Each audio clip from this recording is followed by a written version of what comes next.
Odd.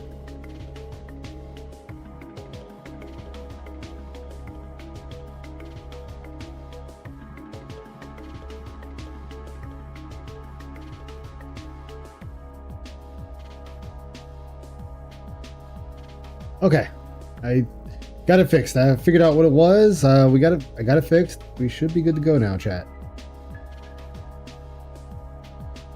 Ah, now everything else doesn't want to work. There we go. Okay, okay, got it. Now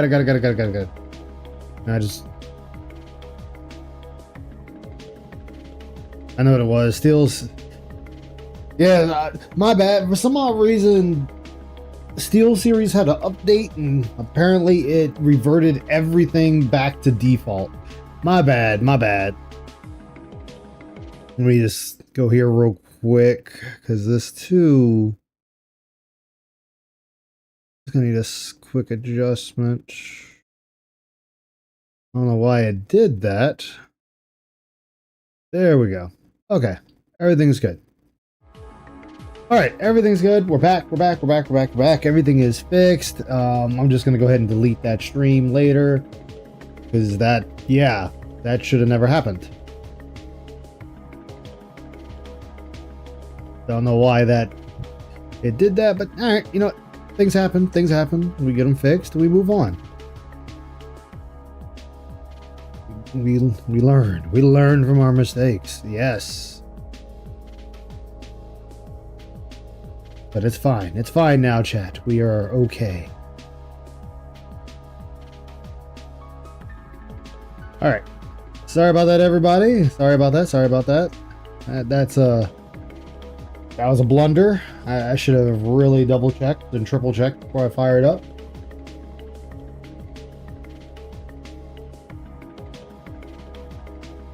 I am Lewis. Thank you for saying so. How about yourself, man? Like right now, it's telling me that.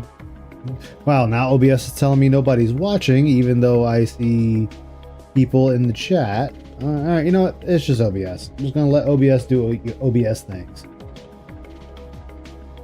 That's what I'm gonna do there. OBS be OBS. But as I was saying, we're gonna be going over the quartering interview. I know, a disaster right out of the gate. That was my bad. Ugh. You know, it's the curse of Phil. That's what I'm gonna just chalk it up to. The curse of Phil. These things happen. But as I said, what's up, Detective Detractor? The airlock still functions, so you're safe until I hit the red button that says do not press, because it'll open the airlock. But you're fine. How you doing, man? Good to see you. We're gonna be continuing this right here, the DSP interviews. We did a couple of them already, 2 of them to be exact. Now we're gonna go over the very first one with the quarter pounder. Hey, Wyatt, welcome back, man. I thought I belonged to the void. No.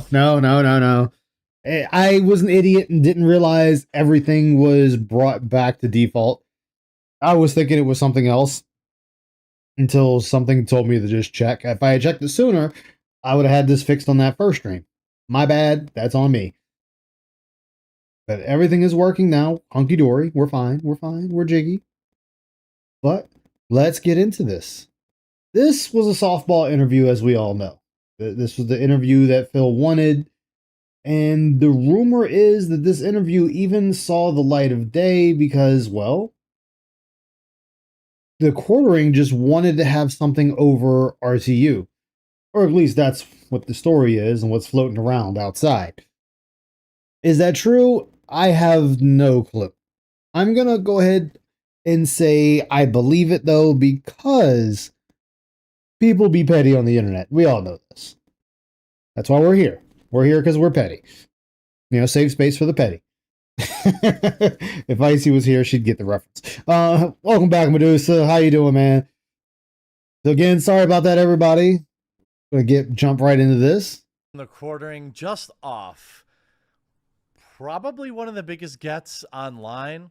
A nearly two hour interview with DSP, Phil Burnell, the man, the myth, the legend. Now, to the Actually, many that I want certainly to move dislike my him, VTuber over for this to one. the many that love him, I am unaware of the specifics of This is I'm why petty. you may Cyrus love money. him and why you may hate him.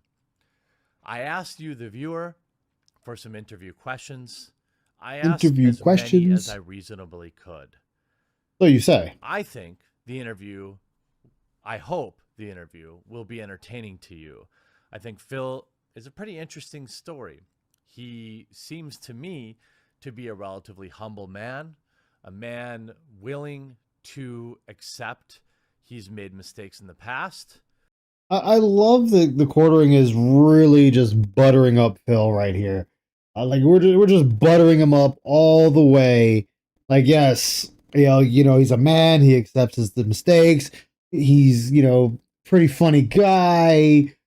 I when I first watched this, I didn't think much of this. Now, Hoodoo in retrospect, damn man, he was really glazing him. Not gonna lie, I do kind of hate the retro collection the Quarter Pounder has. Everyone knows they're just shelf candy, and the guy never plays anything behind him. Yeah, yeah, I cannot disagree with that. I know the irony of the interview. My name is Tom Petty. But also a man that has. Well, what do y'all think? Should I leave the VTuber up or should I take it off for this one? Problems, undoubtedly, as you will see he admits to on this call. My hope is that at the end of the day, I'm not here to humanize DSP. I'm not here to dehumanize him. What's up with the hand gestures? Why I didn't know we did hand graphs back in the day too, quartering. Yeah, we got the hand graphs going on. Like, are you trying to cup Phil's ass cheeks or both balls? I don't know. I don't get it. What are we doing here? What I'm here to do is entertain you, and if you did enjoy, Make them a little smaller. I can actually do that. Give me a sec.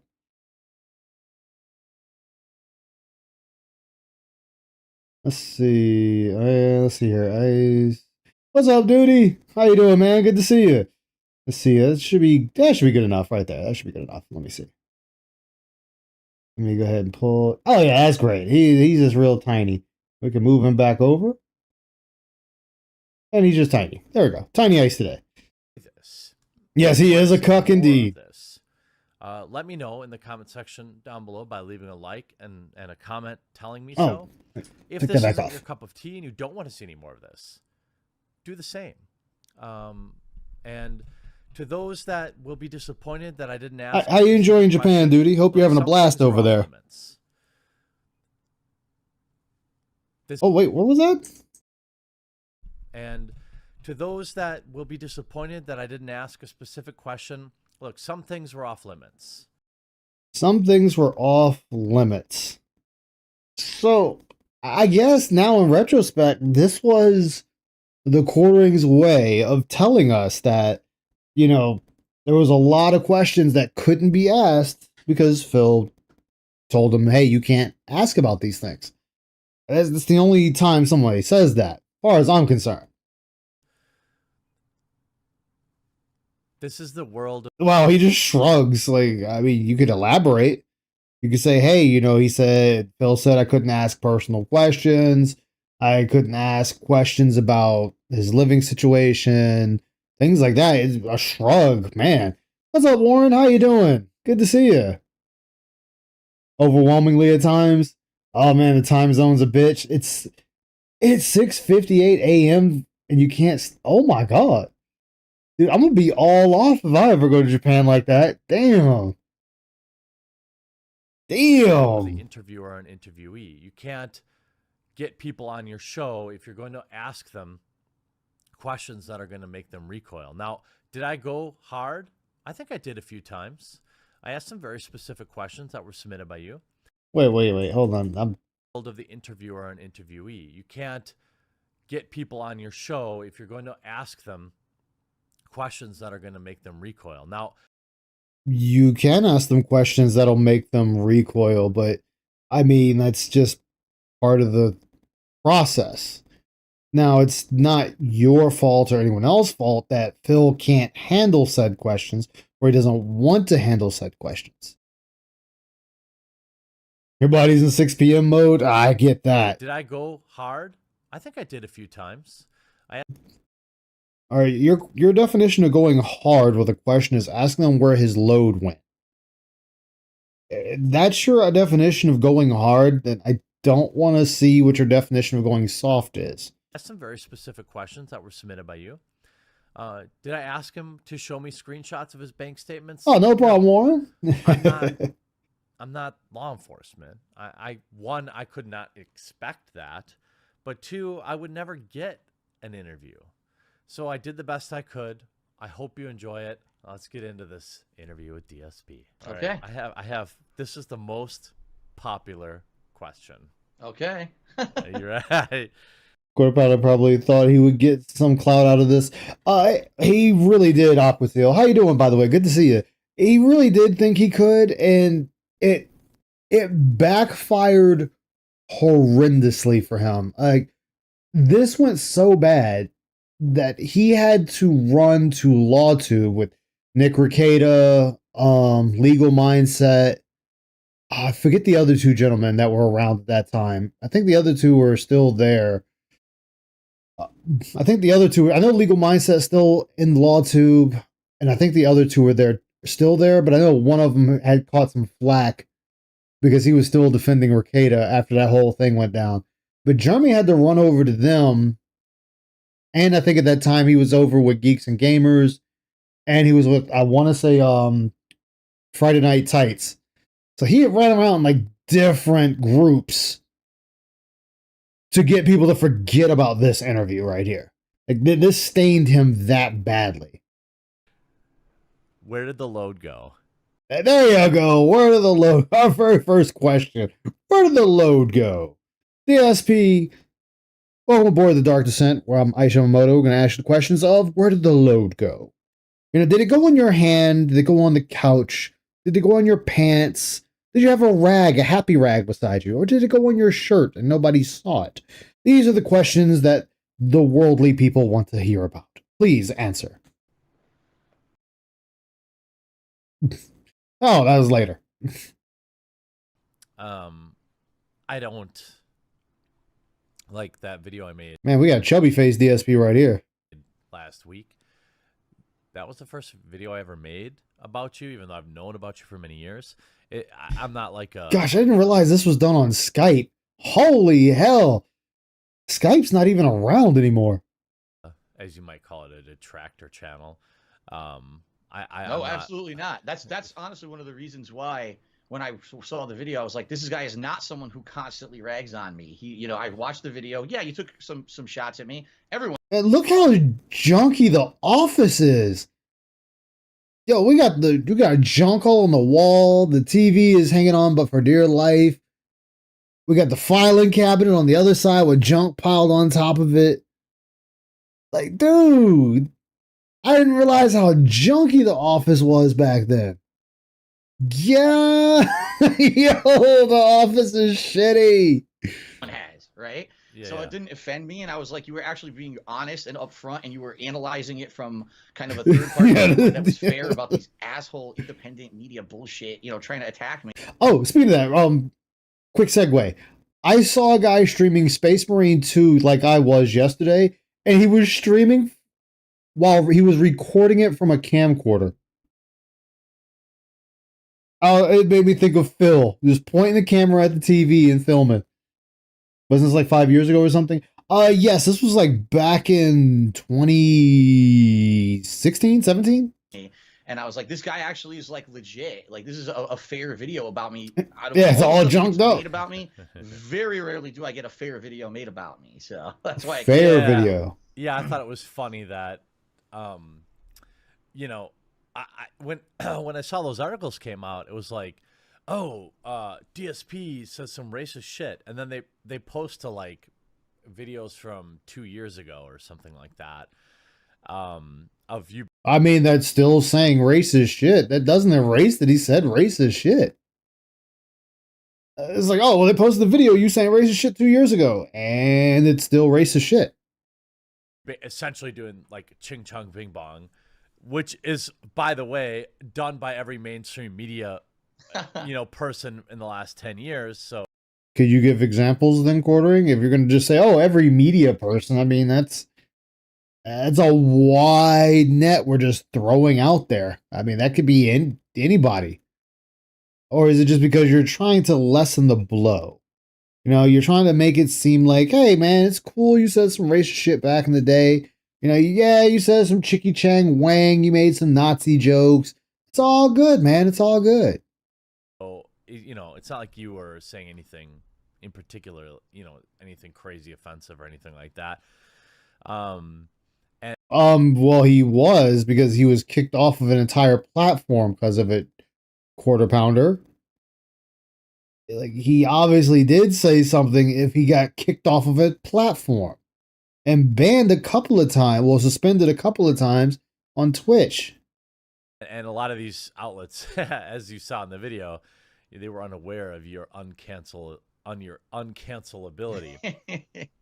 So, maybe I'll start with the double fill. Ugh. I don't want to just jump right in and with some like questions that are going to put you on guard or whatever. So maybe some like, God, he's just as bad at interviewing as Phil. I don't want to ask you a bunch of questions that will put you on guard. Oh, God, this is worse than I remember. Like reasonable questions, because to be honest with you, it might surprise you. Like most of my viewers are not people that are used, like, to be honest, most people that replied to those threads were like, ask genuine questions. As you saw the list, you're like, oh, these aren't that bad. Yeah. Oh, you even showed him the list. Ooh, like, listen to this. Like, oh my goodness. Like, listen to how he's just talking. So maybe some like reasonable questions, because to be honest with you, it might surprise you.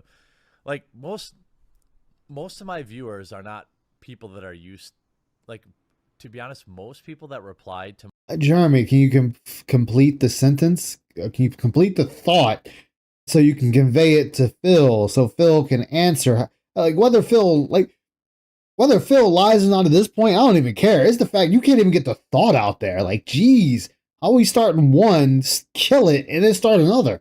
Those threads were like, ask genuine questions. As you saw the list, you're like, oh, these aren't that bad. Yeah, these aren't that bad.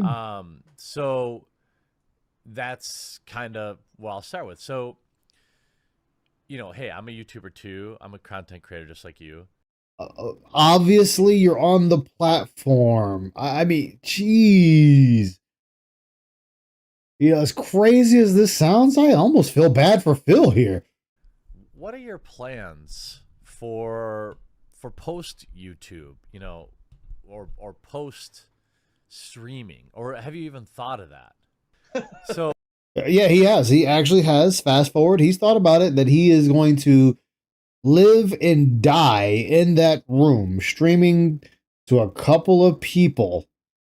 Like, that's where Phil is going to be. That's his post stream right there, is dying in that room, streaming to the same Jades that he always streams to. We're going to just see Phil, head leaned back in the chair, arms hanging off, no signs of life. That's going to be Phil's future in that room.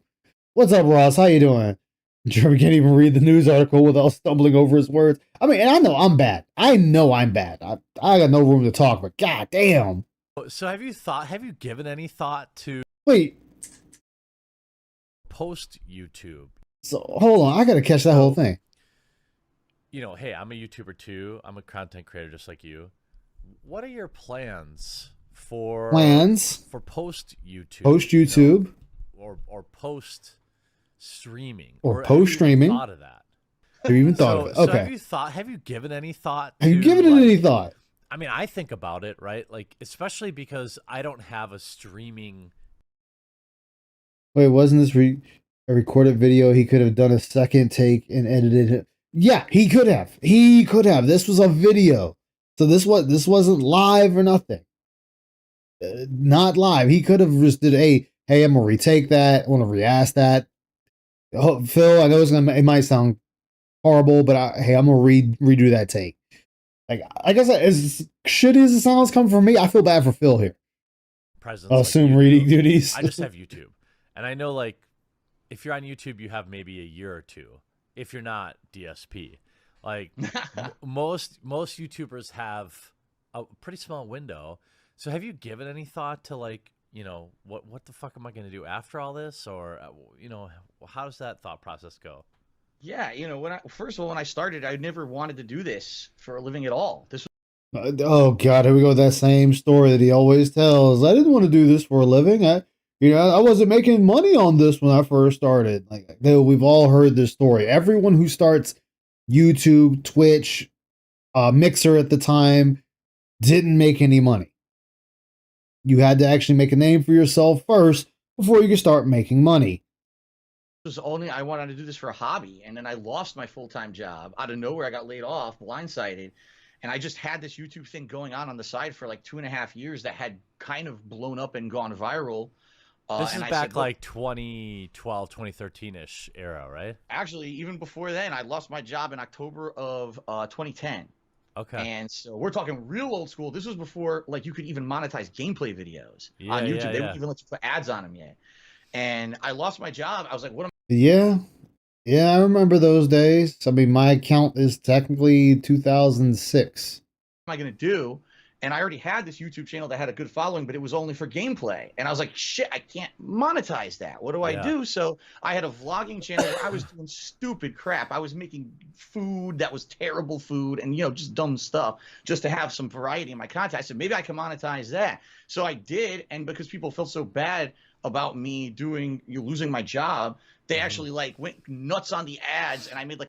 No, you told them to click on the ads. Oh, see, let's see here. Hold on, chat. I'm gonna have to let me go look for that. God damn it, Phil. He always wants to do this shit. Always wants to do this. All right, let me see here. Let me type in.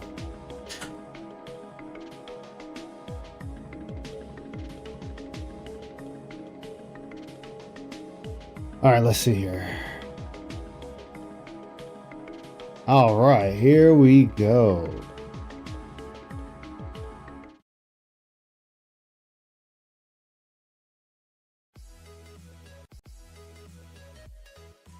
Okay.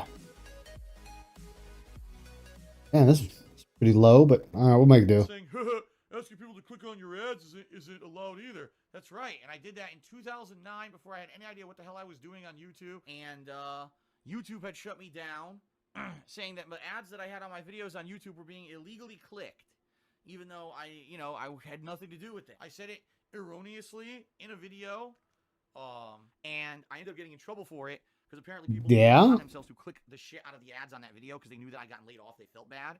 What's up, Ziggy? How you doing, man? Good to see you.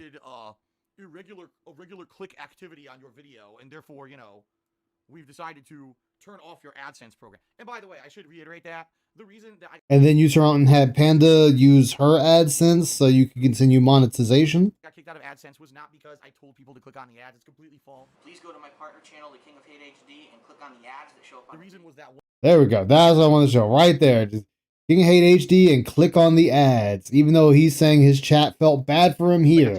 I submit food that was terrible food and, just dumb stuff just to have some variety in my content. I said, maybe I can monetize that. So I did. And because people felt so bad about. All right. No, there's nothing wrong with James the Lesser. Especially if you need something quick, you just go to the page, find it, pull it.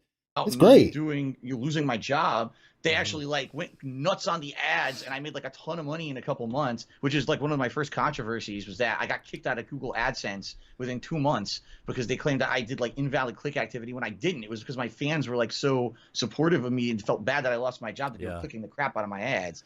But and as we just watched, you told them to click on the ads. Then in 2011, I got partnered with Machinima.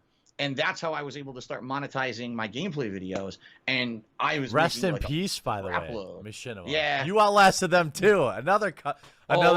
another person that DSP has outlasted. Yeah, that's a whole other story for another day. I was one of the people who stayed with them the longest after years of Hey, people Roman telling me to Sanchez, leave how you them doing, man? and abandon them because they saw the warning signs of them being a bad company and falling apart. No, you left them because you didn't like how they were treating you, because you were going over their heads to speak to the CEO. And then you said, well, if you're going to treat me like that, then I'm just going to leave. And they turned around and terminated you. Is the VOD of the King of Hate that really got him into trouble? Oh. Do you have that one, Ziggy?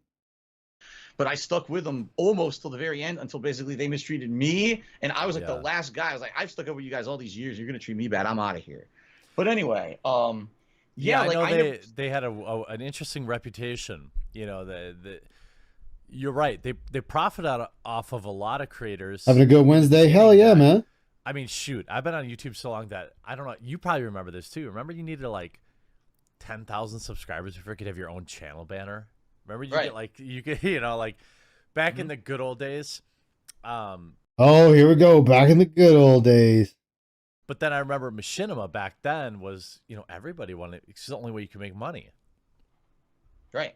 You had to be with someone to monetize anything really, or gameplay in particular. Because in 2011, if you weren't with a partnership company, you couldn't make a dime on a gameplay video, and that's what I was known for. Yeah. But anyway, to get back to your original question. Yeah, they didn't fire me. I quit. Like, I never. It's the channel updates. He did it like a month worth. Oh, and kept bringing it up. Oh, thank you, Ziggy.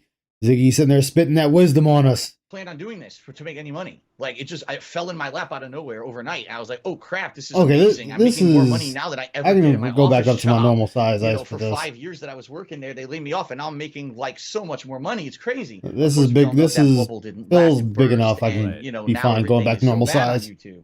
Long term for me, I absolutely love having an audience that cares about what I say and do on a daily basis. Like, I never thought in my life I would have anyone who gave a shit about what I cared about, anything about a game or anything about any opinion about anything, right? It's pretty Quartering, do you know what you're doing? Jesus, you've been messing with this Skype thing for a minute now.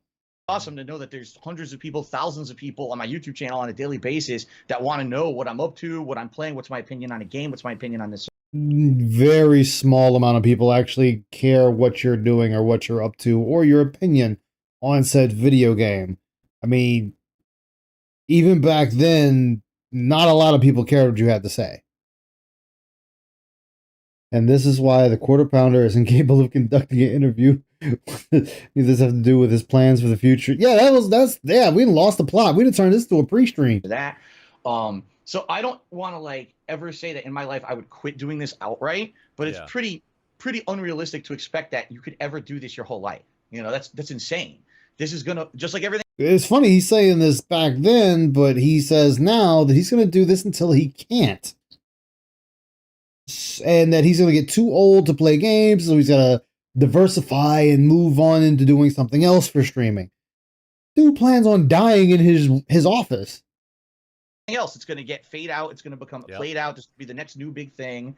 And even in the 11 years now that I've done this, I went from being a guy who recorded with a camera, not even like live streaming or direct capture. I had an actual camera, a digital camera that I pointed at my TV and was recording videos with a memory card, Yes, and a lot of people did that until direct capture came out, and then they adopted direct capture. And then editing became a thing, and then people started direct capturing and editing their content, thus leaving you in the dust.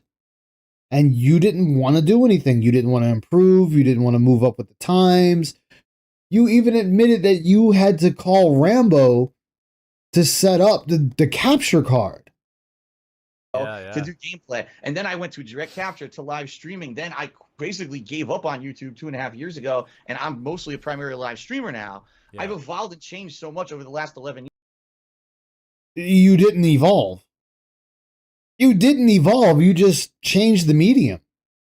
Okay, I'm not making videos anymore. I'm just live streaming. You didn't change anything. You're still playing a game. You just switched it from recording gameplay to just streaming it live, which is still recording it.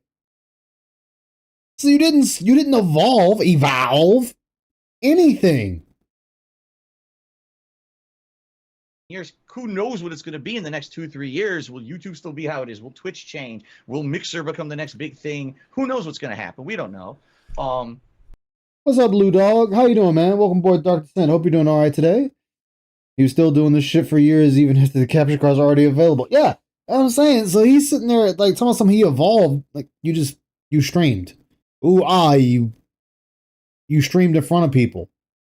You didn't change. You didn't evolve. It's just easier to stream than do a video. And you can't rely on that. You can't rely on that to be steady income. It just sucks that I've kind of now gotten myself into a shitty situation where I'm stuck doing what I'm doing. But my goal is that within, say, 5 years, I can get myself out of any kind of financial pressures outside of the realm of me having fun on stream and say, okay, I still want to stream, but I want to have a solid job, a steady job outside of that I can do daytime. Spoiler alert, he filed for bankruptcy and somehow was still needing help, even though bankruptcy alleviated the majority of his issues. And then maybe I come home and stream 2-3 hours a night, you know, a few days a week, and I split my time between them because I know I'm always going to have that following. Like you said, I've got longevity. I've been here 11 years. I'm always going to have some people who are interested. If I stream at 1 hour a week, I'll have people come out to see what I'm doing. You know what I mean?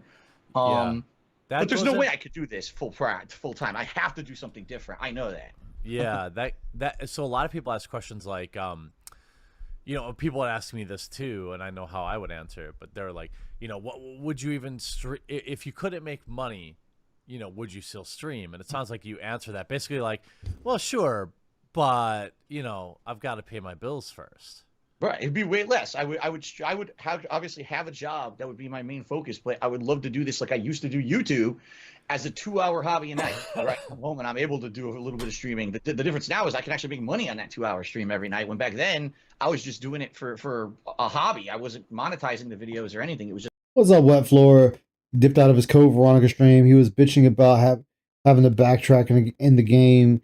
Yeah, you have to backtrack. Yeah, you always had to backtrack a Resident Evil. It wasn't, hell, even 4 you had to backtrack. 5 you didn't.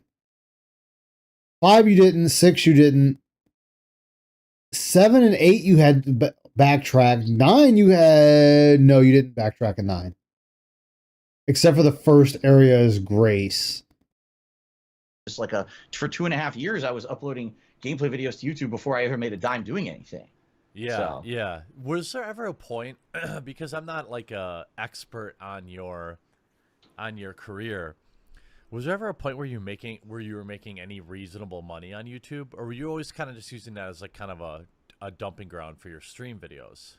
Oh no, dude. I was a full-time YouTuber from year 2011 to 2017. Early 2017. So you're talking 6 straight years. My 95% of my income was on Jeremy, YouTube. Stop moving everything. Damn. Okay. It was that big. Like my channel was that popular at one point. And the thing is, I had a formula. I wouldn't say it was popular. You were just one of the few people on that was just dumping shit.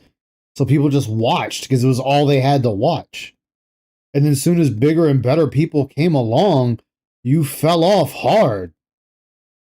That I had figured out that was like the sweet spot for making money with ads on YouTube, that if you had a certain length of your video, a certain amount of ads on each video, that you could like make a good amount of money just doing straight playthroughs. You know, I didn't have to do these long edited videos like people were doing. I could just upload parts of a video game playthrough and I was making really good money doing it. Yeah. But then when that adpocalypse happened in early 2017, I hear that, Wet Floor. Like overnight, I wish you the best of luck, my man. And I was like, oh my God, like I can't do this.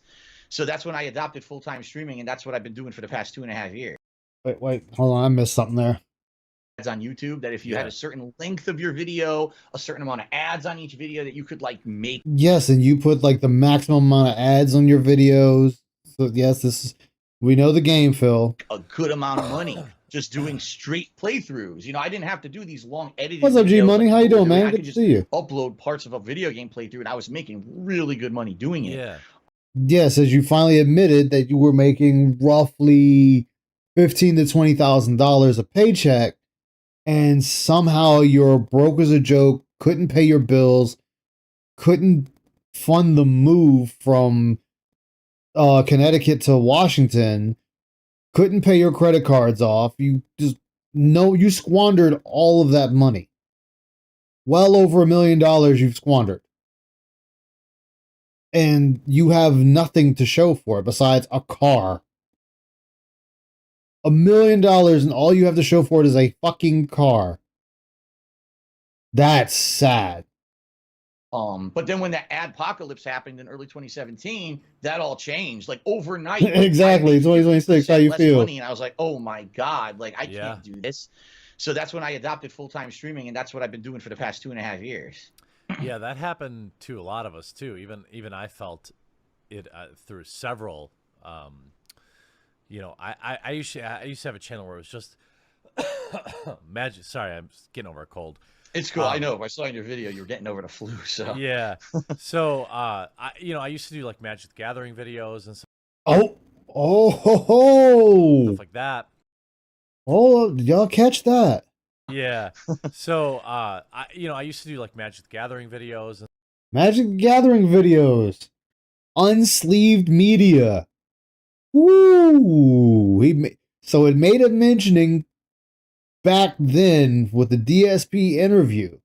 I know this is about DSP, but it's funny how people were going, oh, we did Phil watched the whole not Midwestly, that's his other channel.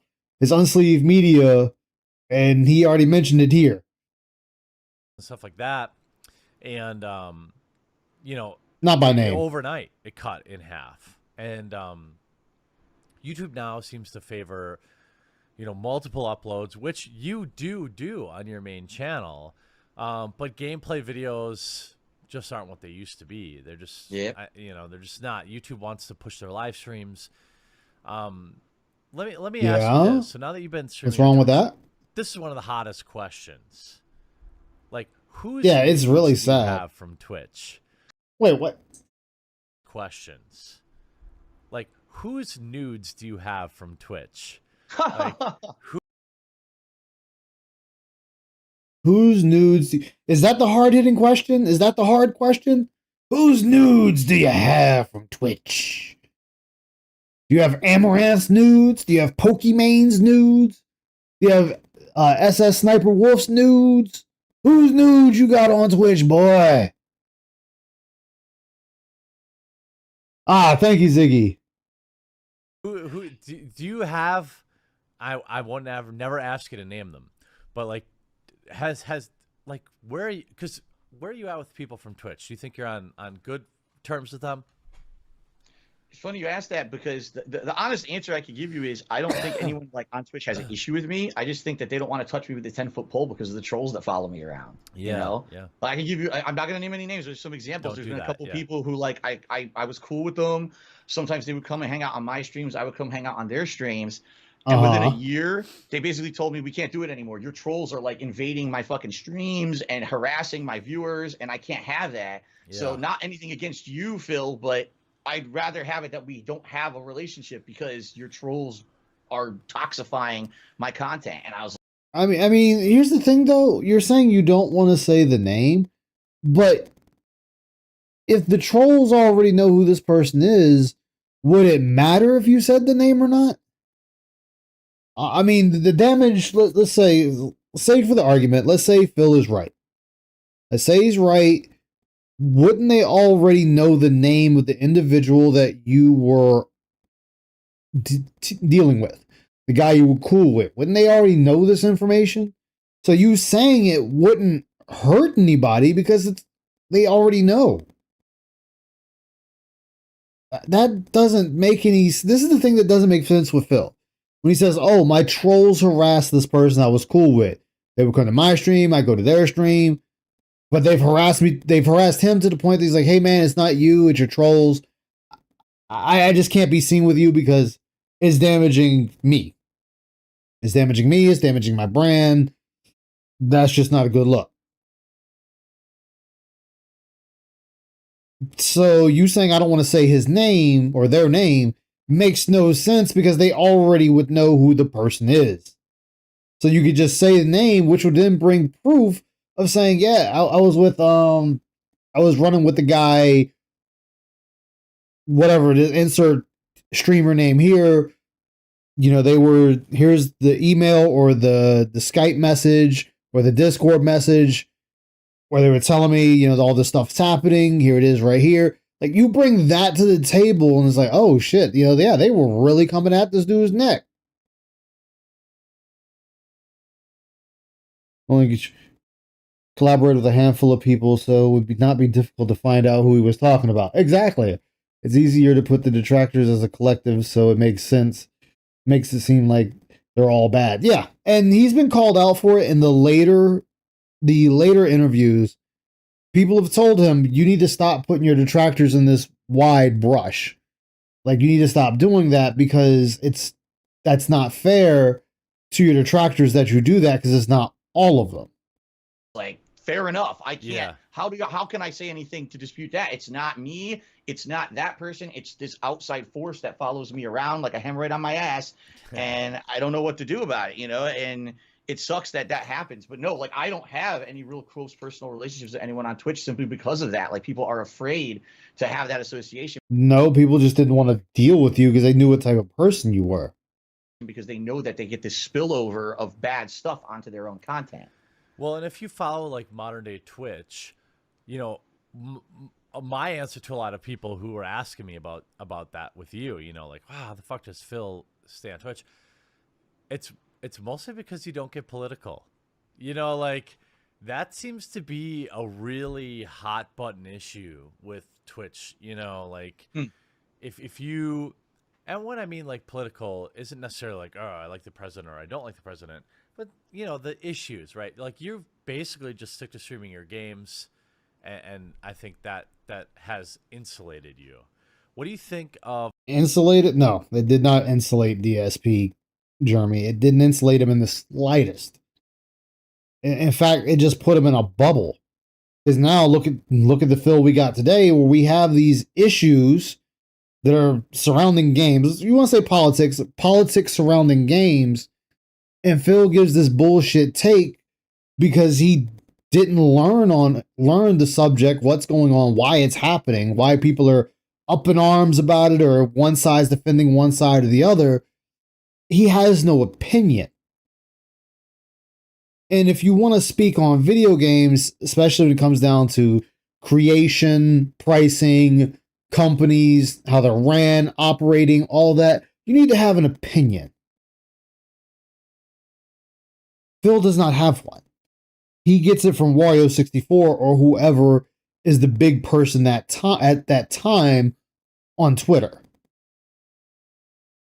What's up, the bubbly? How you doing, man? Good to see you. Hope you're doing all right today.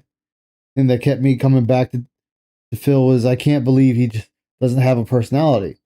Like, he has no opinion on anything besides him being bullied. Want the political show to come back so bad. His game opinions are bad. He knows nothing and doesn't care. No, he doesn't. It's just a medium for money. That's all this is. A medium for money, and that's all it's ever going to be. Like, he'll give a take. What was it? He said, what was the take he said recently about gaming? That it's an obvious take. It's, oh yeah, if you don't have nothing to show, if the game doesn't have a release date soon, why bother showing the game?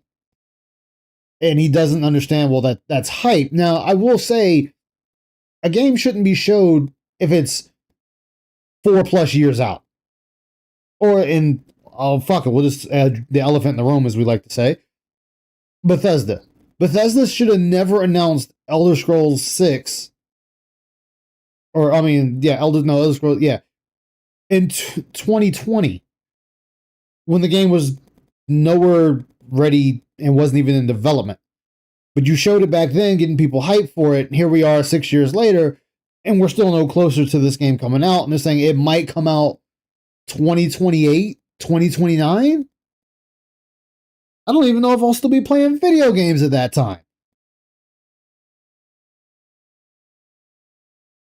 The opinion is chat what he saw on Twitter. Yep.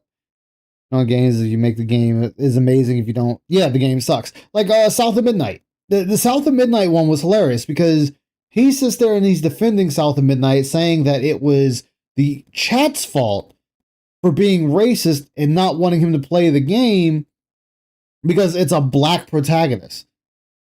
No one gives a damn that it's a black protag. What people cared about with South Midnight was who made it, who had their hands in it, and what the game was supposed to represent. Same as Square Enix's blunder with Forspoken.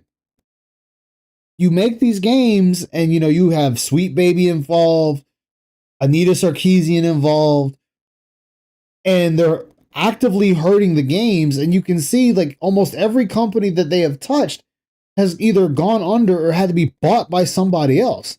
Yet companies still think they need these people in their wheelhouse to help them with the game. I'm sorry.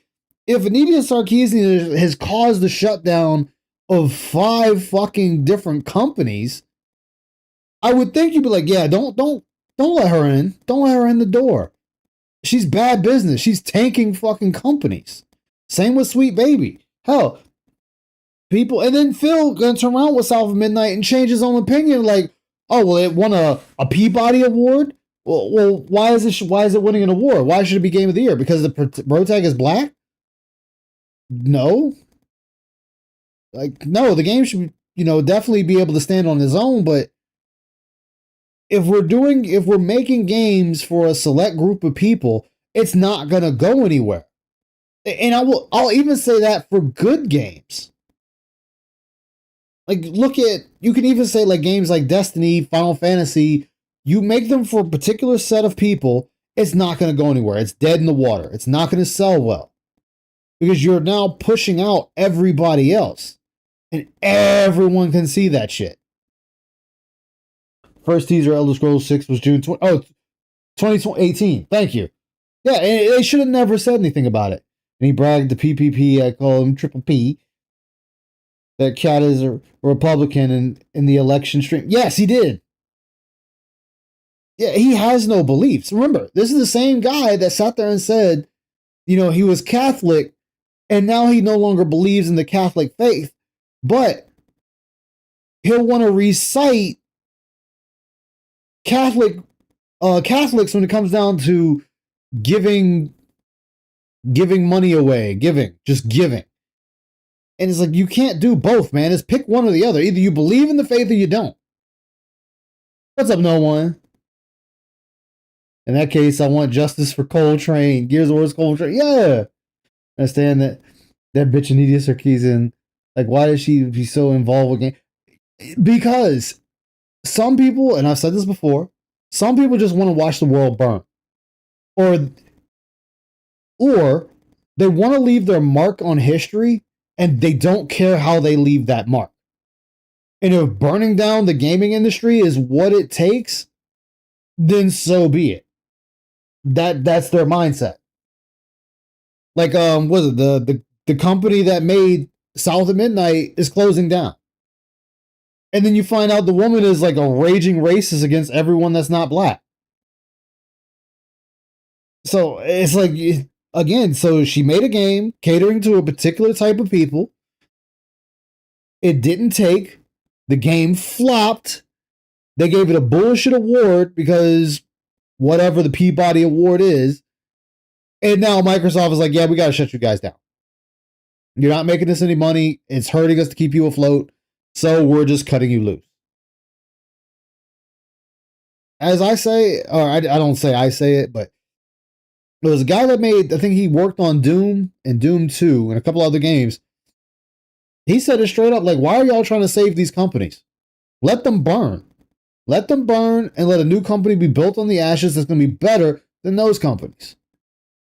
But don't let those people back in. Like, just do not let them back in. Like, I had to laugh with, what was it? The,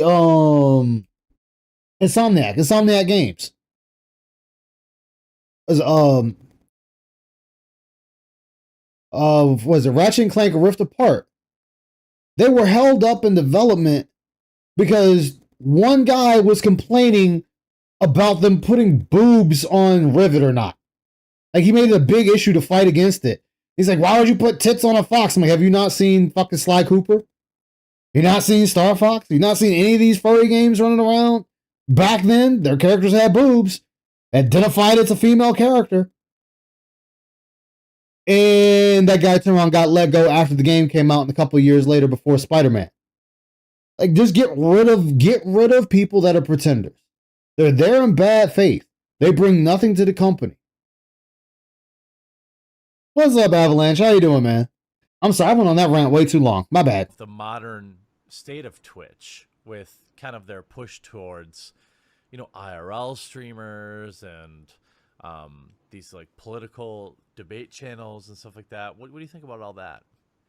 I think there's a space for everything. Like, I think that it was weird because Twitch started as Just in TV, which was supposed to be like that stuff. Yeah. But then they said, oh, we're going to become Twitch TV and it's only gaming. In fact, I had a friend who was Uncharted 1. Yeah. Yeah. Exactly. She fucked over a woman writer in Uncharted 1 and 2. And then what happened? Uncharted went right in the shitter. Just vibing with some Elden Ring? Hell yeah. doing a show on Twitch TV. And when they became Twitch, they told him, you can't do your show anymore because it's not about gaming. He was like, what? They actually pushed him off of Twitch and said, we won't let you stream here unless you're going to do games. And now here we are years later. They changed their mind. Now they want everything back. But yeah, I think there's a place. Yeah. I think there's a place for everything. I really do. I think there's a space for everything. But for me, like, I would not want to go there. I am known as a gamer. People want my opinions on games. Yes, when I do an interactive stream, they'll ask me other stuff. That's fine. You want to toss other stuff into the conversation. But the last thing I want is my stream to become a place where people are coming to be just virulently angry at each other and nasty with each other about. I always say politics and religion are the two topics that I don't want to discuss in depth. If there's a game that has a topic on politics or religion, it's a part of the game's plot, okay, then we can talk about it. But I'm not going to go there because there's so many people who just in the modern day, if you don't agree with them on politics or religion, that's it. That's like the shut off point. If you're not in agreement with them on what they believe for politics or religion, I don't want to watch your content. I hate your guts. I'm going to troll you. I'm going to do this and that. And I don't understand that. I'm a nice kind of guy where, like, even though there's a lot of people I don't agree with on politics or religion, that doesn't mean that I completely write off everything. Yeah, two losers sucking each other off. Exactly. You know, if they're a talented musician or a talented content creator, I don't say, because I don't agree with you on the politics, I hate you now. But that's how people are. So I say I don't want that on my streams. I don't want to get that stigma. Yes, the category just begging. You're also dealing with a whole new can of fucking worms too. Yeah. No, I really appreciate that take. I agree with. I appreciate that take. You appreciate what about the take? It's a basic take that anyone would normally have. Like, hey, most streamers say no politics or religion because they know what type of battleground it makes. Like, that's not I appreciate that. No, it's a basic fucking take. Like, really, Jeremy? Stop sucking the dude's dick. There's hundreds of channels, thousands of channels on YouTube and Twitch, and even Kick right now. The people having the rules. Don't talk about politics. Don't talk about religion. That's it. With you 100%. You know, I don't, you know, so my content kind of leans towards like more of the like anti-PC, but like a lot of people view my content, they're like, oh, he's definitely a Trump supporter, for example, or he's definitely a whatever supporter. I don't even want to talk about it. Like, I want everyone to watch my content, you know, because I know once you pick a side. Which is actually funny because Phil did talk about it years later, obviously. But remember when Phil was talking about gaming, like, oh, nobody wants your woke shit now because Trump's back in office. Your woke shit's not going to work now. Your games are going to fail because Trump is in office. Like, Trump has something to do with the gaming market.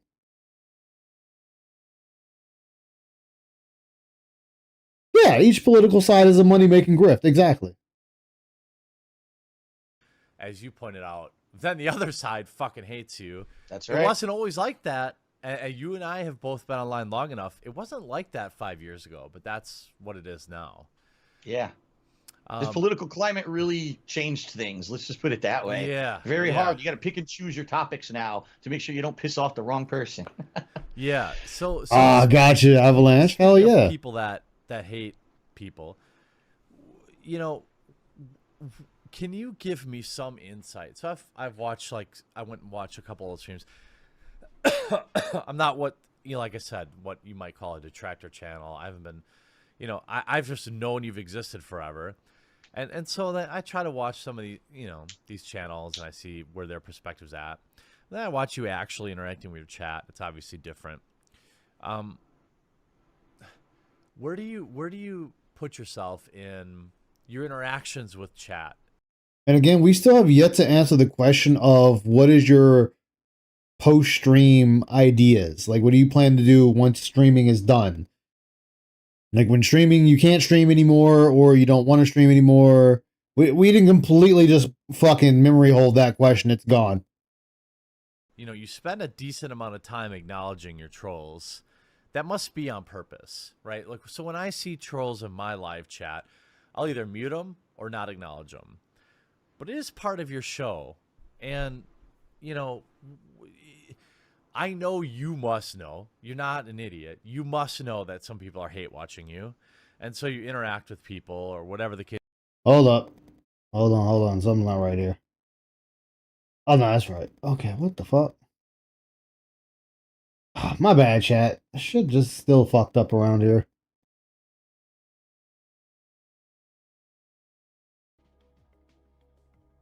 There. This may be, where do you think, how does that work into your live stream? Interacting with these people that are just always in your orbit, just to shit on you. Right. I mean, when I started, it wasn't like that. When I started, it was YouTube, because I remember I started exclusively on YouTube. I wasn't even live streaming. And it used to be like people legitimately would come to watch your content because they were looking for something positive. They were looking for something fun, something energetic. They wanted to be a part. They were excited, right? They were always excited to be part of this new thing on YouTube. That was 10, 11 years ago. At some point, it became, we're here to shit. We're just here to take a big dump on everybody. We don't care what you do or what it is. We have to find the faults and destroy you. And they get jollies doing that, And I've noticed in the last, I'd say probably started in 2012. I know that's a long time ago, but over the years, yeah, there's a giant group of people now who just are only there to crap on me. Now, I could completely ignore them. That's true. I could over moderate. That's true. And to some extent, and you do over moderate. You do. You have the biggest bans, like the highest ban count of anyone on any platform. I used to do that. Like when I was just on YouTube, I used to heavily police my comments on my videos, heavily police them to the point where people were like, I don't like watching Phil's videos because I can't comment. When I comment, everything seems like it's super policed and commented on there or moderated on there. Yeah. But I couldn't do it anymore. I was a one-man army. I wasn't going to sit there moderating my stuff all day. I had a life. I wanted to make more gameplay. I wanted to do other stuff. I couldn't just sit there. So at one point, I just let it go. And what I noticed systematically is over the years, more toxic people came in, more stuff just kept crapping on the videos, to the point where I noticed, like, everything was still good when it came to my fans. My fans still loved my content and wanted to come see it, but there was this increasing like cloud over my head of people following me around saying negative things. Because you were still doing negative things, Phil. That didn't change. Like again, you're still not changing. You still haven't changed. And you're right. I think originally, I kind of, back in the day when it first started, this negative cloud behind me, I reacted to it the worst possible way. I acknowledged it. I complained about it. I said it's not fair. I whined. I screamed. I made a big tantrum. You still do that today. All these guys are jerks. How could they do this? There was this movement on YouTube called This Is How You Don't Play that was created off of me and my gameplay. And if I had reacted in a different way to it and probably said, oh, that's funny. That's a funny montage that people made of me. It probably wouldn't have ever blown up for what it was. But they liked the fact that when they made videos about me that I reacted to them. Oh, I got the reaction I wanted out of Phil. Yeah. And now when he plays a game, it's more about getting him to get angry or fail at a game so we can make another one of these to get attention for us and just kept feeding itself to become this like organic entity of this toxic cloud that kept growing and growing. So when I stream now, I realize that cloud's always there. It's never going to go away. It's associated with me permanently now, right? It's attached to me permanently. What I try to do is balance it. I can't say it doesn't exist because there are people who actively will come in my chat and actually are supportive. They'll contribute. via, you know, the methods you contribute on Twitch, and they'll help me to keep going, but they're only there to really wait for that moment when I screw up in a fighting game and I swear and I get angry at the person or I overreact in a game. You know, they're waiting for that moment of fail. Overreact in a game. Phil, you're not overreacting. That is truly how you feel. You have made that known plenty of times. And yes, you get angry at everyone you fight simply because they beat you. Says a lot about your personality. To really latch on, say, haha, I got him. Now let's make fun of him and stuff. You got to kind of laugh with it. You know, yeah, back he's just as bad as like I LTG. said, earlier days, 7-8 years ago, I wasn't like that. I thought my shit didn't stink. I was like, how could anyone criticize me or make fun of me? That's not right. Now I'm a different person. Like, I've learned over the years, you got to roll with that. Now, some people say don't acknowledge it at all. But the thing is, if a lot of people are doing it and you don't acknowledge it at all, now it's like they're not going to come back. Or at the same time, what I've noticed is some people, if they don't get that acknowledgement, it just makes it worse. They'll try to find another way to intrude. If I just let it roll and pretend like it's a natural part of my stream, it doesn't bother people that much. In fact, that's a fucking lie. You banned everybody. They say one thing out of the way, you banned them.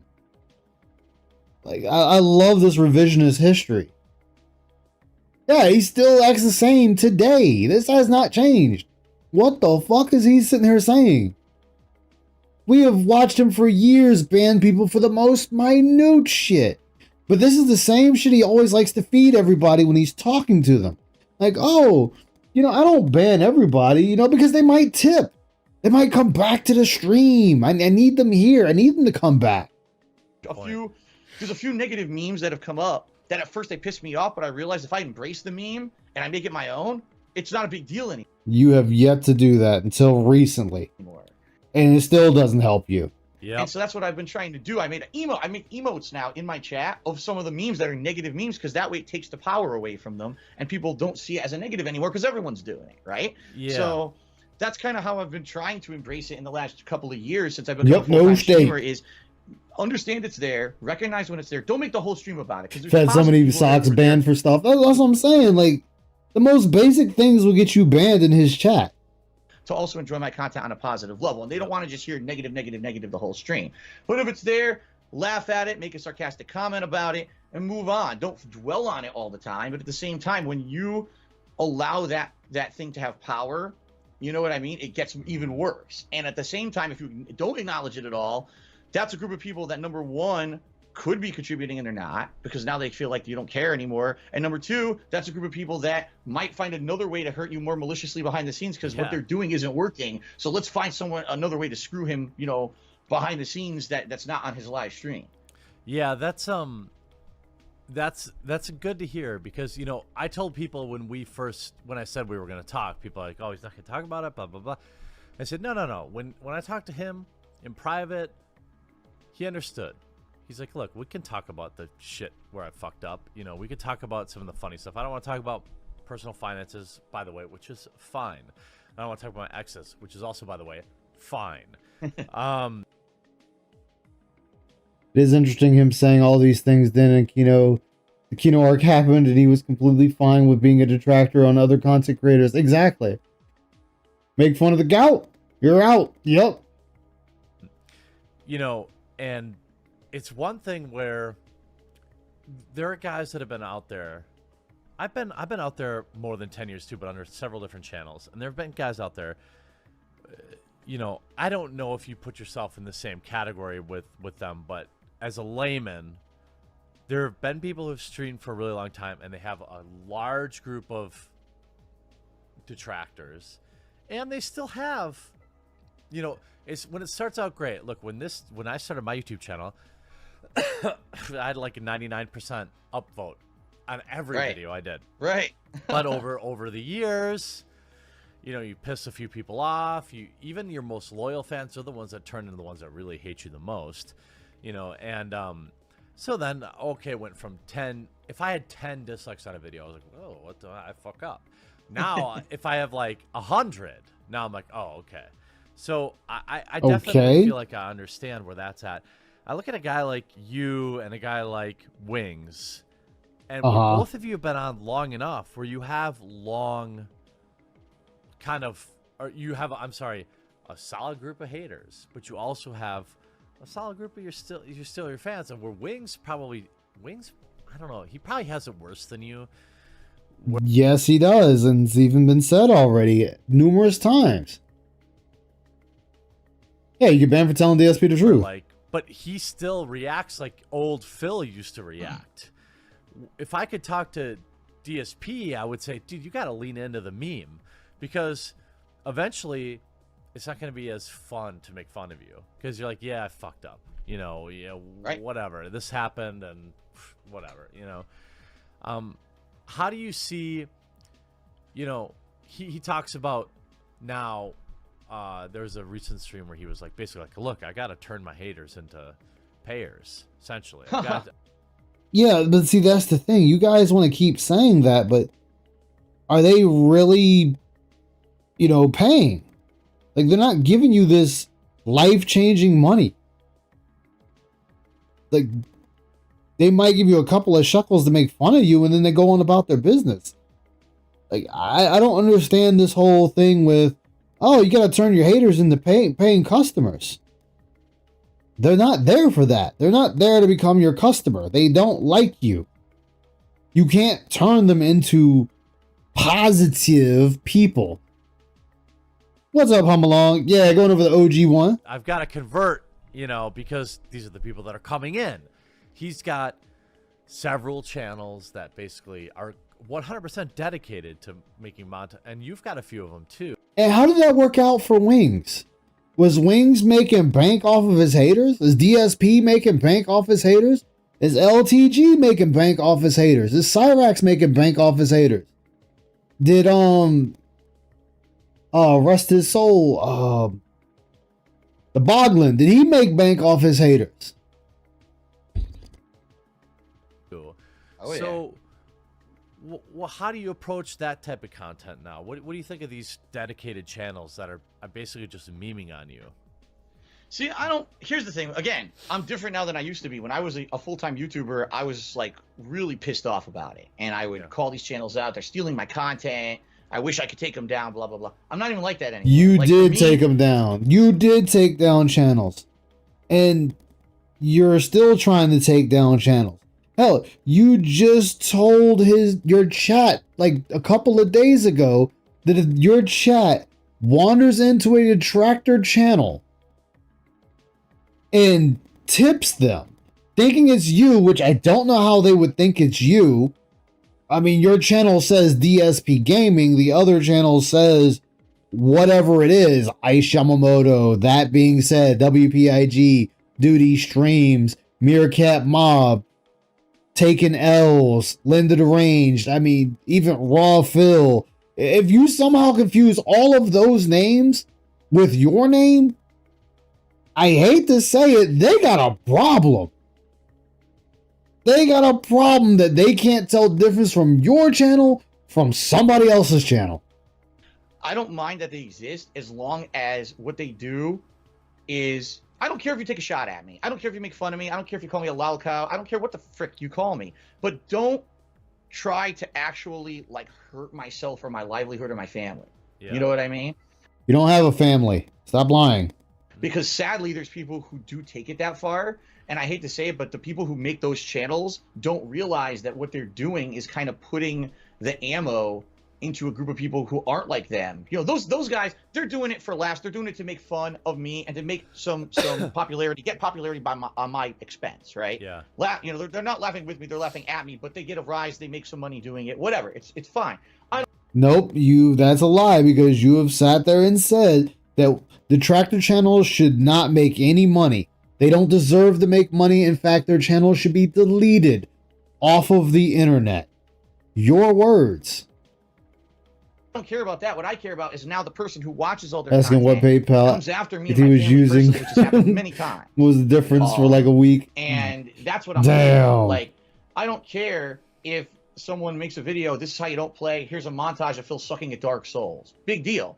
But you make a video that says Phil is 100% a scammer, and he regularly every day he steals money from his viewers by lying to them constantly, and he's a really dishonest, disgusting person, and he really shouldn't exist. You're going to get people who are going to, like, in their head not understand that that's a video to make fun of me. They think this is a call to action. No, Phil. That's you telling people to have a call to action. You have told people to go to action and do things for you. Remember the guy on the PlayStation? Hey, here's this guy's PlayStation account. You guys have my permission to harass the hell out of him. That's what you told your chat about a dude on PlayStation 4. And now they think that they have to do everything they possibly can to hurt someone like me or someone like me. Some of the stuff that's happened, you wouldn't even believe some of the stuff that people have tried to do. I mean, I've had it all too. Scenes. I've had swattings. I've had to deal with a lot of that bullshit too. People calling my fucking mom, who doesn't even know how to use Facebook or whatever. Right. You know, people called my mother-in-law and told her that I was a neo-Nazi. And she's like, what? No, like, he hangs out with black dudes. I know that. Yeah, like, but like, so I've had issues like that too. But you know, as you probably are aware, you know, and I said I wouldn't ask any questions about it specifically, but that is the biggest issue with your detractors, is the money, right? Like, yeah, oh yeah, I would think so. Now the thing is, you can't really get a straight answer, because depending on who you ask, the way that it works with my detractors, I don't know about Wings and everybody else, because I stay out of everyone else's business. I really do. I don't know anything about what's going on with these other guys. But with me, it's called moving the goalpost, meaning their issue with me today is money. So, okay, so something happens and, okay, that's an issue. But then when that's not an issue anymore, the next thing is the issue. But when is the money never not been an issue? Like, as far as I know, the detractors never stopped saying it was an issue. Like, that's still been an issue because of what you do to get said money. That hasn't changed. You still beg for it. You begged for it then. You beg for it now. You're now using new scams to get it. None of this has changed. So I don't know where you're talking about. Oh, the detractors, they'll just move on to the next thing. No, that's still brought up. People still laugh at you and the way you go about begging for money. Originally, it wasn't about money. When I started on YouTube, I was making tons of money. I didn't need money. I wasn't asking for donations. Yeah, people back then were making fun of you with how you played video games.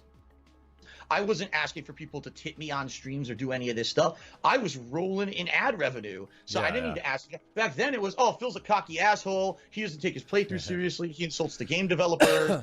So which you do, and you still do. You still insult game developers. That hasn't changed. Changed my attitude. I'm not going to do that anymore. Oh, bullshit. You sat there and already said that the developers need to be fired from their jobs. They need to be shot out cannons. Everybody needs to just turn around and continue to fire them. They have no place in making video games. That you could run their company better. Come on, Phil. Oh, well, now Phil did this and Phil did, and that's the thing. Like, there's always a new thing that they seem to now bring up as the thing that they hate me for. I would say, initially they'll tell you it's money, but then if you kind of debunk what they're talking about, oh, that didn't really happen. Here's what really happened. Oh, well, didn't you also know that Phil did this and this and this and this and this and this and this? Yeah. You know. You know what the big one that came up with the most? This. Really? Let's go back. I would say, initially they'll tell you it's money, but then if you kind of debunk what they're talking about, oh, how are you debunking it though? How are you debunking that it's money? You've never debunked that it's money. Please explain, Phil, how you're debunking that it's money. When your own streams tell on you.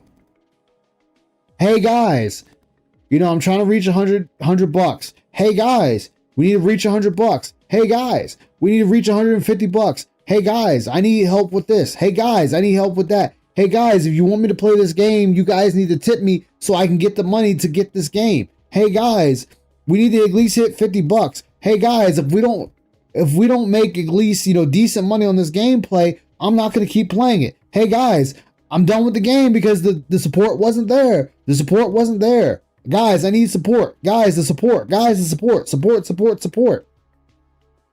That has always been the thing. Money is still always the thing with you. You always ask for money and you lie. That is your two biggest things that people always hold over you. Is you're always asking for money regardless of what's happening, and you lie about everything. The bad at video games is just an added bonus. This is why people dislike DSP. Exactly. That didn't really happen. Here's what really happened. Oh, well, didn't you also know that Phil did this and this and this and this and this and this and this? Yeah. Because you did. I mean, weren't you the one that did the porn videos? You did the porn reviews with Panda? Didn't you do that? I didn't do that. You did that. Weren't you the one that had the top 10 most racist moments? I didn't do that. You did that. Were you the one that had the Isaac Heimler, the last remaining Nazi in space? Yeah, you did that. I didn't do that. You got kicked off of Blip TV for that. You're also the one that said the N-word a bunch of times. You have caused your own problem. So yes, you have given everyone a armory's worth of things to use against you. And you're not sorry about any of it. Whenever you apologize, it's because you got caught, not because you did it. You know what the big one that came up with the most was this cat thing. Do you know what that's about? Like, oh yeah. People said, here's how it was told to me, that like he had an ex goal for money, and then to yes, $1,000. I will give you a positive reveal something, and then it was his cat. What was that even about? Was that, how long ago was that? That was a few months ago. 2 months ago, 3 months ago. Okay. It was fairly recently. Okay. Yeah, it was. That's probably why they're all talking about it, because it just happened a few months ago. Oh, okay. But no, I had a stream where I told everyone it was a special event, a marathon. Which it's still brought up today. The 2K cat scam.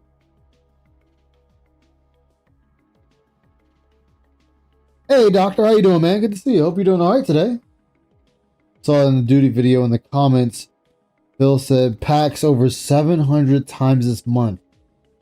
Whew, God bless, man. The grift is real. On style stream that I was going to be playing a certain amount of games, certain type of game. You know, it was a kind of a gimmick event because I needed to raise funds. I was in a big, bad financial position. I had a bunch of...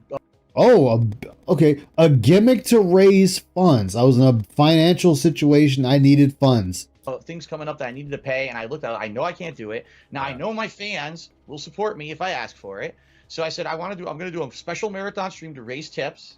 And if I hit a certain level, a goal level of what I like to raise during that day, I'm going to give you guys a positive reveal as a way to say thank you. And this is... Positive reveal is a fucking cat. Now, I have nothing against Jasper. Nothing against the cat. But you scammed them $2,000 to show them roughly $150 cat. Something that could maybe even affect positively my streams in the future or my content. Yes, the fucking cat's going to affect the streams positively in the future. I love it. He is just openly telling you the fucking grift, Jeremy, and you're just going, yep. Sounds on board to me, kids. We're good. The grift sounds great, Phil. We'll see, you know, but that's how I spun it. It wasn't, oh, you know, this is a life-changing event. I'm promising you guys the world that there's going to be some crazy thing if we raise a certain amount of money. And I never even told anyone what the amount of money was or anything. It was just in fact, that morning. It's always $1,000, Phil. Like, everyone knows your record is $1,000. I just out of my head pulled a random number out of my head, never expecting that I would reach it. And the number was $1,000. Okay. I was like, I'll never reach this on one stream. I'll never do this. Right. Yeah. That's crazy. That'd be a killer stream. What the hell? I'll pull it out of the sky. I'll put it up as a goal. Maybe it'll motivate people. If I had got a couple hundred. Motivate people. Jeremy, you're not going to say nothing to this? Hey, $1,000, guys. $1,000. That's the goal. 1K schmackaroos. I would have been thrilled, right? Yeah. So I do the stream, and it's about 3/4 through the stream, and it's almost over. And I'm like, well, guys, you know, just so you know, here we are. The stream's almost over. There's the goal. Here's where we are. And people were like, well, are you still going to reveal the thing at the end of the stream? I was like, I don't know. We'll see. And the truth of the matter is, I was going to do it anyway. I didn't tell him. No, you weren't. No, you weren't. We know that's a lie because future Phil, past this point, has sat there and denied doing things because he didn't hit the goal. So he can just stop this bullshit right here and now. He's in fact used it as a method to beat people over the head with because they didn't hit the goal. Well, guys, if you guys had stepped up and we hit the goal, you know, we would have had this thing. We would have done this thing. It would have been fine. We would have been playing Ninja Turtles. We'd have been eating pizza. We would have been playing Star Fox. We would have been playing Need for Speed. Insert whatever it is here. We would have been doing it, guys, but you guys just didn't step up enough. Like, dude, just stop fucking lying. Like, that's all you know how to do is lie. Cats have zero value in money. Probably nobody buying a cat. A used cat. Jasper's all right because Phil's his hashtag. Yeah. Anyone that because obviously you want to motivate. And then what's funny though is this is the same dude that sat there and said that people shouldn't monetize their pets. Yet he did. He has monetized Jasper numerous times. People to contribute. Sure. I was going to do it anyway. Yeah. But I want to motivate people to contribute. All of a sudden, people started coming out of the woodwork and started contributing. If you can believe it, we hit the goal. Okay. Damn. So I'm like, no, see, no, Phil, no. People didn't start coming out the woodwork to fucking support. One guy came in and dropped $1,000 on you. See, this is the shit right here. Oh, people just came out the woodwork. It was one motherfucker. One dude came out and gave you $1,000. And then another dude, after seeing the cat, was like, oh, that's the reveal? That's a positive reveal, Phil. Here's another $1,000. Like, again, see, and this is why, as we said, this was a softball interview. Dude is sitting here just fucking lying to the Quarter Pounder's face, and Quarter Pounder is just okay with these lies. He is okay sucking down these lies that Phil is sitting here telling him. Like, just straight telling him lies. Good day's work. that's crazy, right? Yeah. So like, all right, this is amazing. Stop the presses. We'll stop playing games. I just want to introduce you to my pet cat, who had lived with me for a while now, and I actually have completely kept him under wraps because, as I told you, I have such this weird cloud of haters that they try to fuck with my private life, and I knew that anything that I reveal about my private life, they make it a negative, no matter what. So I'd actually kept my cat private and not let anyone know about him for a long time. It was a secret. I never let him in my office. The funny thing is he has a bell around his neck. Damned if I know how they didn't hear it in the hallway. Like, that's a lie. People said you had a cat. People were sitting there saying, hey, Phil, you got a cat. And you kept saying, no, I don't. Y'all are a bunch of idiots. And you were banning people for it. Ringing behind the door or whatever. But they I never have 5 cats, by the way. Oh, really? So there you go. Yeah. You know they make noise and stuff. So good God, Lord knows how no one knew that I had a cat. I don't know. Maybe they guessed. Hey, whatever, Anthony, how you doing, man? So finally I say, here he comes. And I let him in and I'm playing with him and we're having fun. And the thing is, there were 2 groups of people. My fans, my actual fans, were super happy. They were like, that's the cutest cat. That's also incorrect. People sat there and said, really, Phil? You charge $2,000 to show a cat. That's kind of fucked up. Like, a lot of people in your chat was upset about it. Them people felt shafted that you were sitting there, you charged $1,000 just to show off a fucking cat.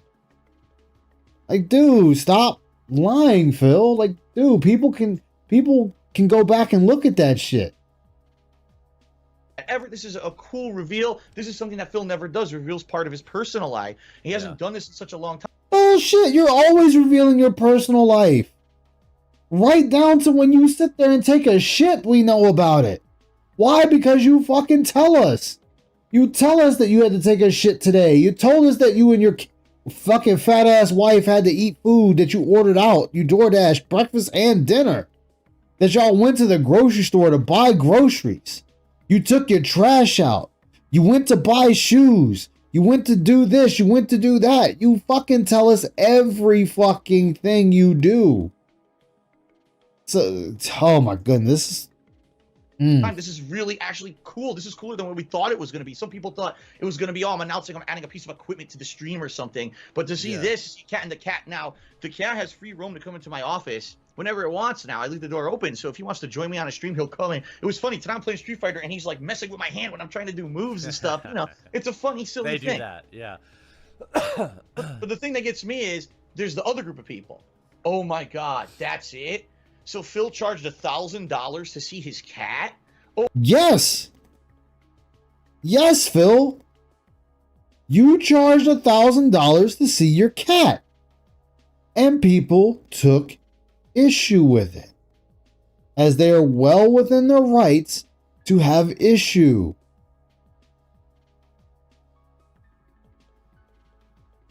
That one didn't say cute. Yeah, one didn't, maybe. But a lot of his fans were pissed about it. oh my God, I can't. What a dishonest scammer. He said this was going to be something amazing and it was going to really contribute to the streams. And this is a bullshit. How, you know, and that's how they spin it. Now, on top of all that, what ended up happening in the next 20 minutes was crazy. So I'm playing with my cat and everything. A longtime fan of mine came out to the stream late and was like, "Oh, this is amazing," and he gave me another $1,000. Whoa. Oh, this is amazing. Yeah, I've never had a donation that big. Like, that's crazy. It was nuts. I was like, I wasn't expecting that. That's crazy, right? I'm super happy now, obviously. But then again, so now the new conspiracy is this whole thing was planned. Phil already had someone lined up to give him the $1,000 behind the scenes. So the whole thing. You did, because as people can point out, and they can read you like the goddamn weather, the way you act when you know money is on the way is completely different from when you don't know money is on the way. Was a scam to get his other fans to give him money too. You know, this is what I mean. This is what these people do. They think these crazy conspiracy theories up. Okay. And they spin them into fact. And you mentioned these channels that just detract on me constantly. They all have Brian did laugh at him. Story about the cat story that Phil scammed his viewers, not out of $1,000 but $2,000 somehow. Okay. Yeah. And it was all a plan behind. It was some malicious plan behind the scenes. It's like, but if you were there and you were live for the event, you would realize none of that happened. It was actually a very positive, fun stream. People were having fun with games. They were contributing slowly. And then all of a sudden they realized, oh man, he didn't hit the goal. Let's help Phil out. And at the last minute, everyone kind of rallied. We hit the goal. It was amazing. Okay, here's my cat. You know, not really a big deal. It wasn't like I was publishing this for months that this was going to be a crazy, life-changing reveal for everyone. It was just something as a reward, a little positive. You said it would be something that would appear for future streams. Like you just said it not too long ago. And now you're sitting there saying the opposite. And the quartering is just sitting there not questioning you and just nodding his head, going along with it. Really? Dense of a feather. Thing at the end of the stream, if we hit the goal. All right. And like I said, I was definitely going to show the cat anyway. I wasn't going to like hold it back as a secret. I was eventually going to show the cat, but people. Wait, eventually. So again, you had no intentions of showing that cat if you didn't hit the goal. Like, oh my gosh, this is the thing. Now, this is the thing people catch. This is the thing people catch, Phil, and they call you out for. Oh, I was eventually going to show the cat. You know, eventually. People just want to make shit up. And that's the thing. That's the hot new thing. That Phil's a scammer. His $2,000 cat. I mean, is that not a scam, Phil? Is that not a scam? You know, charging $2,000 for a cat, is that not a scam? Well, yeah, I mean, so I really don't watch those. There's a couple of YouTube channels that I watch that will occasionally meme on you a little bit, but I don't watch some of these.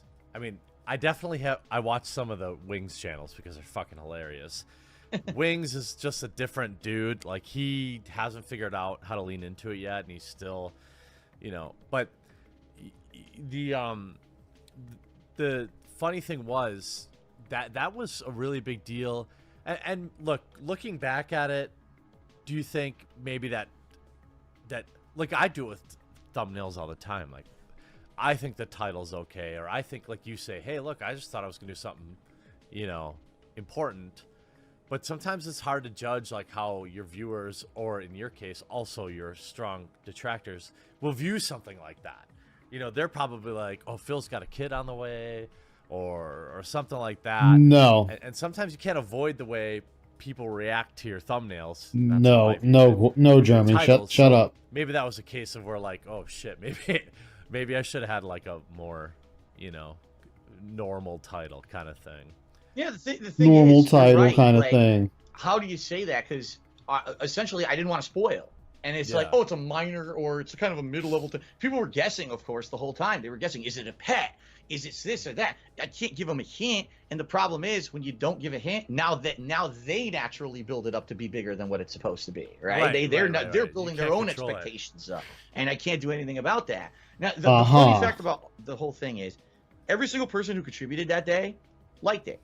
Every person who That's a contributed on lie. that stream was happy. I never got a single person who came to me and said, Phil, I feel like the contribution that I gave you was dishonest. It's because you told us one thing and it was People did say that. What's up, Glitter Fart? How you doing? That's the old office. That is the old Phil office, what you're looking at. You are seeing it in all its destroyed glory.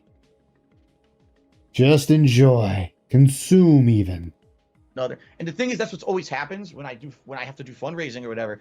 The people are happy. The people who actually contribute aren't the people with the issue. It's the people who criticize me, the people who do full-time detraction on me that always have the issue. It's never the people who are positively contributing. It's the people on the outside watching that seem to have the issue. So I like this revisionist history, though. I love the revisionist history because his fans did have issue with it. He did lose fans behind this. Like, he did lose fans behind this scam. Yeah, truly timeless, yes. What's up, Raziel? Why we watch two men blow each other?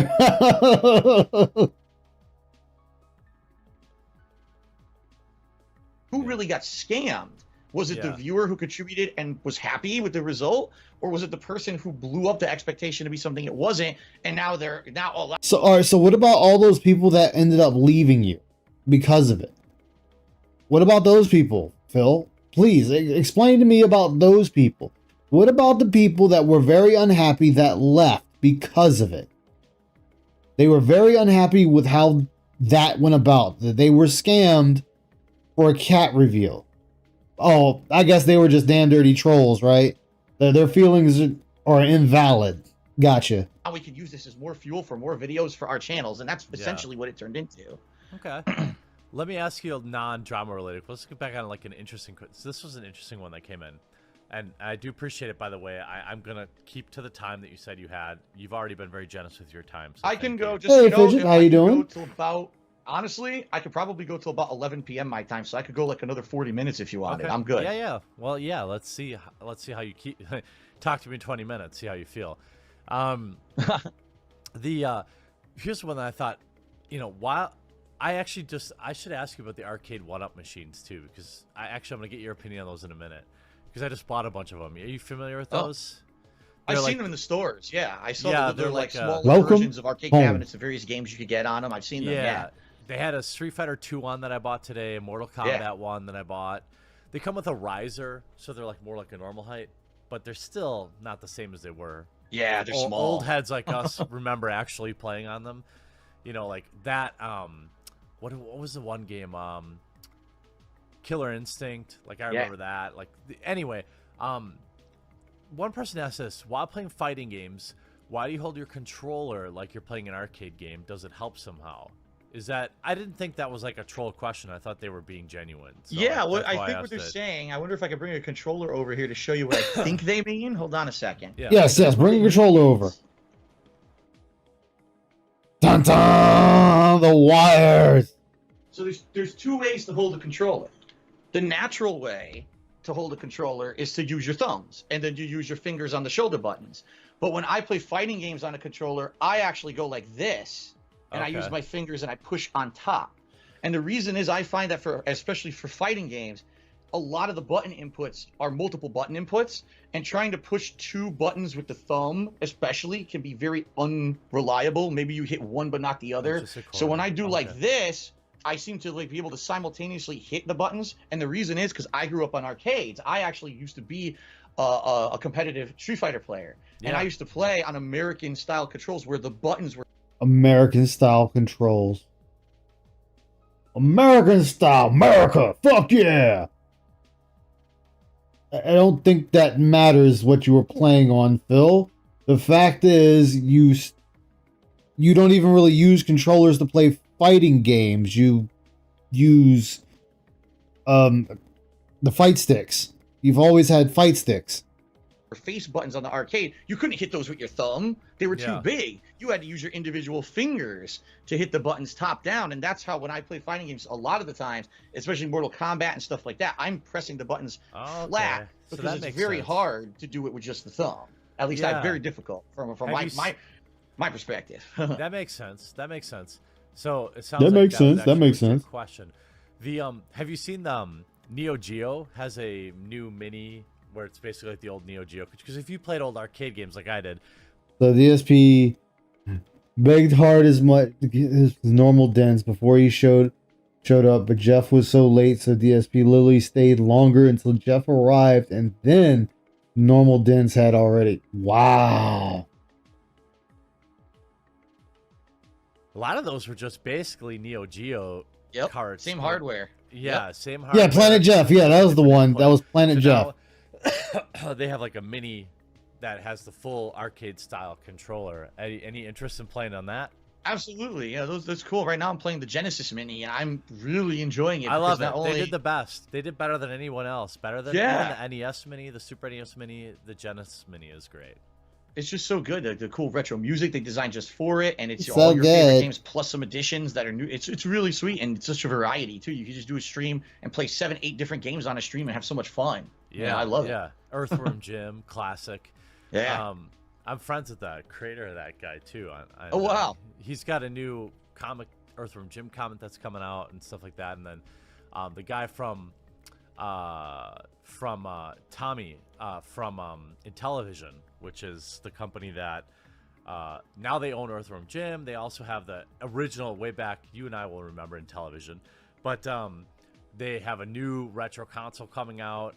That's kind of like the Genesis Mini or whatever, but it'll have Intellivision games, but it'll also have a brand new Earthworm Jim game on it, which will be exclusive to that too. Yeah, so that's kind of a fun scene. Somebody asked this question. I don't know if there's a legitimate answer. If there's not, we can skip it. But do you have a favorite titty mod for Skyrim? Oh my god. Are these the hard-hitting questions? Are these really the hard-hitting questions here? These are the questions that everyone wanted to ask DSP. Really, these are the questions we wanted to ask DSP. Hey, what's your favorite titty mod for old Skyrim? You know, where's that? What titty mod you using? You using the box of winches? You using the Atomic Beauty? Bodies of the Bella? CBBE? Like, look, these are the questions. A guy that's not playing on computer at this time, we asking fucking what titty mod you using.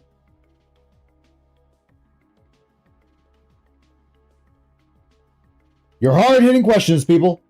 Your hard-hitting questions right here. One more time for folks in the back. No, I've never played it. Somebody asked this question. I don't know if there's a legitimate answer. If there's not, we can skip it. But do you have a favorite titty mod for Skyrim? Oh my god, no, I've never played any mod. I played Skyrim on PC back in the day when it first came out, before the mods even hit. And when that game came out on PC, it was so buggy. It was like no mods were out within the first few days of Skyrim being out. And the first mod that always comes out for any Bethesda game is the unofficial mod patch. So many issues with the game. Oh, this is old, Fidget. This is an old interview. Many years almost it was. Half the dragons wouldn't render for me. They looked like these gooey purple Barney monsters. So it sounds like your computer couldn't keep up with what was there. It was like really effed up. But no, I've never played any mods. I'm not a PC gamer essentially. I'm mostly console. Like 95% of the games I play are usually on console. So no, I don't have a legit answer because I never done any mods. No, that's fair. That's a fair answer though. No, that was just a dumb question. Like, hey, let me just throw in this one random question and just keep Phil entertained for a little bit. It should be fine here. There's nothing wrong here. I've never been a mod guy myself, but I know there are titty mods for that game. So I was like, I didn't know. I was like, hey, maybe Phil plays it on stream. I don't know. So a lot of questions pertain to this documentary, which you probably know. I don't know if you ever watched it, but I know you I'm can not play gonna ask you Skyrim on a if goddamn it's from it, toaster.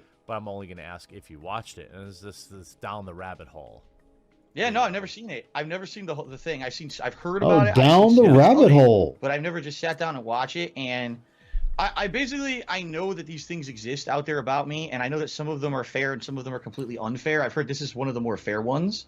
I would say I've watched it twice. I watched it before our call today, and then I watched it like when I first reached out. I didn't think it was like memeing on. I mean, basically, it's like, hey, here's Phil. He outlays some of your early career, which is, you know, probably accurate. Talks about your AdSense bullshit, which you already, you know, basically said, hey, this is what happened. That's accurate. Some of your low light moments in the early fighting scene where you're caught on tape being a dickhead. That's obviously that was all the time back then. Oh my God. Yeah. That was all the time back then. Street Fighter competitively, I was super dickhead. I admit that openly. I was just a real asshole. So I mean, right. So like, okay, so that's accurate. Oh, that's accurate. You know, okay, that checks out. Cool. But this does shape the way a lot of people know who you are, right? Like a lot of people nowadays, where YouTube, they couldn't give a fuck about creators like you or I nowadays, unless you're like Will Smith or, you know, some Hollywood actor, they might recommend. You actually used to have videos on the YouTube homepage back when they would put popular videos on the homepage. Now it's like, you know, The Tonight Show and Saturday Night Live. And what does this have to do with anything? So I think just to kind of complete the thought on the kind of the detractor videos, from the outside looking in, you know, I view them mostly as a positive. And it sounds like you mentioned earlier, you know, hey, basically, as long as they don't go, you know, crazy over the line or try to fuck me over, they're still a good thing. Like, they're still a thing that... They're still a good thing. You know, interest in me going. Yeah, to some extent. Because, you know, it's like you and I just said, we know this isn't going to last forever. What, most YouTubers have a couple of years, 3-4 years, where maybe they... Yeah, but you're still going, Phil. Both of you are still going, in fact. Both of these guys are still going today. It stay on top, and then that's it. It fizzles out. Yeah. And for me, because there's always a controversy about me, which literally I half the time don't even know about, you know, it keeps people coming to watch. I don't. Hey, Roar, how you doing? As long as it's not something that's going to not allow me to make a living or not allow me to do what I love, or it's going to... What have the detractors done, Phil, that has stopped you from making a living? Like, please, explain to me what has happened that the detractors have done that has stopped you from making a living. As far as I know, the answer is nothing. You are still able to make a living. You're still able to grift. You're still able to beg. You're still able to fly off the handle and force your dents to give you money. So nothing has changed on that front. So how are the detractors stopping you from making money? How are they stopping you from making a living? How are they stopping you to where you're going to have to move out of your place into a cardboard box under a bridge or move back home with your parents? How have the detractors stopped you from whoring your wife out? They don't. They point and laugh, they make up theories, they have fun with it, and they go on about their business. Hurt myself or my family. Yeah. And the things that I don't like is when people lie. Outright lie. Well, there was that does happen about me a lot. Yeah, of all the well, what's been lied about? Again, like, if you're gonna say stuff like that, you need to bring proof that there is something being said about you that's not true. Like, oh, people said I'm a beggar. Well, I'm not. Here's my proof. Or, hey, people sit there and say that, you know, I ask for money too much, but that's not true. Here's the clips that they're referring to, and this is the full video, or this is that full part in context from the stream itself. You, again, do not do that. So where's the lie besides you just wanting to cut it out of your stream and acting like you didn't do it, knowing you're being clipped to hell and everybody can look at them and be like, yeah, this is part of that stream. Like, he cut this out so it doesn't look like he's asking for money much.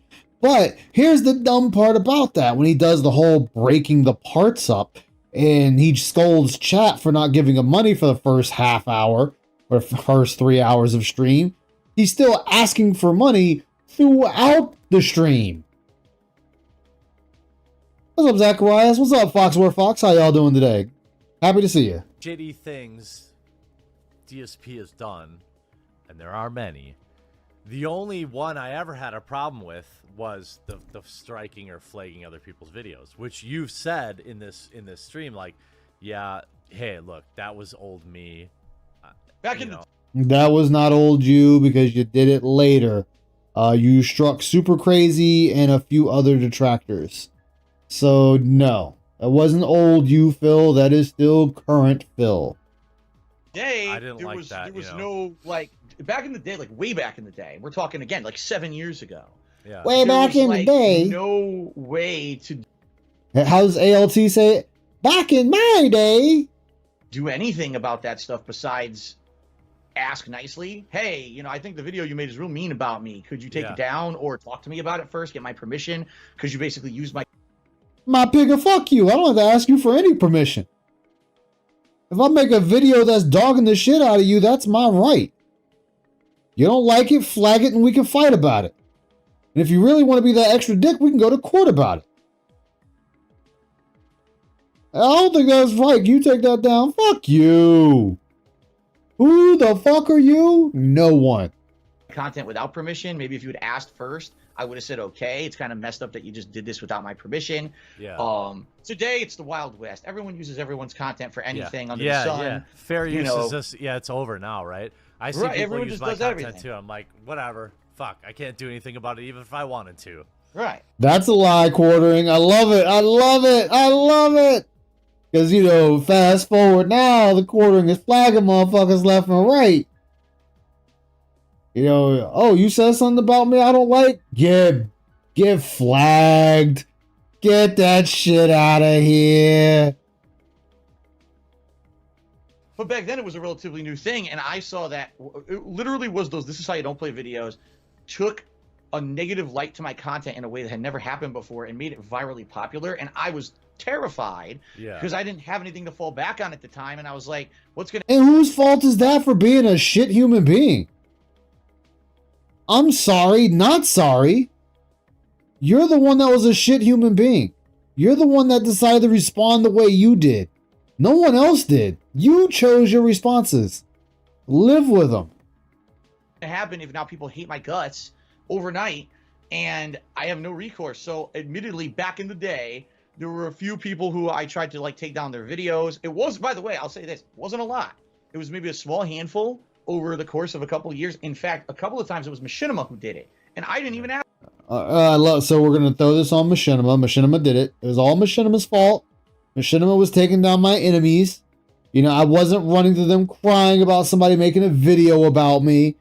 You know, it was just Machinima. All Machinima, nothing but Machinima, so help me Machinima. Asked them to. They just went ahead and did it on my behalf, and I found out later, and then I got shit for it because people were saying that I'm telling Machinima to do stuff that I never told them to do. This is another issue that I have with Machinima behind the scenes. But where's your proof? Do you have proof? Like, do you have proof that you told Machinima not to take action, but action was taken anyway? Because if I recall correctly from all the other streams you've done, you've sat there and said you complained, whined, bitched, and bellyached about it. And you've sat there and also said numerous times how you want your detractors gone. You want their channels gone. That they shouldn't be allowed to make money. They shouldn't be allowed to just have a piece of the pie because they're making fun of you. That you want to know their information. You want to know their names. You want their docs. You want everything else to know about them. And that people should check up on them, or the white coat should take them, or people should show what they do to their jobs and all this stuff. This is shit you've said within the year. I love this revisionist history. That sounds like you regret that, and you're not like that way anymore, though, which is the important thing. There's no point to doing it. There's no point. It doesn't productively do anything to try to take down other people's videos. if anything, I just wish more people would understand and be more conscious that when you're going to make those kind of videos, that concretely can hurt someone. Because here's a personal example. Back in the day, I used to just say shit for shock value. I would say completely misinformed things. Like I would say anyone who plays Minecraft is a small child and an idiot, and why would anyone play Minecraft? They're all dumbasses, right? And people would actually like believe me because I had a big following back then. They were like, "No, well, it's true. Everyone who plays Minecraft's an immature idiot." I didn't know anything about Minecraft. I had never played it. Yeah, the SOK were good people, exactly. Oh, SOK. Oh man, they were chums. They were pals, man. We were doing all types of shit back in the day with the SOK. You know, I'd have them come over for a beer, fuck Leanna, spit on my floor, shit in my bathroom, piss in my sink. It was great times, the best of times. I knew nothing about it. I was just talking out of my ass to get shock value out of my videos. And now I realize, my God, like I was so irresponsible. That's a messed up thing to do, right? And you should have been playing Minecraft all these years. Look at fucking PewDiePie. Exactly. If I had jumped on those bandwagons back then, I would have been way bigger than I ever was. But I was a very obstinate, ignorant person who just thought this. Let's see, my single cards I got off eBay showed up today. Ooh, we got a Japanese EX and another Mega EX. Nice. Yeah, also Tyrone. Yeah. See, I want the Y'shtola card from Magic the Gathering. This whole thing was kind of a joke. I never really took YouTube seriously back then, and I thought this is just messed up. I'll just say whatever I want, and people will laugh at it or whatever. Now I regret saying a lot of the things that I said and did back then. So you only regret it because it's actually stopped you from doing a lot of the things you want to do because it's being used against you by your detractors to the point that it's very difficult for you to get in with people because it's like, hey, this is this dude's history. This dude hasn't apologized for this. He is still running around saying these things. He claims he changed and he hasn't. Here's the proof of the things he's done a couple of months ago. With the racial humor that was kind of way over the top. That, you know, I look back then, I'm like, there's generalities, and some of the stuff I said was generalities way too far in one direction. It's a different time too, you know. I mean, it was like, oh, look at the quartering. Oh man, birds of a feather flock together. Hey man, it was a different time back then. You know, things was different around the hen house back then. You were able to get away with shit. You know what I'm saying? You could say some off the wall shit. You could kick a dog down the street. You could sit there and call someone the N-word. Man, it was a different time. It was a wild time back then, man. Wild time. 10 years ago, you know, this is a perfect example. By the way, I'm gonna bring up a question that I think anybody else asking it would bother you. Yeah, exactly. The Dead Space 2 demo stream. I have gout. I understand. Gout. The Gouty Brothers at Arms. Hey, Logan K, how you doing? Big Hustle, man. How you doing today? Hope you're doing all right. Yeah, nostalgia's for the cowards. Don't lie about me. Stop saying those things. I know. How bad it fucking hurts. I get it in my big toe and my foot, and there is nothing, and I mean nothing, that takes the pain away. That's right. So come on, Phil. You can tell him about the tart cherry juice right now. This is your time. You can be like, hey, the tart cherry juice works wonders, man. Kojima, yep. And you mentioned the kind of so essentially this whole cancellation thing was basically that is the quartering that you see on the right side talking. This is the DSP quartering interview. It's one of the first interviews he's done. He might have done some before this, but I'd have to really talk to Ziggy about finding those ones. But this is like the first major one that people actually knew about. Good to see you, Logan. Phil did these ching chong bing bong jokes, and whatever. I'm not one of those people that's offended by them. You can find them unfunny, fine, but I'm not gonna put any stock in the fact that you're offended by it. Fuck off. But especially when it was okay, well then why are you offended that people are calling you a cuck and the Jew bull is fucking your wife? Oh, I'm sorry, this is supposed to be about DSP, not the quartering. Fucking years ago. Stephen Colbert had a whole character named Ching Chong Ding Dong or something like that. Yes, I'm actually excited for Metal Gear Solid 4 coming to PC. I won't lie. Nobody said anything about that. So This funniest cancellation thing was the you don't joke about my gout, but also Ching Chong Bing Bong. That was basically, the Daily Dots article, right? And then DeSerto basically wrote the same article, like, well, Phil, look, that's just not the same. Like, I'm assuming you misspoke, like, whatever. Misspoke. Okay, so you're telling me that it's okay to sit there and say, Ching Chong Bing Bong, as you want to put it, or Chicky Chang Wang, and all this stuff. But he misspoke saying that and then banning people for making fun of him for having gout. Sure, Jeremy. I mean, you know what? As GTG says, choose your own adventure. But I do know gout fucking hurts, and I hate it. I hate it so badly, and it sucks. And for me, it's if I manage everything, it's relatively self-inflicted. If I get a flare up, sometimes though, I take alpurinol, which is like what that is, gout medicine. But gout medicine. So I always thought that was funny. I felt like a kindred spirit when I was reading these articles. Like, oh, he's upset that people are giving him shit about gout. Like, kindred spirit. Yo, kindred spirit for having gout. Oh my god. How did I miss this the first time I watched it?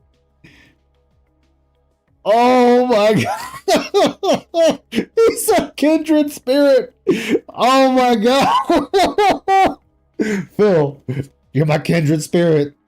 I has the gout too. We're the Gouty brothers in arms.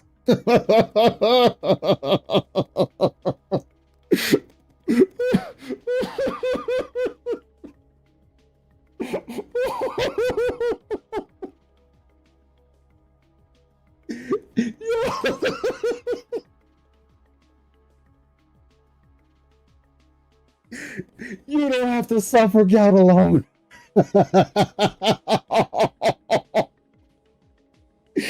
Oh, one more time. One more time. Take alpurinol, which is like what that is, gout medicine. But so I always thought that was funny. I felt like a kindred spirit when I was reading these articles. Like, oh, he's upset that people are giving him shit about gout. Like, okay, probably not the best thing to use as a shield for Ching Chong Bing Bong, though. No. Oh man. Gout is called the king's disease, Roar. It's acid levels. You can get it. It's mainly your joints, but a lot of times people usually get gout in their foot or their knee. People I've met that have gout usually is their foot or their knee. So they have to be very careful with the foods they eat because it can cause a flare up, and it is painful. I'm not going to sit there and say it's not. It is painful.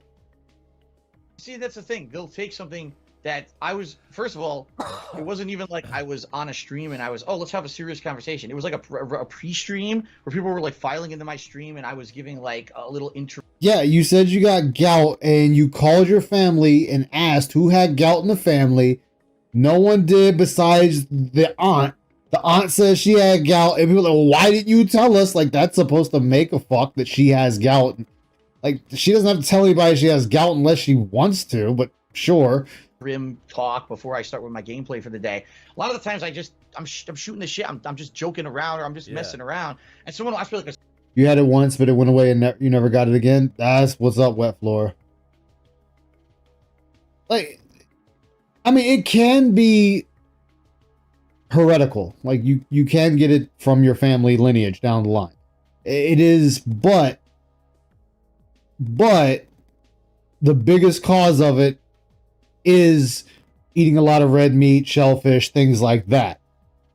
But that doesn't necessarily mean you'll get it either. Because I eat, like if Icy was here, she'd tell you, I eat a lot of red meat.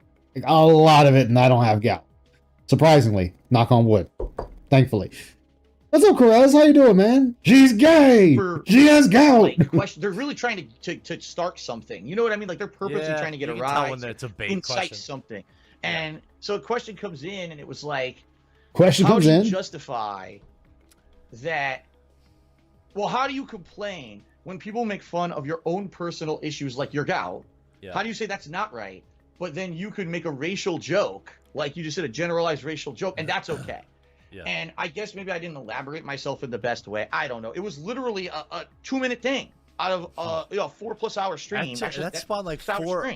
Yeah, it was like 4 or 5 articles that wrote about that.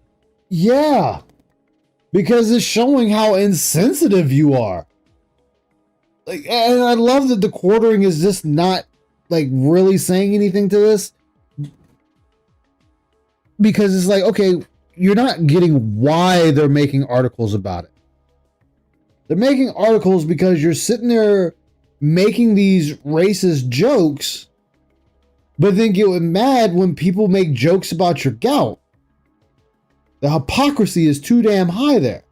Yeah, I don't know where they got it from. Someone had to tip them off or say something. There had to be a slow news day, and they had nothing to write about, and someone sent them something. Oh, here's a clip of a streamer or whatever. Yeah. And but you know, no, obviously, if you would allow me to take a minute to actually clarify what I'm saying. There's a difference between generalized. Hey, you're in New Orleans. You eat a lot of meat and seafood. You're not screwed. You're not screwed. Just because you eat a lot of it doesn't mean you'll necessarily get it. Humor and a personal attack. Okay, generalized humor, making a generalized joke about a race, making a generalized joke about a gender, making a generalized joke about anything that's a category that's in general, is not directed at a singular person, right? So yes, you could take it personally if you're a person of that group, absolutely. And I do think that there are situations where you can go to the extreme and it is too far. But I don't honestly feel, besides maybe I can say one time ever, that I know I went too far, and I've apologized for it. You're also Italian. Something that happened in 2010, by the way. So this is the video that made me hate Phil. And people still bring it up. Your detractor origin story. That one instance, I don't ever feel like when I do generalized humor about a race or whatever, that it's over the top insulting towards that race, and I'm meaning to like maliciously attack people of that race. It's from the Ascended Heroes, so it has an anime look. Ooh. Makes so many racial observations in his kind of comedy. Right? More Italian than DSP. If I do something like that. Yeah, but you're not Chris Rock. You're not a well-known comedian like Chris Rock. Like, this is the other thing. Phil likes to compare himself to other people that are famous. You can't compare yourself to a famous person when you yourself is not famous. What's up, Vicious? Welcome aboard, Dr. Sent, man. How you been? Been a minute. Hope you've been all right. Like, you do realize, Phil, that even the comedians that made gay jokes, trans jokes, all them jokes back in the day, they're catching flack for it still now, and they've lost a lot of comedy gigs because of the jokes that people laughed at back in the 90s and the 80s and the early 2000s and even the 70s. Like, people still catch shit for that. You're no different, and again, you're not a comedian. You're not anyone of note, so you're gonna catch it harder than they would. Most of my audience gets it. There's always a few. Also, he's not funny. It's like unfunny is his superpower. Yes, it is. It's very much his superpower. People who don't. In fact, I realized over the years not to do it anymore, because when I do those generalized racist jokes, I look out as a black woman coming. All right, boys, prepare the slave trade. We're going to sell this one right off for profits. Like, you still make those jokes. Oh, why don't you talk to other kids? Well, I don't trust them because you're black. But that's the shit you've said, Phil. That was not even but a couple of years ago.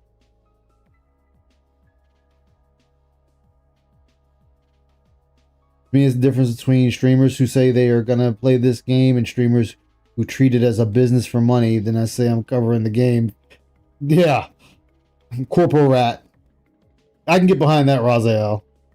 Say racist, but you know what I mean. That's how they categorize it as racist. Yeah, I know what you mean. Hey, Jordan Fadeaway.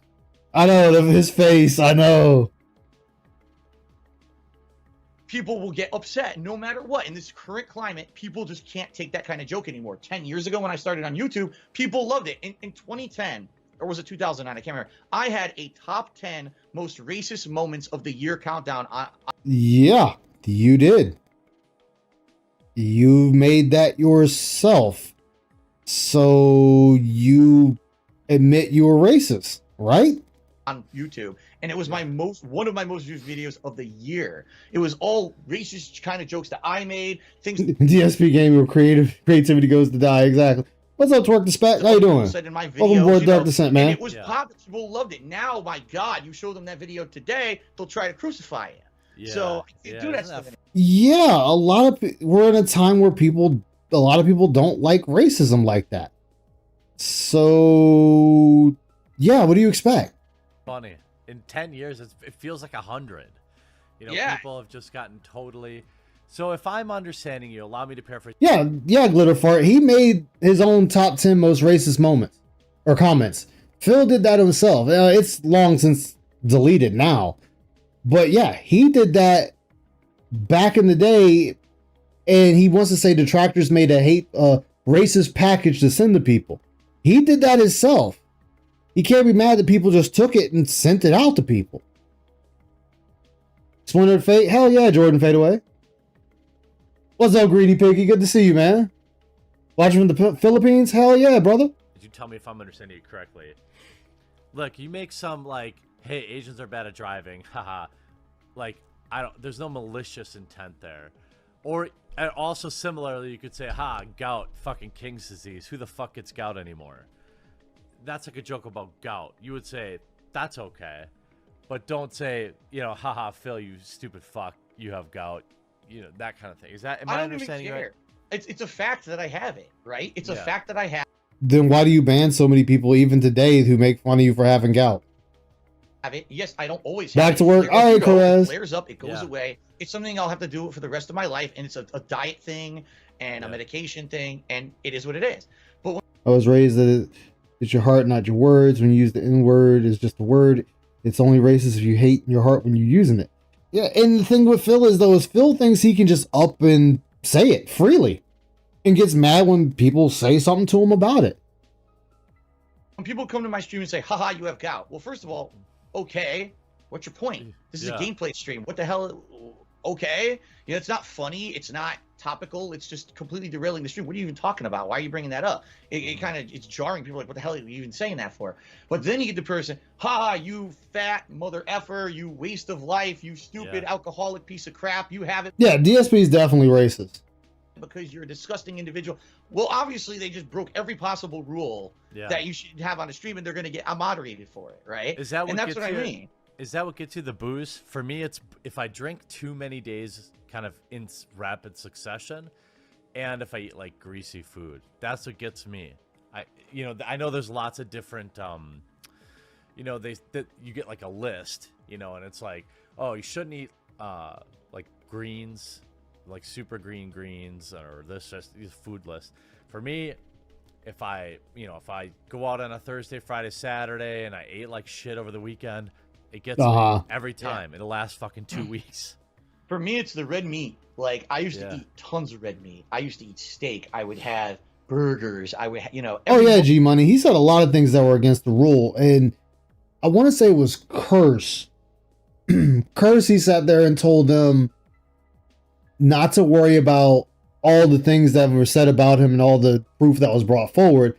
He sat there and said, "Oh, just overlook that and keep it going." It's like, no, you can't overlook the things that are being brought up. That's true. Lunch meat. I loved red meat, and I would drink. I used to drink way more back in the day. Were you like a wine guy? Or... No, I was like rum. At one point, I was really heavily into rum, and then it was like gin and mixed drinks, not not shots, but like mixed drinks, stuff like mixed drinks. Yep. And not having any kind of responsibility. I would just eat red meat 5 days in a row. Drink, drink whatever I wanted. I'm a fucking YouTuber. I just got to film videos tomorrow. Who cares if I got a hangover when I play video games, right? Who gives a crap? That's how my attitude was when I first started this whole thing 10 years ago. And it caught up with me about, I think it was 2015. It caught up with me in 2015 where I got it bad. About 30? All of a sudden. At that point, I was 33. Yeah, that's what I would have 33. hit for me. To be honest with you, like you're not. I don't think you're fat. Like I'm a big guy, and it didn't. I never had a problem till I was probably 33, 34. Then one day I woke up and I couldn't walk. And Yep, out of nowhere. Yeah. What did I do? Did I break my foot? What did I do? Because you don't think it could be gout. You're like, I sprained my ankle. I broke Who a the bone. fuck What thinks the hell it's did I gout? do? Yeah, Right. yeah. That's the. It's the King's disease, and y'all were living very loose lives. That was kind of the running joke around. Do not need to listen to detractors. It's all bullshit. They say, but if it's true, well, yeah, make it make sense. Yeah, I mean, he has said that so many times where he'll sit there and say that people are lying, and then it comes out to be true, and then he's all upset about it when people get mad at him. Like, I mean, his own fan base. His own fan base gets mad at him, and it's like, well, dude, you're the one that lied about it. Then you finally came out and fessed up to it, and you're mad that people started walking away. My family even with me, like, gout, what the fuck? You know, and I'm like, hey, imagine having broken glass in your joint. Yep. You know, and then having it always be there, where my big toe is like swollen up to like 3 times the size, you know? Right. And people around me eventually understood, like, okay, well, we're not going to give them shit about it because we know, like, it's brutally painful. It's debilitating. It's to the point where your life has to change for 2 weeks until it goes away. Yeah. Because it's so bad. And people want to make fun of you. And you're like, dude, I'm sitting on a stream pretending my foot doesn't hurt. So I can make money today and I'm trying to put on a happy face for. I mean, but you reap what you sow. You sowed that into your community. You sowed that into the fighting game community. It comes back home to roost, Phil. So you have to deal with that. Stream when I've got daggers in my foot and people want to make fun of me. Do you get for it? Like, Do you get it in your foot too? Is that where you get it? Yep, Okay. foot. Same thing as you, big toe, because that's the most common place. Oh, Yep. yeah, because I've read about, like, there's sometimes people getting their elbows, sometimes people getting whatever. You know, for me, it's always big toe. And Big toe. yeah, no walking, no amount of elevation matters. You know, like no sock on foot, foot out, and just ride it out. And you know, if you go have a good doctor, you get some pain meds. But otherwise, you know, there's like you can't do anything. So let me ask you, do you? Come on. Are you out in Seattle now? Yeah, I live just outside of Seattle. Seattle. Yeah, this is the quartering interview, and the quartering was like he's a kindred spirit because Phil also has gout. Yeah. So which is fucking hilarious. More specific. I got a bunch of questions which probably seem like some of your fans too. So maybe this is like said. When DSP moved out to the Seattle area, he was excited to meet people, experience the outside. And look, if these are like secret clone troll questions, I literally don't know. You know, I try to pick the ones that seem genuine.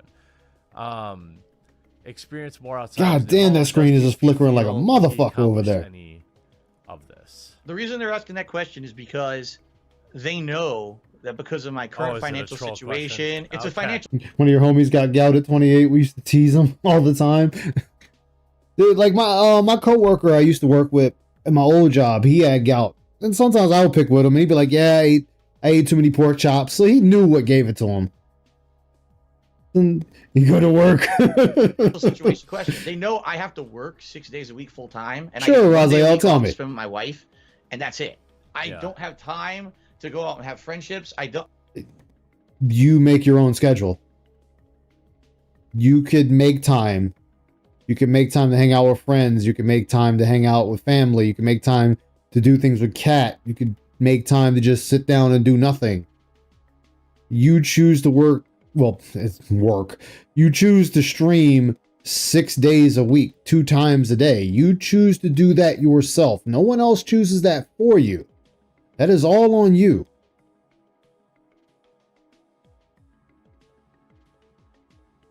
He used to be angry before meeting Kat. Exactly. I have to work my ass off to keep everything I have. Big ups to everybody in here. I appreciate everybody here tonight. The scenes. So when they're asking that, they're taking a jab and saying, haha, Phil doesn't have friends. He doesn't have a life outside of streams. All right. Okay, I'm sorry. I didn't know. No, it's cool. I didn't know. I know you didn't know. Yeah, you don't have friends. Like, let me go back, because you already said you don't have time. Financial situation question. They know I have to work 6 days a week full time, and I get 1 day a week off to spend with my wife, and that's it. I don't have time to go out and have friendships. I literally have to work my ass off to keep everything I have, because I'm in a really bad financial position behind the scenes. So when they're asking that, they're taking a jab and saying, haha, Phil doesn't have friends. He doesn't have a life outside of streams. All right. Okay, I'm sorry. I didn't know. No, it's cool. I didn't know. I know you didn't know. Yeah, and he has poor time management. He shows that. He doesn't need to stream 6 days a week. If Phil really wanted to, he could just stream Monday through Friday and have Saturday, Sunday off. Or if, say, the wife's schedule changes when she's off at work, he could be like, okay, well, I'll take either Friday and Saturday off, or Saturday and Sunday off, or Saturday, because he's hell-bent on Saturday. That's why I keep saying Saturday. Saturday and any other day off. So that's perfectly fine. Okay. Yeah. Let me ask you, so if this is too specific, we can skip it totally. Like, this has been great and really informative for me this far too. I hope you're having a good time. I'm having a good time. Sure. Absolutely. Sure. So one of the things so many people bring up is fucking, like, I'm not going to ask you anything specific, but as a content creator, I had to learn the hard way, just like you did. And I'm thinking that I understand the situation better than most of the detractors would. Okay. Bring up the taxes shit. And well, I mean, he did a stream on Smash the Taxes. He needed $17,000. So yeah. I try to explain to people what it's like. Go training at the time management and task delegation. And like, I would actually like to move up in my job, but it's going to take a minute. My first 2 years, I was making any money on YouTube. I had 1 year I had to pay in like $40,000, and I had nothing. Right, so I was like I had to extend my taxes to October. But also naturally occurring in your blood cells. I had to borrow money from my parents. Naturally just to occurring pay my amounts of the fucking body. taxes. And then the next year, my accountant was like, "Hey, you should really be paying in every month." And I was like, "I just borrowed all this money from my parents. I got to pay them back. Plus, I got to pay my life, pay my bills. I can't do that." And only recently did I end up in a situation where I can effectively plan around income. Okay. I mean, what's your question for Phil on this? It sounds like you're trying to ask him the question, but in a polite and non-intrusive way, by sharing your own story that may or may not be true.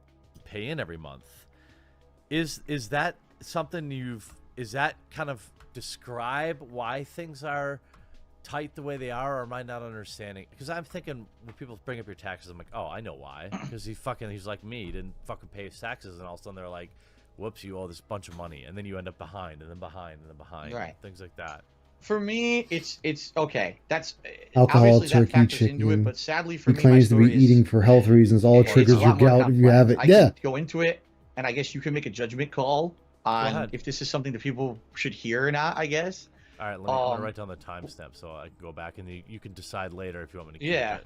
Go ahead.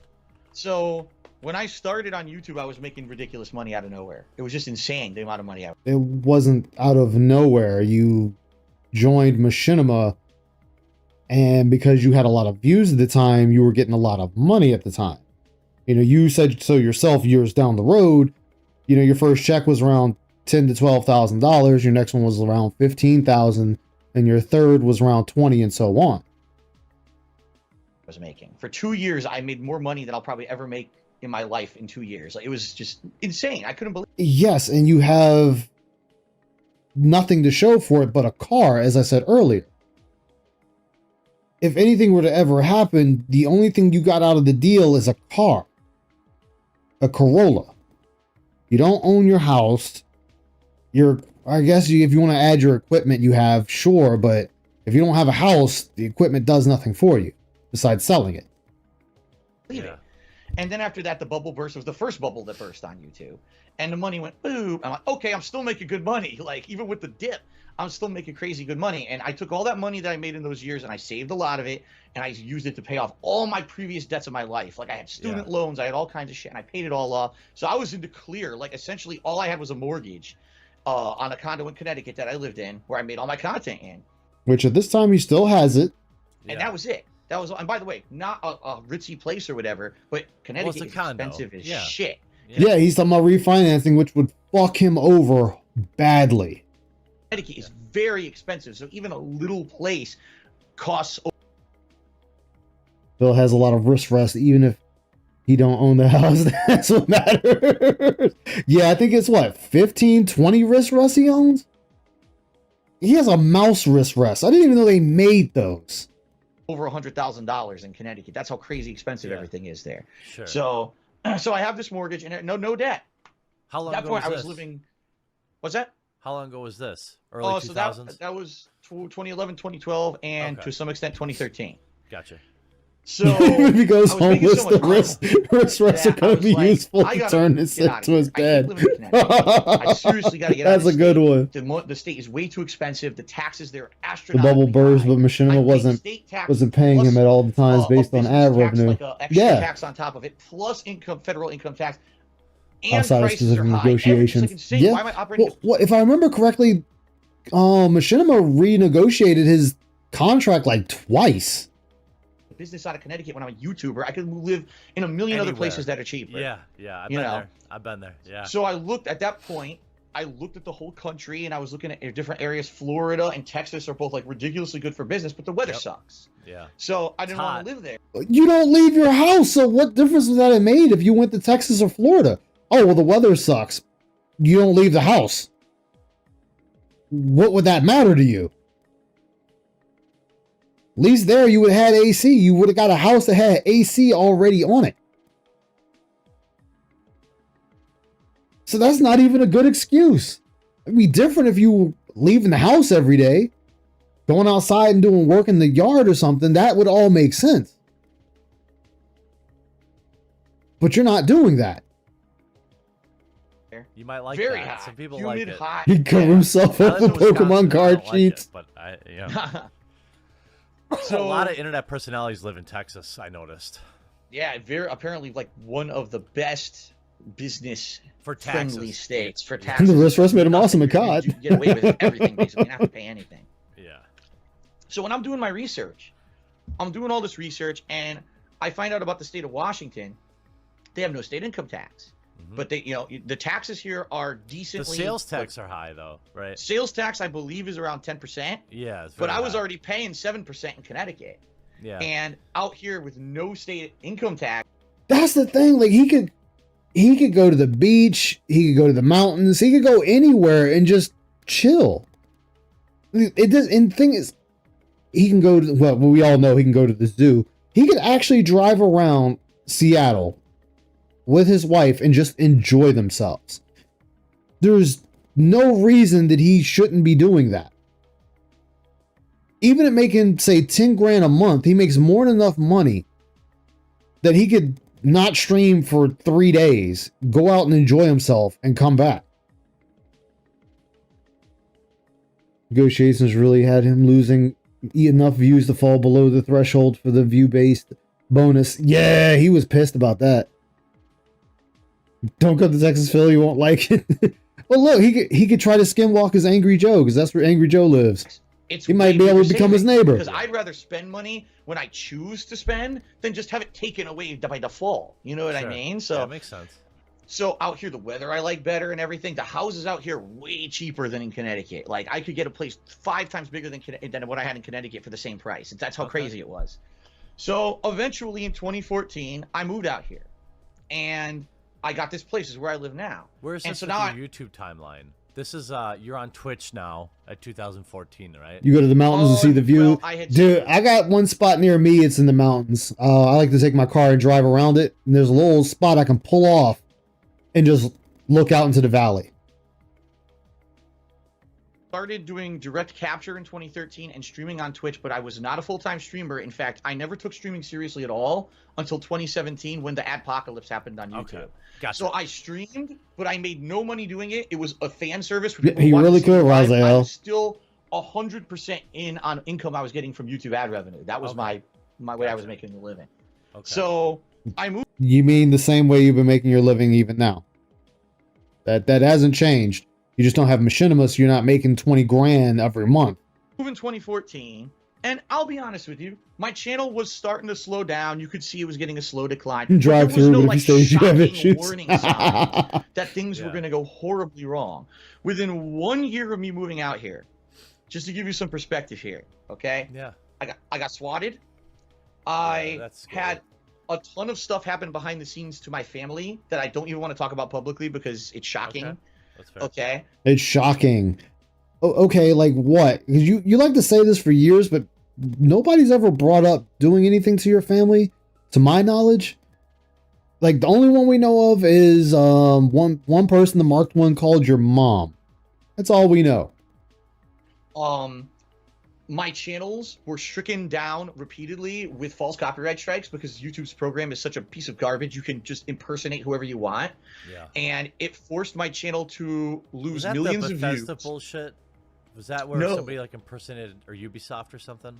No, that was the first time that ever happened was back in 2010, and that's why I created a new channel called DSP Gaming. Originally, I was just under Darkside Phil, and someone impersonated an Ubisoft employee and got Darkside Phil shut down, so I started DSP Gaming. Later, I got that cleared up. Yeah. But in 2015, I know, Raziel, I would too. Companies, and then they actually listen to this conspiracy. Okay, conspiracy. They actually made fan art for me to use in my videos. Oh, I heard about this. Yeah, I heard about this. They put it up on my forums in like January, February of 2015. Oh, Phil, here, use this fan art. That's brutal. They waited for me. Yeah. They waited 6 months for me to use the fan art in all these videos, and then they struck them all down on YouTube, saying that I'd stolen it without permission. That was brutal. And overnight, what's up, Jay Wusso? How you doing, man? That my channel lost like around, I think it was between 6 to 10 million views. And when that happens with a YouTube channel, YouTube essentially says that's a red flag. Something's really wrong with a channel that's losing 10 million views. It must have been that they were doing something underhanded or whatever. And immediately what the algorithm does, it kicks your channel from the search ratings. So overnight, my channel, DSP Gaming, that used to be one of the top channels always for gaming, became unheard of. And no one could find it on YouTube. People would search for my videos and couldn't find them on YouTube. And that was the first year during the fall gaming season when No, Machinima told you to wait while they worked it out with YouTube. You claim they told you to delete all those videos. And even when you did the tell all stream where you were showing this information, you never showed the email where they told you to delete all those videos. You jumping the gun like normal fucked yourself, and you never recovered, and you never will. Bunch of new video games always come out September, October, November, December. Yeah, it's the money months. That's the money season. I would get a giant spike in views and a giant spike in money. My views went down. Yeah. I was like, you gotta be kidding me. And ever since then, it's been thing after thing. Wait till you hear the next one. So that was. Oh yeah, he does love about lying about videos. I'm trying to recover from that. It's very hard because now I've got all this debt in my name. I've got 2 homes in my name. All this stuff going on. Then the next year, I find out my tax accountant from Connecticut did my taxes wrong for several years. Yeah. And well, I know what it's like filing as a. Oh, he screwed me over. You never thought about maybe finding someone in your city to do your taxes? I mean, if the guy fucked you over, that's wrong. But in the same breath, you should have made sure he knew the tax laws for Washington State. Again, you don't ever do any legwork until it's biting you in the ass, and then you automatically want to panic and get your chat to fix it for you. Internet personality. Good luck finding an accountant that knows how to fucking do that. You know, like. Well, this one was just laziness. This guy, when I moved out here to the state of Washington, told me, don't worry, even though I'm stationed in Connecticut, I can continue to do your taxes for you. I know what I'm doing. I'm a good guy. I know everything. So he did my taxes for 2014, 2015, 2016. I get a notice at the end of, it was during 2017. I get a notice from the state here Oh, were you aware that? Yeah, the Washington State. Are you aware that there's business taxes here that you haven't paid for 3 or 4 years, and now you owe us all this money in back taxes? I was like, what? Yeah, you should have looked into that. That actually should have been the first thing you looked into when you moved there. Is there any type of business tax I need to know about and deal with? No, you were trying to get over without paying taxes, which, I mean, hey, you want to fuck over the government for paying taxes, go for it. But you're going to get caught. You're going to get caught, and you got caught. I was told by my guy there's nothing. So I contact my guy. He's like, oh, I don't know, nothing. Don't talk to me no more. Basically, that was his approach. Like, I don't want to hear nothing, because he was afraid I was going to sue him. So I had to find a new tax guy. I ended up being so much money in the hole, and now my tax guy charges me so much money to fix this issue. We're talking tens of thousands of dollars, okay, out of nowhere. Money that I already had a decrease. You said it was $17,000. That's why you did the Smash the Taxes marathon. And then you turned around and told people that you needed more because you needed to pay the tax accountant more money to keep filing the taxes to get it caught up. In income because of all that trolling activity and the false copyright strikes, and I'm just trying to recover from that, and then this happens on top of it. And since then, it's like, not to mention you maxed out 14 credit cards to move where you are now. Seriously, thing after thing, and I can't talk about all of it publicly because there's personal things that happen behind the scenes that I cannot disclose. But it's just like, it's a shitty situation where, like, oh yeah, tax people just fuck you over anyway, and there's no way to fix it. There's no quick fix solution. I'm stuck with multiple properties. The one in Connecticut I can't get rid of. Well, it's more. Welcome aboard, Dr. Descent, man. Hope you're doing all right today. What it's worth. Sounds like he's making it up as he speaks. He is. He really is making it up as he goes. Like, if you're gonna do something like this, you should already be looking up if there is a business tax where you're at. Like, that should have been the first thing he did. He just didn't want to pay it. And eventually it caught up to him. Yeah, in the 10 years that I about that. People asked about the other property. So you're still stuck with that now? I'm stuck with it. Unload it. I can't unload it. I tried short selling it. It got declined. They won't do it. I can't get rid of it. Actually, he could have rented it out, but because he wouldn't answer a phone call, it just went on being empty. Because Phil wanted to go through emails instead of just calling the damn person to deal with the property, and he could have had someone living in there paying rent. Phil was too lazy for that. He caused his own headache, his own problem. And essentially it's to the point where no matter what I do, I'm screwed. So I have to choose the lesser of two evils. Do I ruin my credit? Yeah. You know? My do sister's one thing, in that same spot. Yeah. You know? So I don't know what I'm going to do. And that's what the people constantly ask me, why are you always asking? He'll be depending on made by Dent / Darcy products till his last days. It's so fucking true. What's up, man? Welcome aboard, Dark Descent. Hope you're doing all right today. Asking for money on streams. I don't want to. If you actually watch back in the day when think about it, because since the Darziak files or DMs, 2017, he was working for Phil. He was doing things for Phil. So he was doing things for Phil at this time. When I was on YouTube and I was making the big money before all this happened, I never asked for anything. I was happy. I just come make videos, put out the content. It was never about that. I don't want my streams to be about that. In fact, when I'm doing a live stream, the reason I do this lengthy pre-stream is because I want to get that bullshit out of the way so we can have fun with games. That's all I want to talk about is having fun with games. I don't want to have it to be, I have to constantly be like, oh, by the way, reminder, guys, help me with a tip and do this and do that, whatever. You still do that today. Like, he still does this today.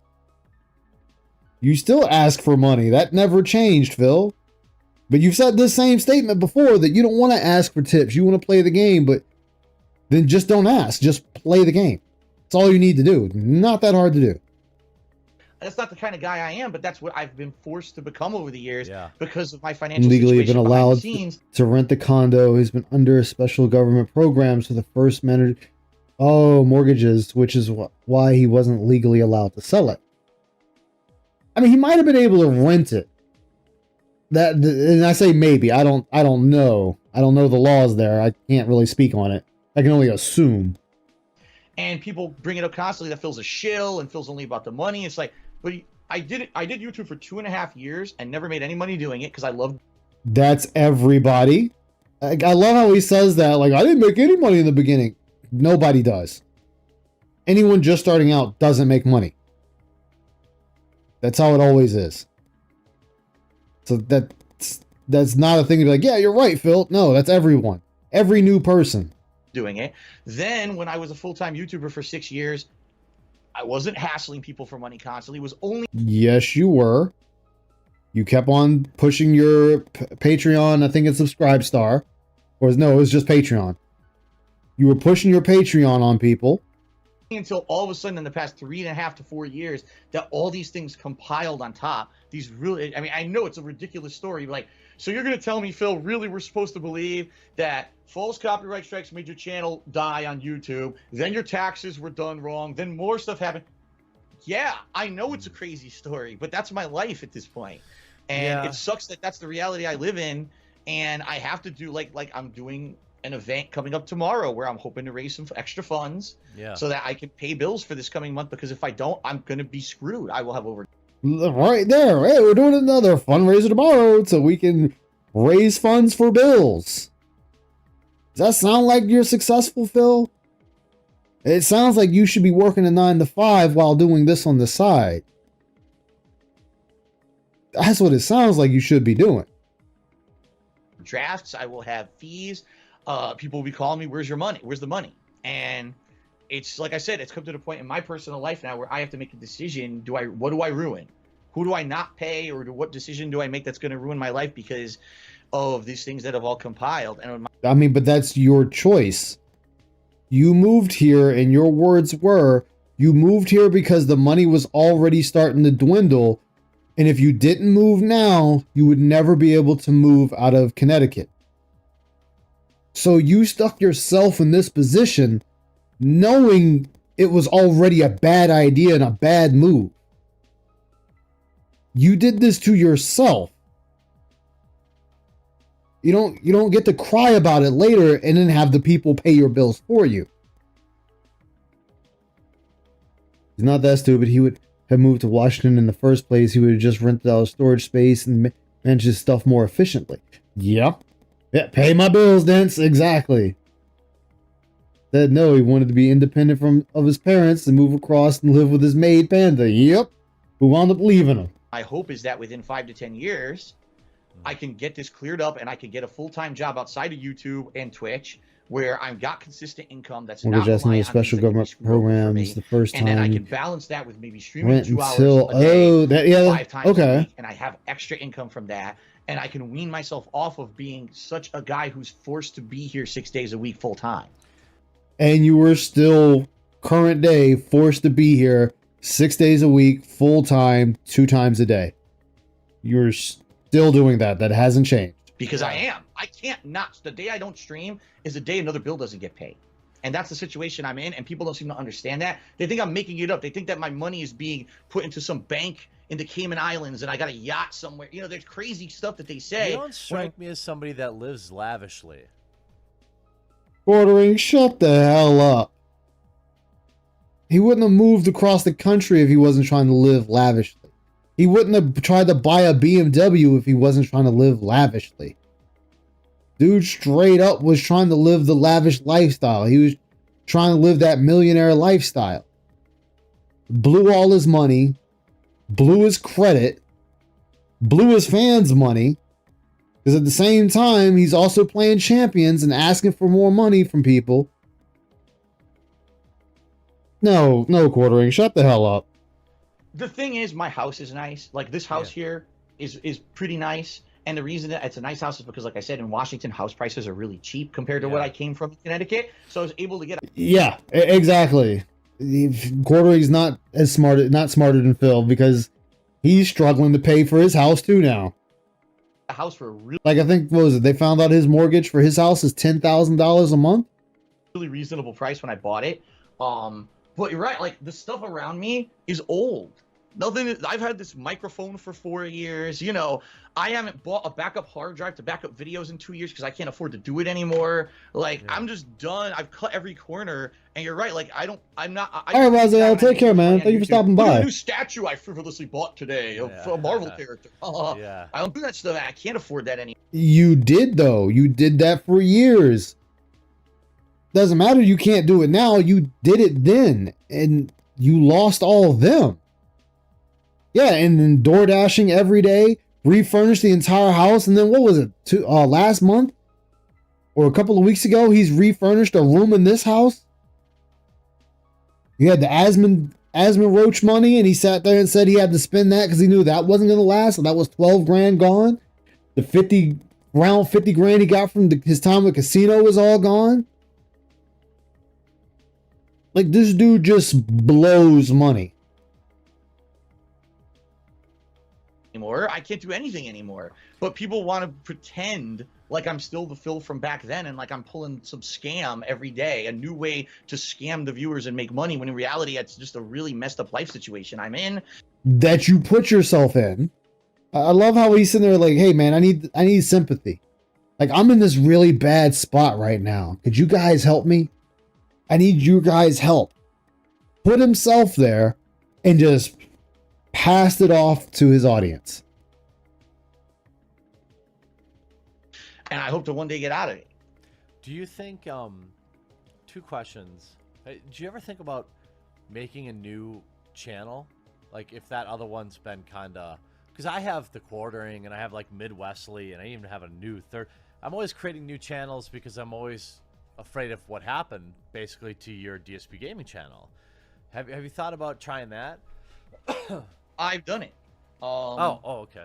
Over the years, I've done it. At one point, I had a channel that was just for fighting games, but that I had to get rid of because Machinima screwed me over at one point. Okay. I won't get into that because Machinima is... No, they didn't screw you over. That channel wasn't making views. So they were like, hey, the views you get on it, we're going to give you a significantly less amount of money for that channel. Because, again, you were sitting there double dipping. You running the two channels. And then when they told you how much money you were going to receive from that channel, you said, well, it's not worth it. I'm just going to pile it all on DSP Gaming. So they didn't screw you. You expect to make, let's just say, $5,000 on a channel that is only getting, say, 200,000 views, if that. It's not how that works. Doesn't even exist anymore. So Yeah, the 5 copies of Street Fighter, the statues, the fight sticks. He's still got a slew of fight sticks now he's purchasing. Looking at buying another fight stick and another controller now. Never planned his financial out. Yeah. Dude, I've already said he's going to die in this room. He's going to die in this room. In 2016, I made a channel called KO Gaming. And this channel was exclusively to be not what I do on my streams, which is just raw gameplay, but this was where I was going to take the footage from the raw gameplay and edit it together into really, high production value game reviews or countdown videos, the kind of stuff that you see on YouTube all the time that's really popular, that's not raw, it's edited stuff. And the channel took off. The channel, within 6 months, I had a video that had over 1 million views. I was making thousands of dollars on it. It was really good. Yeah. And then guess what happened? YouTube demonetized it. Really? For no reason. Every video. I'm sure they had a reason, and I'm sure they told you the reason. Yeah, 50 wrist I rests. started uploading, got demonetized, and they wouldn't explain why. I would have to basically submit the dispute. Yeah, the request. Yeah. It would take 4 days. They would fix it, but I'm working my ass off putting videos on YouTube, and I can't make any money on them. After 4 days, you can't make any money on a video anymore. It's already live. I know that. Yeah, you get 80% of your views in the first 24 hours, and then they finally greenlight it. They fix it. So for me, it was like, there was two things that happened. That happened, and then also, of course, my detractors immediately knew that channel was me and started spamming the videos with downvotes and nasty comments. This is DSP, the person who we hate. Here's all the nasty stuff he's done over the years. How are you going to have a new audience of people come into a channel that looks like it's fresh and new and it's exciting, and the first thing they see is disgusting stuff about, defamatory stuff about me in the comments? Yeah. They don't even care. They're like, I don't care about that. I'm watching the video. It's actually pretty good. They don't have to read the comments, though. You know, a lot of the YouTube videos I watched back then and even now, I don't read comments. I just watch the video, and once the video is done, I just close it. Again, choose your own adventure. But they get bombarded with the toxicity. So it was a combination of the two factors that in 2017, when the YouTube apocalypse hit, I was like, so not only are they going to demonetize every video on the channel, but then I can't make money anyway because they just halved the amount of money you can make on a video to begin with. Why am I going to focus on YouTube anymore? And that's when I decided enough is enough. I know I have enough of a supportive fan base. I'm taking my ass to Twitch, and I'm just going to do this full time. And I had enough of YouTube. And that's what my attitude for the past 2.5 years is. And now he's back on YouTube because even Twitch got tired of his ass and kicked him off of Twitch. My videos are just archives of what I do on Twitch, and I don't care. I'm not going to edit nothing. You know, I'm not going to put the hard time and effort into doing that kind of work that I did for a whole year there on KO Gaming just to have it destroyed because of a YouTube algorithm. Because yeah, he lost them both times, and it's going to continue happening. Like, it's really going to continue happening to him because he doesn't change. Like, when he plays games, he's uninterested, uninspired. He doesn't talk to the chat. Nothing. And most of his chats now are just come down to give me money for Pokemon cards and give me more money for Pokemon cards. Or guys, we didn't do so well, so let's turn this around with tonight's stream. Or hey guys, today just didn't go so well. It was a good day, but not a great day. Hopefully tomorrow we can turn this around and make it a great day. Like, it's all about money, and people can see that. And a new, fresh audience coming in is going to see that, and they're not going to stick around for it. They're just going to dip and be like, yeah, fuck this, I'm out. They're lazy over there. So I'm not going to put up with it anymore. But I tried to diversify, and sadly, after a year, it didn't work out anymore. Yeah, it's definitely rougher for everyone. Even Twitch is having a rough time. I mean, if you're not in the upper 1% and maybe the top 10%, you have a rough time. But that's why most people have a job and do this on the side. Yeah, I don't disagree. I mean, I completely understand why you feel that way. And you're really more of a streamer anyway, since, you know, really gameplay. He just told you he was doing videos and raw videos. Oh yeah, you're more of a streamer anyway. No, he's not. DSP is not a streamer. He is still just a Let's Player. The Let's Player from the old era. Play videos, I think, evolved to streamers. Live streams. Yep. Yeah, I mean, that's... Let's Plays were huge in 2010, but now we're all streaming, and... Well, I'm not, but streamers stream these games. You're more of a grifter, yeah. Watch them. So, let me ask you, and we'll wrap it up here in the next less than 10 minutes. You've been great. I do appreciate the time. No problem. He's a beggar. Where do you think? How do I put this? Where do you want? Kind of, when you say that you want to wean off YouTube and get into like something more stable, I understand that. I YouTube too. I don't stream, but we. He's so bizarre about a category of his own. And I work full time still, and I tell my people constantly, like my viewers, like I'll never quit my job. You know, what was the last job that you even remember? What was the last thing you did before you started this? I was working for a helicopter parts company based out of Connecticut. They were a subsidiary of a much larger company called Sikorsky Aircraft, which is a part of another big company called United Technologies. You might have heard of them because they make a ton of stuff. And this company essentially was the middleman between someone who owned a helicopter and the companies who would repair helicopter parts. So if you owned and operated a helicopter, maybe you were an oil rig company and you need to fly your people back and forth to the oil rig. I was the guy who would take your call. I would listen to your problem. I would talk to my guys, my techs, figure out what's going on with your helicopter, place an order for a part for you, or I would get your part in that's broken. Damn you, Sikorsky. For a reasonable price and get it back to you as soon as I could. So I did that for about 2.5 years.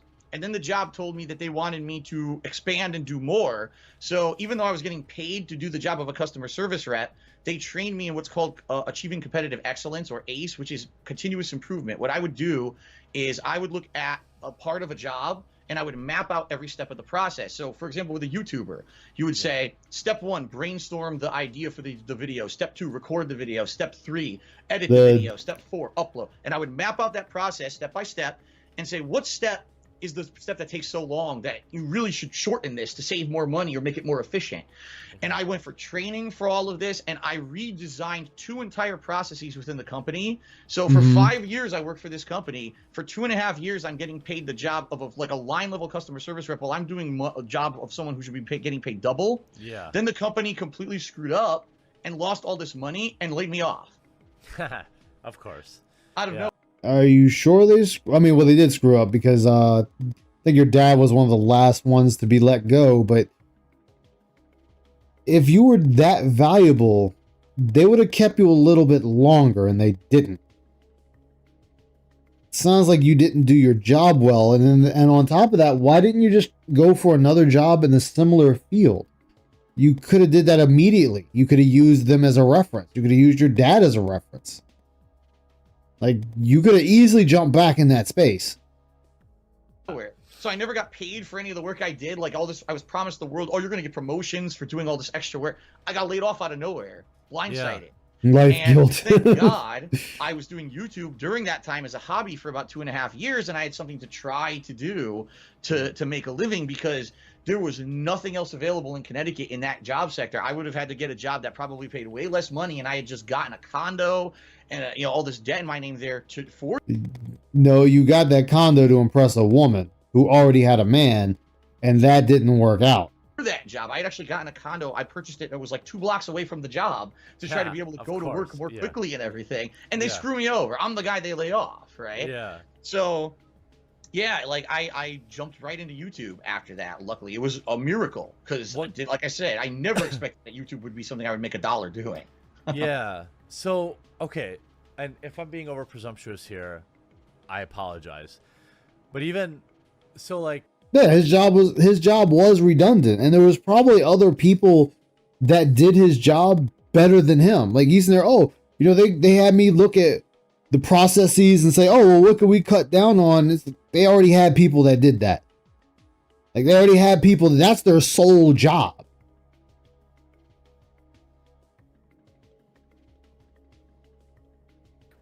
where my YouTube channel is now, somebody might look at it. When your channel was peaking, it was like 13 million views. That's where I'm at.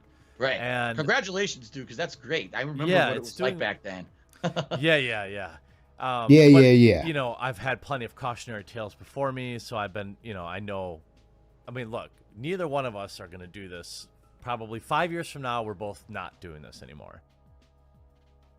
The lie detected, that was a lie, because 5 years later, they're both still doing it. At least not full time. No way. Yeah, right. That's also a lie. You're both still doing this full time.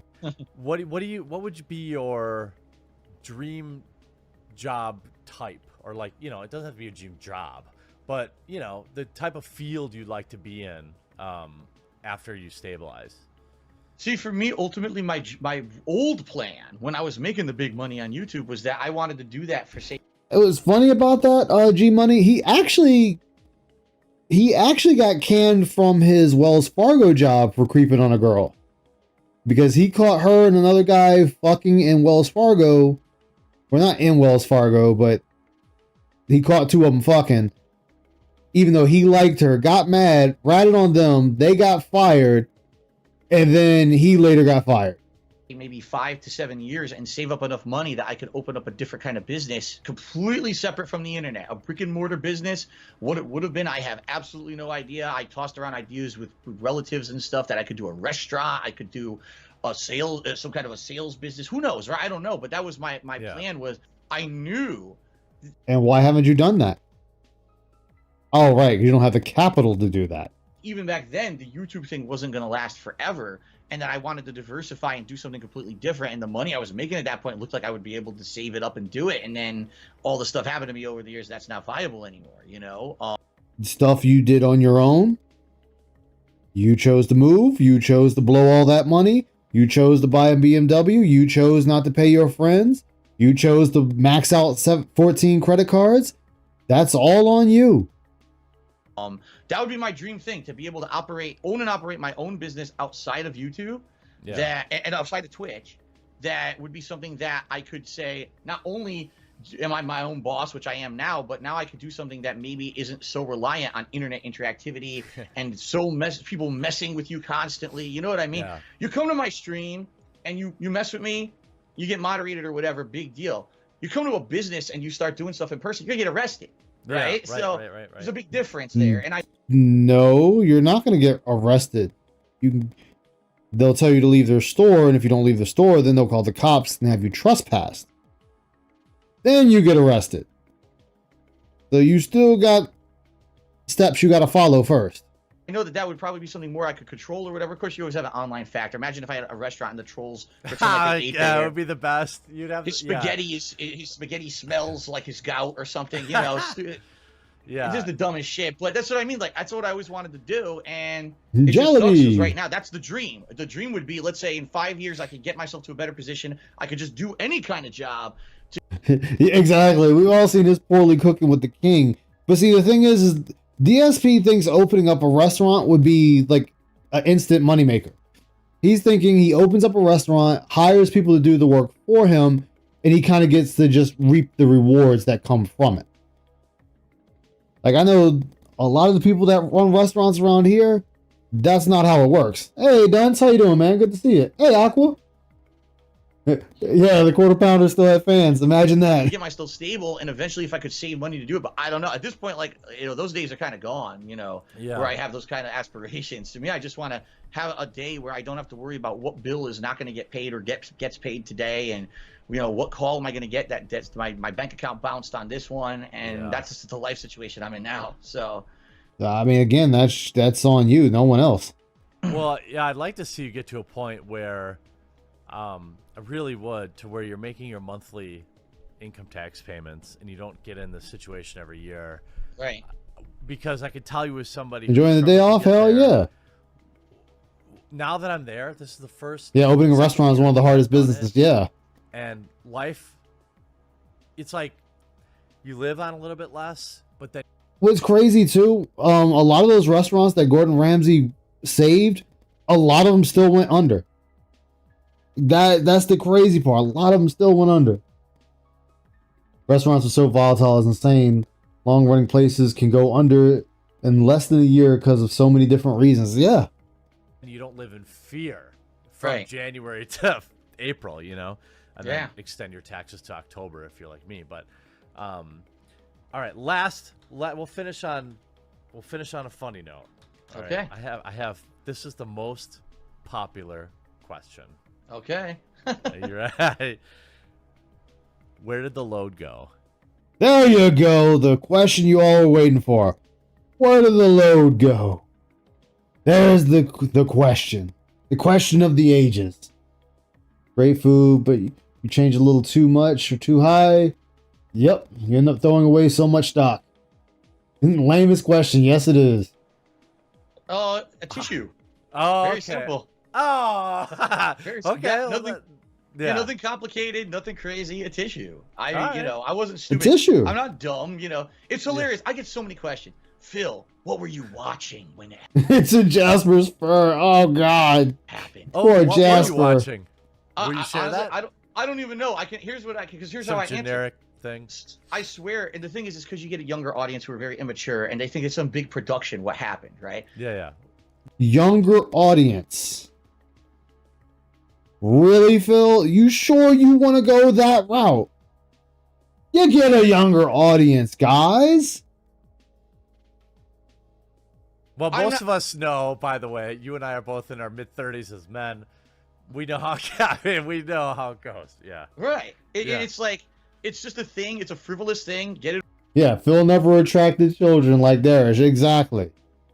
What was it? PIG did a thing today where Punk the God had admitted he was watching Phil when he was a kid. From 11 years old, he was watching Phil. He is a Phil fan, even though he doesn't watch his content.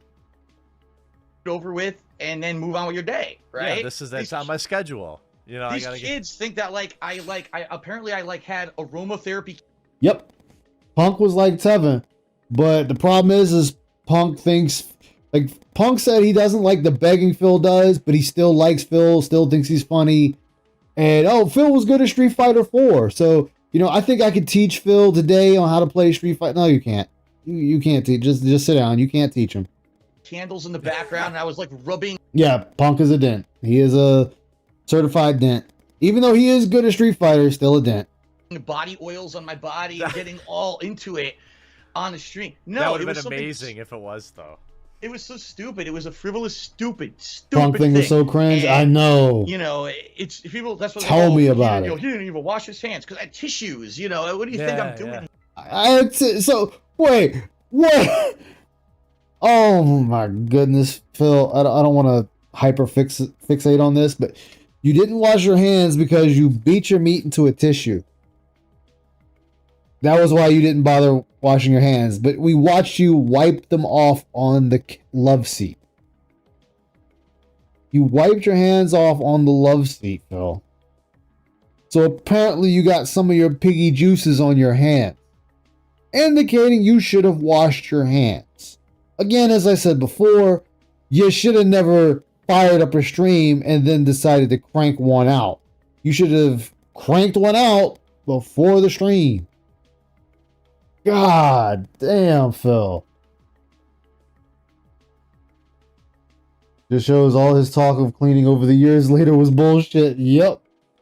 Teaching Phil good luck with that. Yeah, you can't teach him anything. Here, like, you guys are freaking out of your minds with the stuff that they make up about this. But you know what? Out of all that, as silly as it is, and the fact I know I'll never live it down, I laugh at it all the time. It's hilarious. No, you don't. No, you don't. You've banned people for years for the flappening. I mean, hell, now you're calling it You Survived, Beat It Nom. You know, you get the gouty Purple Heart for surviving it. Hilarious. How you got really lucky. That's what I always say about it. I was like, man, he's lucky his dong wasn't on camera. Like, right. You got, I mean, as unlucky as you were to have the stream on, you were equally lucky that you didn't get a lifetime ban. You know what I mean? Exactly. And it's a thing that people say, the people who spin it. Did you know that Darkside Phil is a chronic masturbator who does it in front of thousands of children every morning? This is his. Well, there were children present when you did that, Phil. Hello, Darish. Darish was still a minor when you cranked it on stream. So it don't matter if it was thousands of children or one child. There were still children present. Unless it's a new way to scam people, Phil don't care what you got to teach them exactly.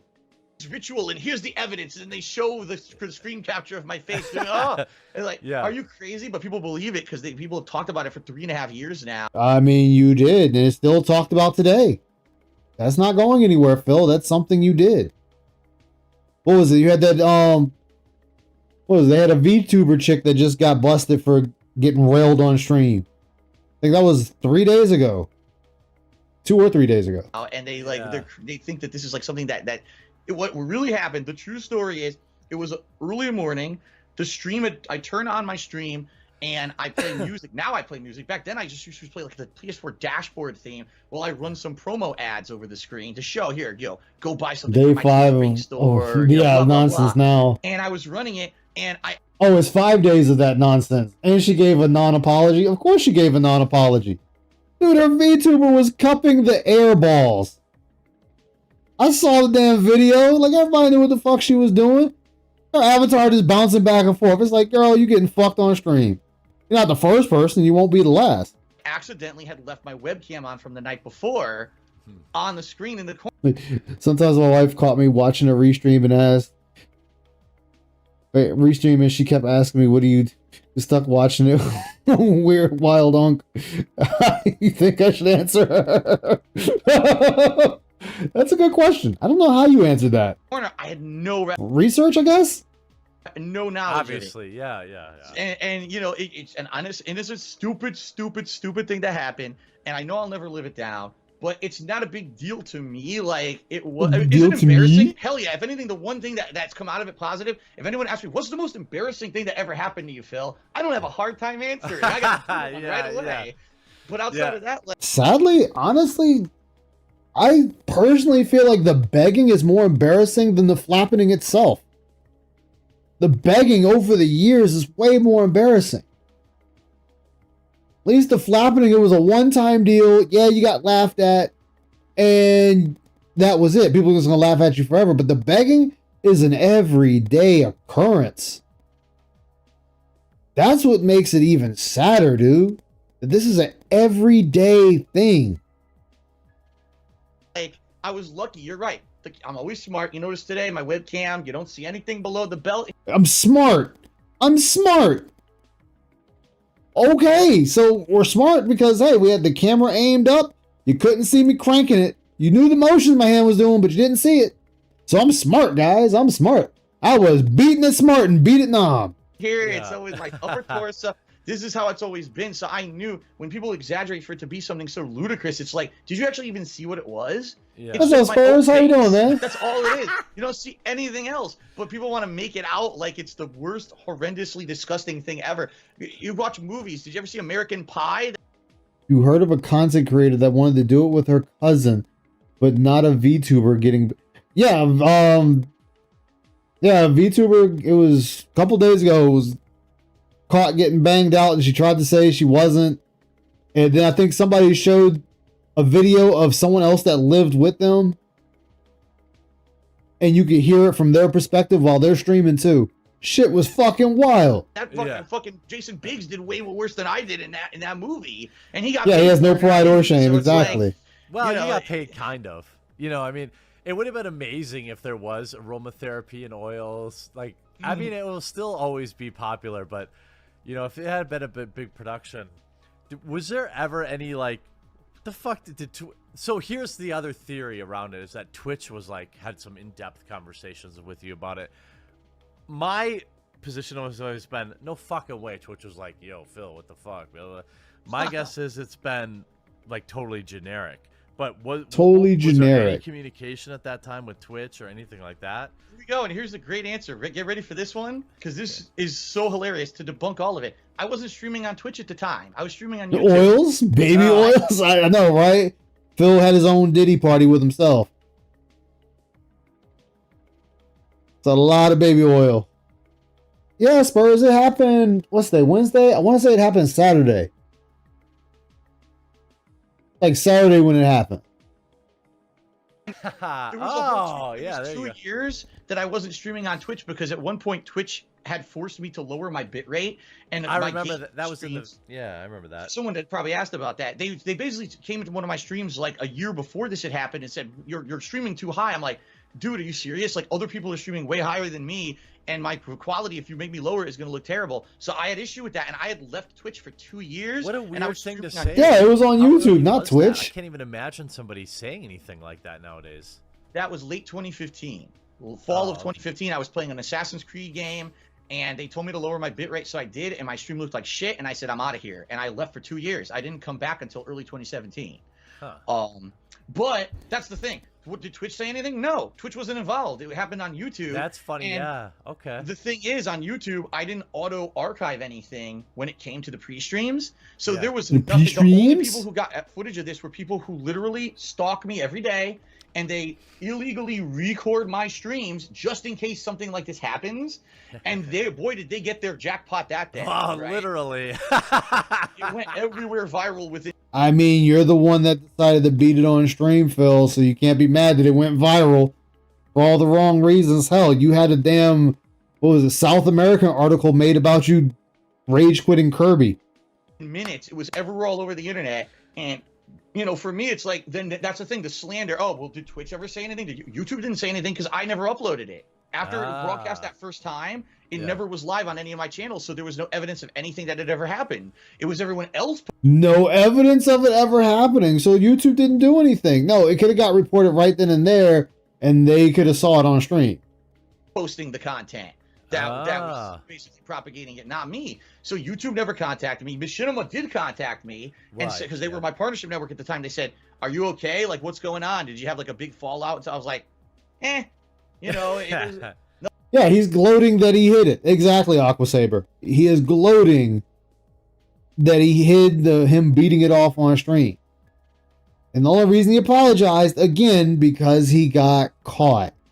The same reason why he apologizes about everything. He gets caught. Not that he did it. Nothing really happened. People are laughing at me. I'm laughing with it. I don't, I'm not denying. You were not laughing with it. In fact, you wanted to get on Keemstar's Drama Alert to talk about it. You told people you were scratching your leg. Man, the fucking holes, the graves that were filled them days of you just banning people because they were talking about you beating it off on stream. Man, you were just going through just doming people in the back of the head talking about it. I'm just kind of having a laugh at it. And it seems like it's just scratching the leg, guys. So after that, Machinima never bothered me about it again. YouTube never contacted me, and I wasn't on Twitch, so nothing ever happened in regards to it, which is why it's ludicrous when you hear he masturbated in front of thousands of children. Millions. You know how many people? There was like 60 people on the pre-stream, and no one was watching because it was just the ad cards running. People did see it. If nobody was watching, then how did the detractors catch it? And how come people in your chat were asking you what were you doing? But nobody caught it. Nobody caught it, guys. Nobody caught me beating it off on stream. Not a single person. Despite people asking, what am I doing? Despite the videos that came out about it. Remember, it's A-okay for him to joke about it, but at the same time, talking about it hurts his hippo and makes her cry downstairs. When she said it was funny and didn't care. Exactly. Yeah, still known as the guy that beat it on stream. So no one was even there. It was just a honest. 60 people were there. You just admitted this, at this point in time, you admitted that there were 60 people on stream. So 60 people witnessed you spanking the monkey on stream. Innocent mistake. It wasn't some exhibitionist crazy. Innocent mistake. Yeah, it was an innocent mistake, man. You know, you guys caught me cranking it. It was a mistake, guys. You know, I'm a fallible human with needs. You know, my girlfriend and I weren't working out. It was falling apart. And this office was my only sanctuary from her. And I just had to relieve some stress before I started streaming. Even though I already turned on the stream first. Sure, Phil. Sure. Which now... let me see if I can find the VTuber's name real quick. Let me see if I can find it real quick for you. But again, you decided to just crank it. And you're okay with it. Like, hey man, if I wasn't caught, it would have been fine. It would have been A-okay. Let me see if I can find it. I might not be able to find it. I don't think I saved it. I think I just kind of caught it in passing.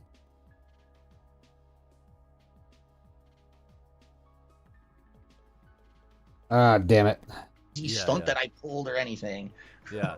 Well, nowadays on Twitch, if a girl did that, I'd assume it was a stunt. But who knows these days? Look, you've been extremely generous with your time. Is there anything? First of all, I'm going to link your channels in the description, Cool. and your Twitch stream. And please spell my channel correctly on Twitch, which Twitch failed to do when they tried to promote me a couple weeks ago, and then I had to Twitch failed to do. They removed you out of the highlight reel too. I'm not Twitch. Is there anything, you know, that you would want, a parting thought that you'd want to, you know, say to anybody? What I would say is two things. The first is, out of all the negative stuff you've heard about me, hey, Aqua, you remember the name of that chick? And some of it the VTuber? Gross exaggeration. I openly admit that when I started, the first 3-4 years I did YouTube, I was a complete asshole. I made many mistakes. Then. I fess up to the things that I said and did, and I wish that I hadn't done them, because I really feel now that I've become a more mature person over the years doing this. And now that I'm an interactive streamer and I actively have these direct interactions with people every day, I see that what I say and do actually affects people on a daily basis. And I didn't see that back when I was just uploading videos to the cloud on YouTube. I didn't have that live interaction. I didn't get to see that. And DME greedy piggy. I'll write it in chat for you. Give me a sec. Oh, well, never mind. I thought it was just a joke, and I admit I said horrible things about game developers. I said things about games and stuff that people still take me to task for to this day, as if it happened yesterday. I'm not like As that. if it happened yesterday. And if anything, give a stream a shot. Come by a stream. Give the stream a shot. If you like it, great. If not, don't. You know, but don't just blanketly believe what people say about me, because sadly it's become kind of a mob mentality to believe everything that's negatively said about DSP because he's the lol cow. He's the guy who so much bad stuff has happened. He's the lol cow. All of it must be true. When you get crazy things like Phil hired a escort to come visit him for 3 months one year, and in reality it was all fabricated. It was scammer. And that was a lie, because the detractors are the ones that actually pointed out that it was not an escort. It was people that were scamming, I think from Sweden or Dutch. I don't remember. In Europe trying to extort me for money behind the scenes. They had made this whole thing up. That's the kind of stuff that becomes like a fact because people believe everything. So don't. Take it all with a grain of salt. Some of it may be true, some of it not. Come check out my streams, right? Oh, nope, I didn't save it. Damn, I thought I saved it. I didn't. You know, understand that it's tough doing what we do for a living. You know what I mean? Like, we have a public face, and when I started doing this 10 years ago, there was zero track history of anyone else. Zero track history. I had no one I could look at as someone who I could learn from and say, wow, they screwed up. Let me learn from those mistakes. Netherlands, I made thank you. mistakes over the years. I wish that there was someone who I could have looked at their history. Like, people now look at me and see all the stupid shit that I did over the years. They say, don't be like Dark Side Phil. Yeah, in fact, they were saying that even in the FGC days, they were saying, don't be like Phil. Again, this isn't, like, I wouldn't be smiling about this because it just shows that nobody liked you. Even back then, nobody liked you. Right? And I admit, you're right. I am like a case where you can watch my 11-year history and say, don't do half the stuff he did. Yep. Him. But please understand that I'm an evolving human, and I feel that I really have honestly how the tweets and messages and everything was lining up with the thing he was doing and saying, yeah, that was just luck on their part. And people don't change is really messed up. You know, it's just look at, like we've talked about, cancel culture and all of that. Comedians say something 10 years ago on Twitter, and now they can't even do a stand-up comedy act because people hate them for something they did 10 years ago. That's how it is a lot of the times. So then you shouldn't be surprised that people are doing that with you now, with the shit you've said. Me, and it's like, I don't know how do you fix that? How can I change now and make people believe that I'm different than who I was 10 years ago? I don't know how. All I can do is try to honestly put out the best content I can on a daily basis and not remake those same mistakes that I did. Cautionary tale, exactly. So if you just give me a shot, maybe you'll like me. If you don't, who cares? Don't ever come back. Go jump back on the lol cow, train and laugh and everything. I don't care. Do all that. I don't care. Please understand that what you say and do on this planet has repercussions, concrete repercussions to people. And I and my family have had things happen to me because of the nasty stuff that people have said about me that's not true. Forget the stuff that's true. I don't care about the masturbation thing. Go ahead and joke about it till the cows come home. Yes, you do. But when you call me a scammer, when you say that I lied to the IRS about my taxes, which I've never done, when you do horrible things behind the scenes to my wife and my family, that's really messed up. You mean like how you challenge the internet saying she has no presence and nobody will be able to find out anything about her? And the internet took that personally and they found everything about her. Yeah, just stop lying. Exactly. And it's remarkable. People say to me every day, how do you keep doing what you're doing? I'm like, I don't know. I just must have like the thickest skin because some of the stuff that people say and do to me on a daily basis, I know people would have given up a million years ago. But I love what I do for a living. I don't want to give up on what I do for a living. For a very long time. A lot of people have stuck with me over the years. Very loyal fans. And just please understand what you say and do has repercussions. Don't be like me 10 years ago, where I would just say and do anything on a video or a stream. DSP versus the internet. It's not worth it if you're going to actually hurt people to get every single laugh time, or a jolly, or to get yourself over, to get YouTube views and money on YouTube. Had to Please win be more conscious of what you do, because it does have Phil just gave it up for the people who you are doing that to. Yeah, hey, well, that's good advice, I think, in general. It's good advice, but it's advice most people know, and they don't need Phil to be the one to tell them that. Phil's just saying it to sound good at the end of this, whatever this interview was supposed to be. We all know it was just shitty. It was a shitty interview, and you got ragged on for it. And, you know, to me, Phil, I've never had any interactions with you before, and I know there will be people in the comment section of this video that say, Jeremy, I fucking hate you because you didn't call him out on this or call him out on that. And I said to you up front that, and I'll probably put a bumper on this video that tries to like explain that wasn't my intent. It's not my intent to prove or deny X, Y, and Z of particular. Wait, X, Y, and what? This or comment on that. And I said to you up front that, and I'll probably put a bumper on this video that tries to like explain that wasn't my intent.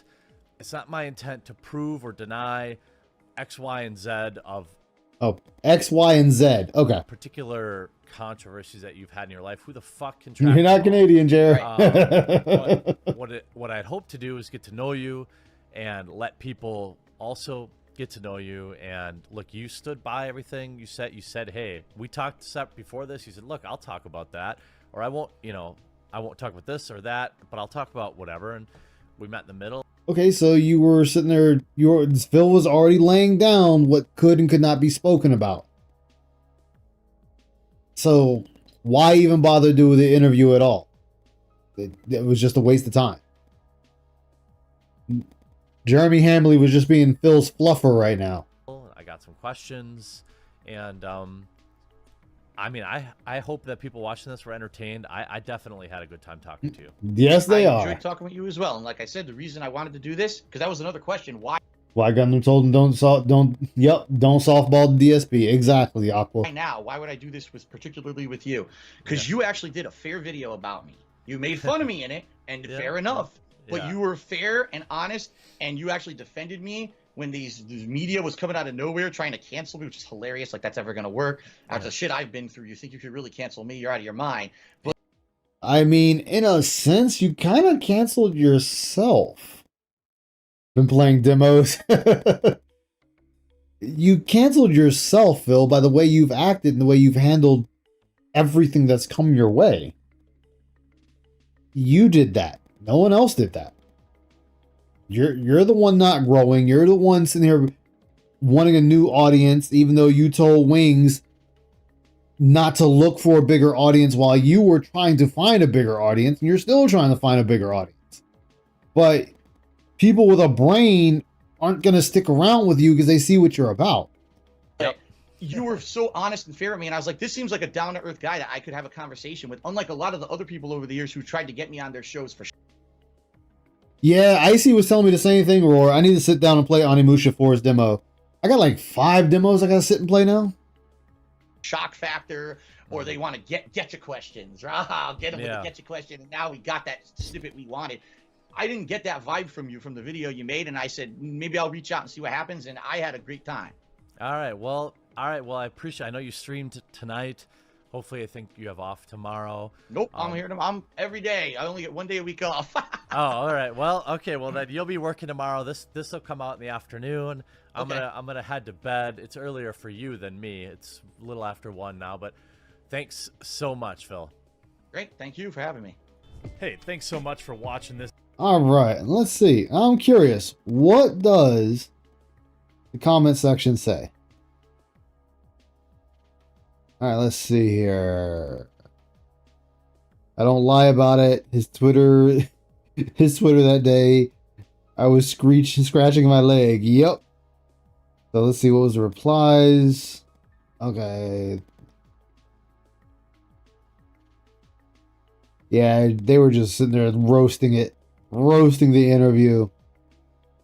I pressed dodge, the button didn't work. Look, see? Oh. Let me see, what was that other one? I'm trying to find that other one that they did. Let me see.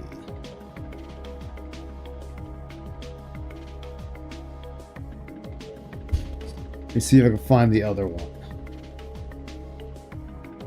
Ah, here we are. All right, you can put your hands down. There we go. This is the one.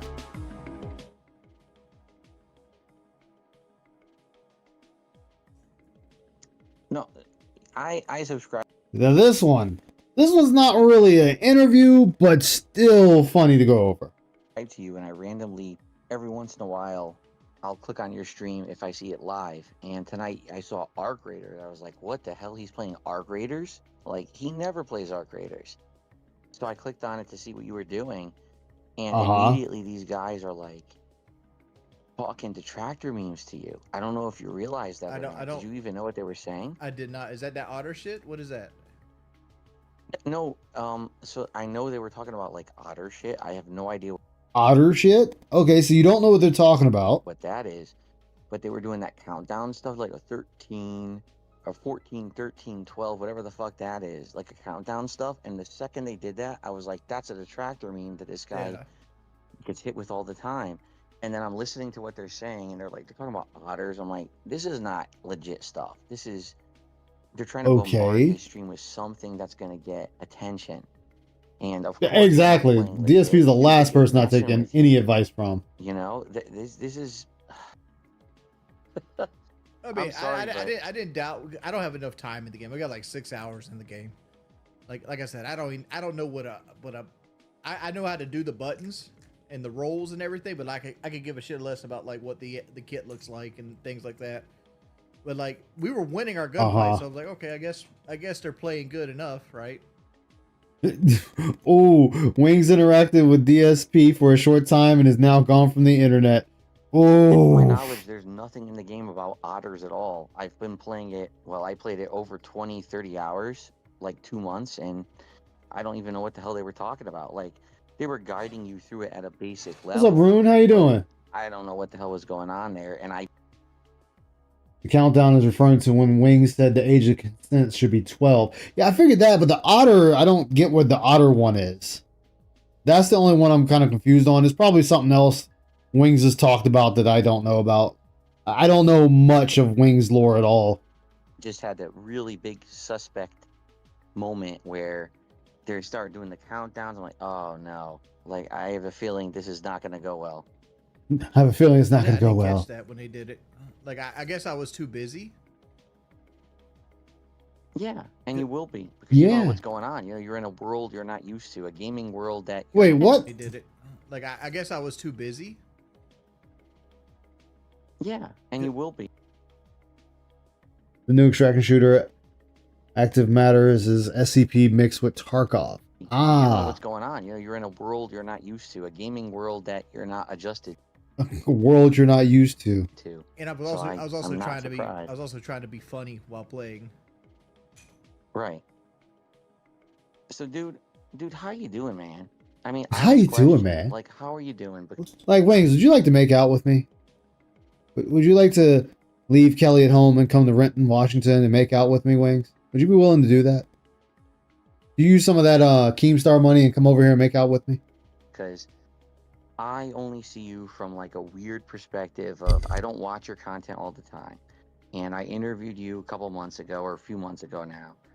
I hope you're doing well, or like genuinely, I mean that. Like, I've gave up soda at this point, and I'm. We're back on this again. Seeing the numbers on the scale to reflect me giving up soda, and like every time I talk about it in the chat, it sucks because everybody becomes a nutritionist, and everybody tells you how to do something the best. Yeah, and Phil has done that to you, and he's about to do it again, Wings. So shouldn't you say that to Phil too? He's got that demo off of 16. I can see why people don't care for the combat, but I'm still having fun with it. I had a lot of fun with 16's combat. Like, I get what the issue is. You get the guy from Devil May Cry make the combat for Final Fantasy 16, and you really don't need to rely on it a lot until you play it in hard mode. Way to do it. You probably deal with the same thing in your chat, and that sucks because like I want to use the chat as like a dear diary, whereas like I just use the chat as a dear diary. Let me be I need you guys to be a therapist. I don't need nutritionists right now. But your chat is not your therapist. What was the old 4chan thing? Your personal army, we are not it. It's the same thing with streaming. Your viewers are not your therapist. They're just viewers. Staggering is such a forced concept since 13. Please stop. I know. I hate the whole stagger thing. And that sucks because that never works. that just makes me look like an asshole most of the times. Dude, I'm gonna give you credit at least for trying to quit soda. If you have actually legitimately done that. Be 48 to be done with it. Damn. I got Crystal Light in my hand right now. Like that's what I wanted to get. It's like it's like Mio. It's like it just flavors water. Yeah, oh, I know. I've had Crystal Light before. I used to drink the one that had the caffeine boost too. So I was having it as Caffeine like a double boost supplement to replace. Hey, there's Broside in there. And energy drinks as well, or you know, like soda. Oh, he's turbo gay for LTG. Good for you. That's the first step. That's the sugar, you know, the sugar supply to your body that you definitely do not need, and you can, you know, you definitely do not need. Within a month, you're losing weight just because you switched what you're drinking on a daily basis. So, well, good for you on that. I was down 8 pounds, but like I don't know. Oh, 8 pounds? Okay. No, dude, I know. It fluctuates on the scale. Like the problem is like when you're as big as I am, there could be like, and I don't want to sit there and make excuses, but like my what's that shit called that diabetics have to, my insulin levels could be up, which I'm not a diabetic, by the way. I'm not a diabetic at all, but you know my insulin levels could be up, and just because my insulin levels up means I won't lose weight. Yeah, you're gonna make initial changes. You're gonna see success right away, and then it's gonna stop, and then it's gonna go again, then it's gonna stop. You know, I get it. In my opinion, the first thing you're doing is the right thing, but the right thing. You know as well as I do. There's so much more that has to happen after the initial drink stoppage, and the thing is, for you, you're under so much stress all the time, and I hear you. I hear what you're saying. I see what your detractors say about you. And I hear what your detractors say about you. There's that thing that I talked about with you privately that's stressful. Oh yeah, dude. Yeah. And the thing is, ooh, sweet late night sweet nothings. What's up, Rowdy? How you doing, man? Public face constantly has so much going on that people don't understand. You don't ever feel like I've always put it like this way. Like if I was to let's say our job was a regular job. Say we're doing like Excel spreadsheets. Regular job, okay. And to put it apples to apples, like every time I'd go to click on an Excel spreadsheet box, someone would take my mouse and move it 5 feet to the right. That's what it feels like to do this job with the level of like scrutiny that me and you both get. There's a lot of people. We're not by ourselves in this, but we're not by ourselves. There's always somebody trying to move the goalpost 5 feet every time you go somewhere, so you never can get ahead because of that. Yeah, and well, I mean, don't be shitty people. That's pretty simple. It doesn't matter when you get to the level that we're both at, where you have so many people who are micromanaging every single thing you do. They're analyzing every single thing you say and how you do it, every mannerism that you move on camera, right? It doesn't matter if you improve, if you actually do or not. To them, no, if you improve, most people are actually going to congratulate you on improvements, but you guys aren't improving. That's the problem. What's up, Vanguard? How you doing? It's just another thing for them to cover. It's just another He quit the Pokemon cards? No way. No way he quit the Pokemon cards. Thing for them to make content out of. If you're doing bad or good. And that's the thing. You could do bad, you could do good. They don't care. All they want to do is get another video, another little clip, another sound bite, another thing to post on Reddit, another thing to post on X that they can make money off of. And you get to the point where it doesn't matter anymore. I mean, but isn't that what you guys are doing with this too? You're doing this to make money? Because you know that no matter what you do or say, they're going to say you did the wrong thing. So for me anyway, at the point I am in my, and I say career and everyone laughs at me, career, we've right? Been doing this shit almost 20 years. Like, that's a career. Right. It's one thing if you're just starting out calling it a career, but like, nah, dog. Like, my face has got gray hairs from this shit. Well, they laugh at us, right? And they say, oh, what you do is so easy. It's like, yeah, you try sitting in front of a public audience for 20 years. Well, for me, it's like around 18 years. You're around 19 years, actually, at this point. And say that you can survive. Hey, Carl Money, welcome aboard Dark Descent, man. How you doing today? Watch you every day who even give a shit. So many people have faded into the background, right? But for us, we've been doing it so long, and no matter what we do. Oh wait, let's see here. No, he didn't quit Pokemon cards. I was saying if I was talking about Phil, I would quit. Oh, you tell him to quit the Pokemon cards. Okay, that makes more sense. People okay, that makes way more sense. We're doing the wrong thing. It doesn't even matter. I've made this point. It doesn't matter if like we cured cancer, if we fought. Why would you go to the extreme of curing cancer? Yeah, they refuse to improve. Phil, if you just been a better person or become a better person, or any lolcow becomes a better person, most people will actually leave them alone. They'll laugh about the old shit and then they move on. Off an alien invasion. We stopped the dimensional rift that was. I'm sorry, you guys are not fighting off an alien invasion or none of that. Hate this fucking pity party. Both are so pathetic. Oh, I know. To end Earth. It doesn't matter. They'll be like, oh well, you know, you farted when you did it. Oh well, yeah, I did, but you know, I kind of did the right thing. Oh, it doesn't matter. You farted, so now we make a video on it. You know. So. You know, so that it doesn't matter what we say or do. These people will always make a buck saying we did the wrong thing. So who cares? I mean, Phil, but don't you run around saying that people need to lose their jobs and they need to be fired? I mean, isn't that just as bad then? I don't care anymore. I really don't. All I care about is entertaining my own audience, the people who are there every day, who like who I am, you're who like there. what I did. I'm just burned out. Like, oh, I hear you. I'm just burned out. Oh, I know that, dude. Dude, you're playing Arc Raiders tonight. I'm like, what is this guy doing? I know he hates this game. What do you mean? What is he doing? He's playing a game, Phil. I like how Phil is right here trying to tell Wings what game he should and shouldn't play. Because people are like, oh, you got to do new stuff. You got to do new stuff. And like, yeah, like what I like playing hasn't led to a lot of success, right? I mean, again, though, as I say, even with Phil, you guys got to be entertaining. You seem to forget that there's the entertaining factor that's important. And without that, you're not really going to see much success. And then on top of that, you guys were at the peak at one point in time and fell off. What do you expect? How many devs need to lose their jobs for a system DSP doesn't like? Exactly. He already said everybody involved in Street Fighter 6 needs to be fired. So, like, it's like, all right. If the Dragon Boy files are any indication of what he thinks about trolls is more, yeah, he thinks about the trolls more than trolls do. Yeah, he does. He thinks about his detractors more than he thinks about his fan base. You want me to play Arc Raiders? Arc Raiders is the biggest game. Because I was making the point, like, Burnt Peanut doesn't do much more than I can do, right? Like, he just makes fun of people while playing Arc Raiders. I do the same thing on Red Sect. You're not Burnt Peanut. Burnt Peanut got his own method of streaming, his own way of being funny. That is his method. That works for him. You can't skinwalk him and think it's going to work for you. It doesn't work like that. You don't have Burnt Peanut energy.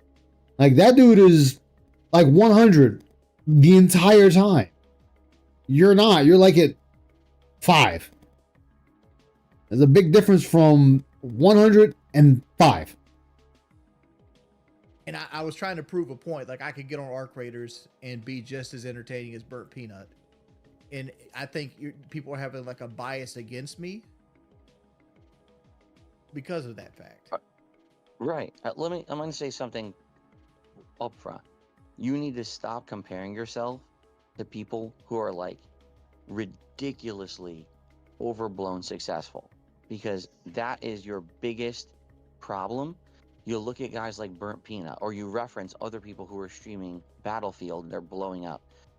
Dude, you're not like them, and I'm not either. You understand? We're at a different level because of what's happened to us, because of the level of scrutiny, the level of harassment we've gotten, and we're...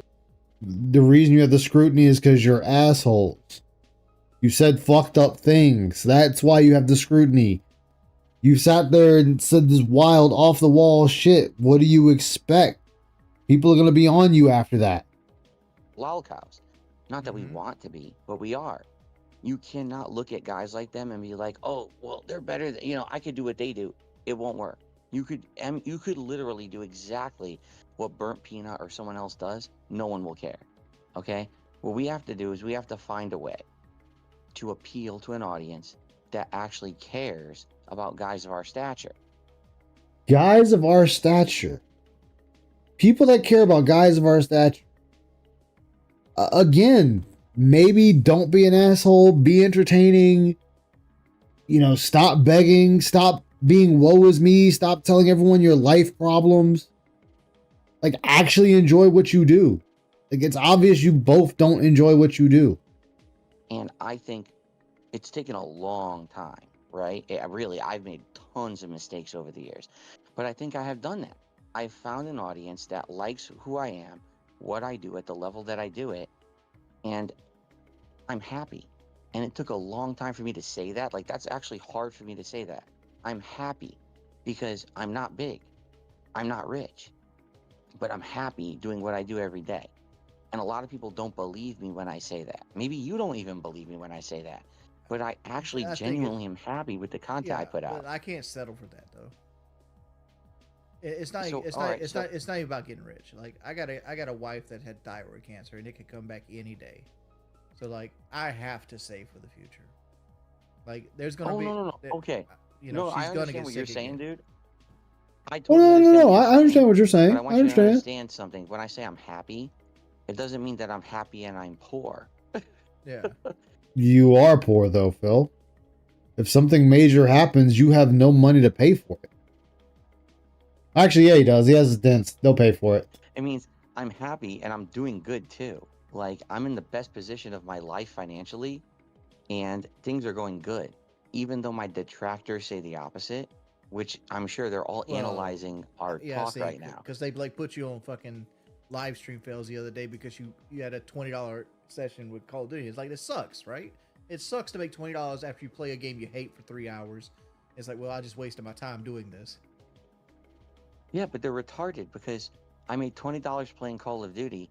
Actually, after I made $50 on a podcast, and then I made $20 after I quit Call of Duty, and then I made ad revenue on that, and then I made kick revenue because I'm part of the.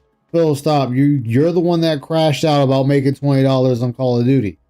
What was the other game he played? He complained that he only made like $20 off of it. Like, he does this a lot, but then he'll get mad when detractors pointed out when he does it himself. Like, detractors get that from you, Phil.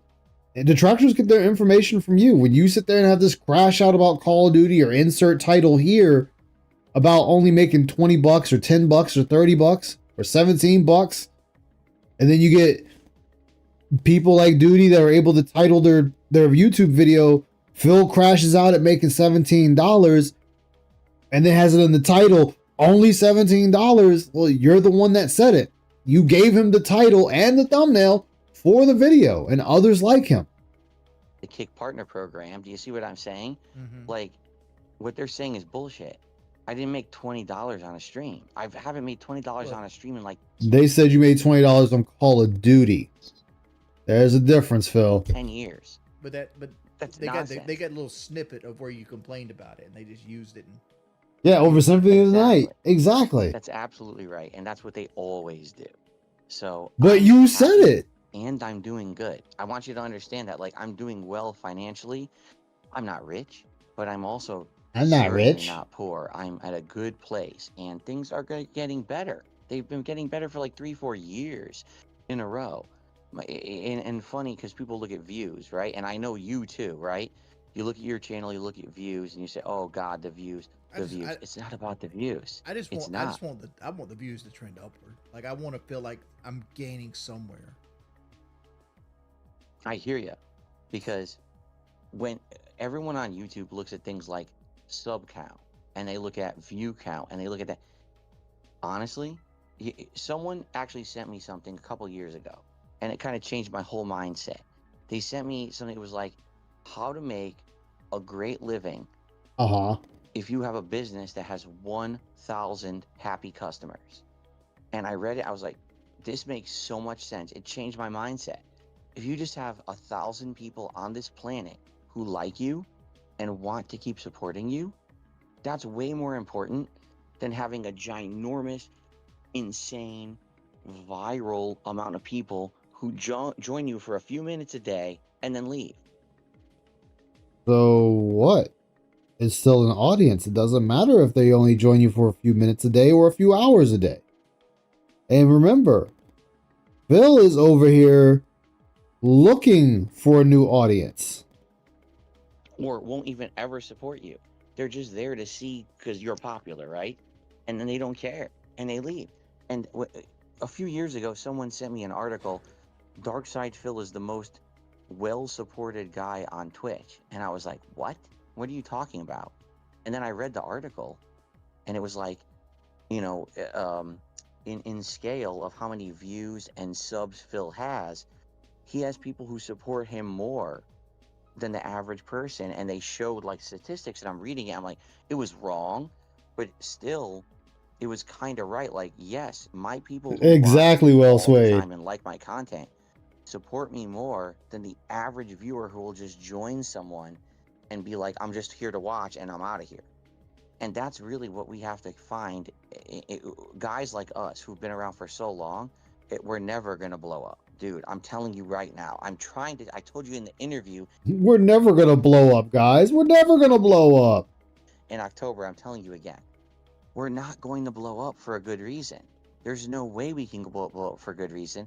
Too many people think we're jerks, think we're You are jerks. You are assholes. That's why you're in the position you're in now. assholes, think we're the scum of the earth. We have to find a way. Yeah, he just wants to milk money from a few dents, and those few dents are the only ones giving him money. To appeal to a small crowd who actually like us for who we are and see through the bullshit and just see through they're called dents. Make content we love. And that is how we're going to find success. And I think you can do it because I'm finding that now. I'm changing my methodology. I'm playing more indie games. I'm doing a variety of content. I know you can do it. In fact, you know what? I'm going to say this publicly because everyone's listening to this. I know you can do it. It's just tough because you're going to have so much against you. You're going to have so many people saying you can't do it because, oh, look at all these failures that Jordy has. Yeah, a lot of failures, both of you. A lot of failures where you guys had a chance to succeed in life and do something that no one else could, or most people can't and only dream of doing. Had in the past. No, you can do it, dude. I know you can. I have confidence in you that you can do it. Like, I've just found the way to do it, but it's not going to be playing a game you know you hate, having these assholes join your party, and dumping the N-word, you know, and that's not your fault. But man, oh, they will use it against me hard. Even though there's entire videos on YouTube where it just spouts off that YouTube has movies hosted on their website that they'll ban you for. I don't know. Right. Yeah. Right. And they're doing it on purpose. That was 100% on purpose. Okay, on purpose. When I saw you were playing that game, I was like, he needs to make some bucks tonight. And I get why he's doing it. And the second I heard these guys talking, I was like, oh no. I don't like to mislead people at all. Like I have a lot of the low count money still. I have a lot of it. And I have a lot of it invested, but like I invested everything in the things like CDs. Oh, CDs. Okay, Phil, you haven't done that. Like Roth IRAs and things like that. And I can't touch it, right? I have my 6-month emergency fund, and I have what's in my checking account. And I try to balance my life around making a certain amount of money every month to make sure I can put money away for my retirement, emergency funds, and pay my bills, right? And still live like comfortably. So that's my goal. Like I tell people, like, don't give me your last dollar. I'll figure me. Shit. Phil doesn't. Phil wants your last dollar. Phil is taking a many of people's last dollars. Out. Right. But like, you're saying we can't blow up, and my goal is not to blow up. My goal is just to be sustainable. Same thing as Phil said. Right. Like I'm not looking to be Burnt Peanut with 75,000 users making, $600,000 a month. Right. Would it be nice? Yeah, anybody would want that. But at the same time, there's a lot of responsibility when you got the fucking golden scepter that, a lot of people don't understand either. Ooh, right? Beef stew with rice, yes. Peanut, anytime he says something wrong, it's going to be the end of his career.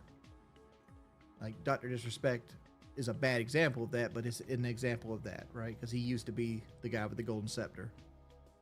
Right. So, and he lost that golden scepter. So, here's the thing. I feel like you can succeed. I do. But it's not going to be sitting there all day playing Red Sec. And I know you love Red Sec. I know it's your favorite game right now because you hate Call of Duty. And to be honest, I agree with you. Yeah, Battlefield 6 this year, dude, Battlefield This 6 sucks this year ass. is much better than Call of Duty. Well, then why aren't you playing it, Phil? Why aren't you playing Battlefield then? I couldn't play Battlefield 6 because it's a team game. And I So, you can play a team game without people. Stick with your squad. That's all you got to do, Phil. Stick with your squad. That easy. don't play team games, right? I don't. I play solo games. So I tried so hard to make Black Ops 7 be a good game. I bought equipment to fucking make the game work on my streams, and no one will watch it. No one will watch this game. Phil, that's because no one cares about you. There's a difference. Nobody cares about you. If they cared about you, they would be there watching it.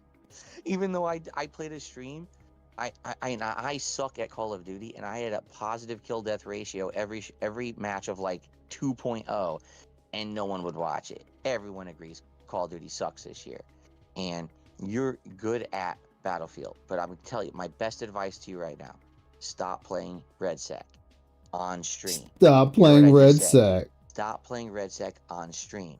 I Keep playing Red Sec in your personal life because you love it. Yes, Phil. Tell someone else what they should and shouldn't do.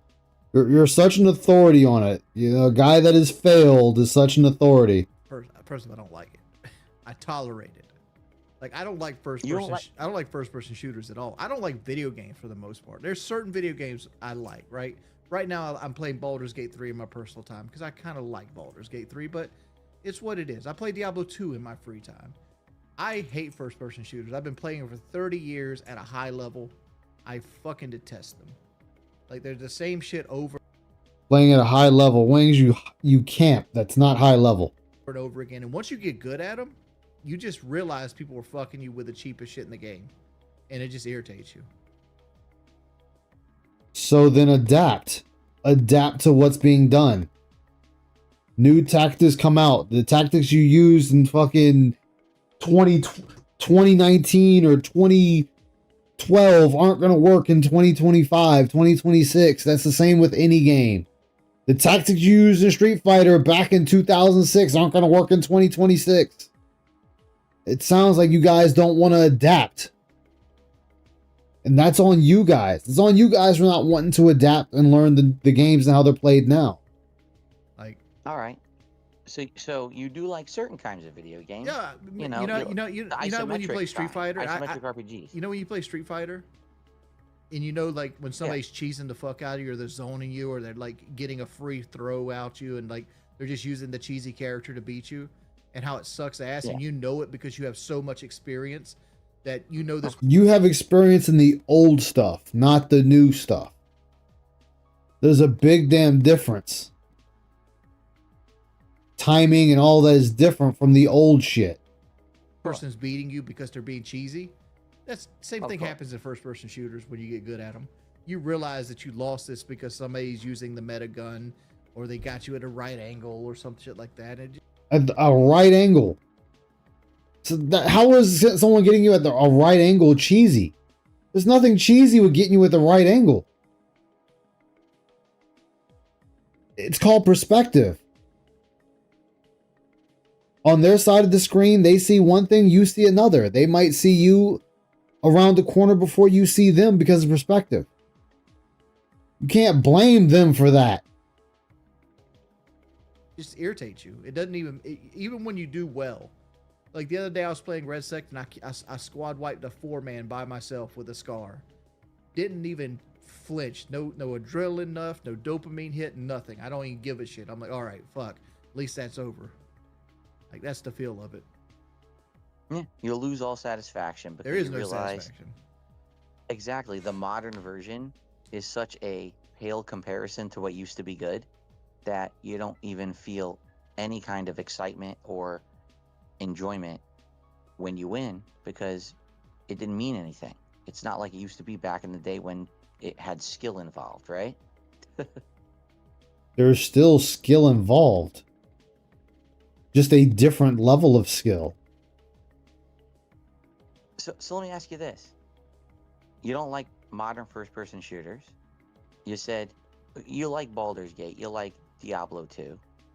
It sounds to me like you're totally turned off from video games these days. 1000%. Is that a correct statement? Or do you think there's 1000%. anything you would actually like to do?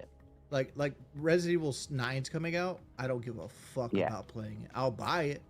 I don't give a flying fuck. And then, again, right here. So, I said this before when I went over it.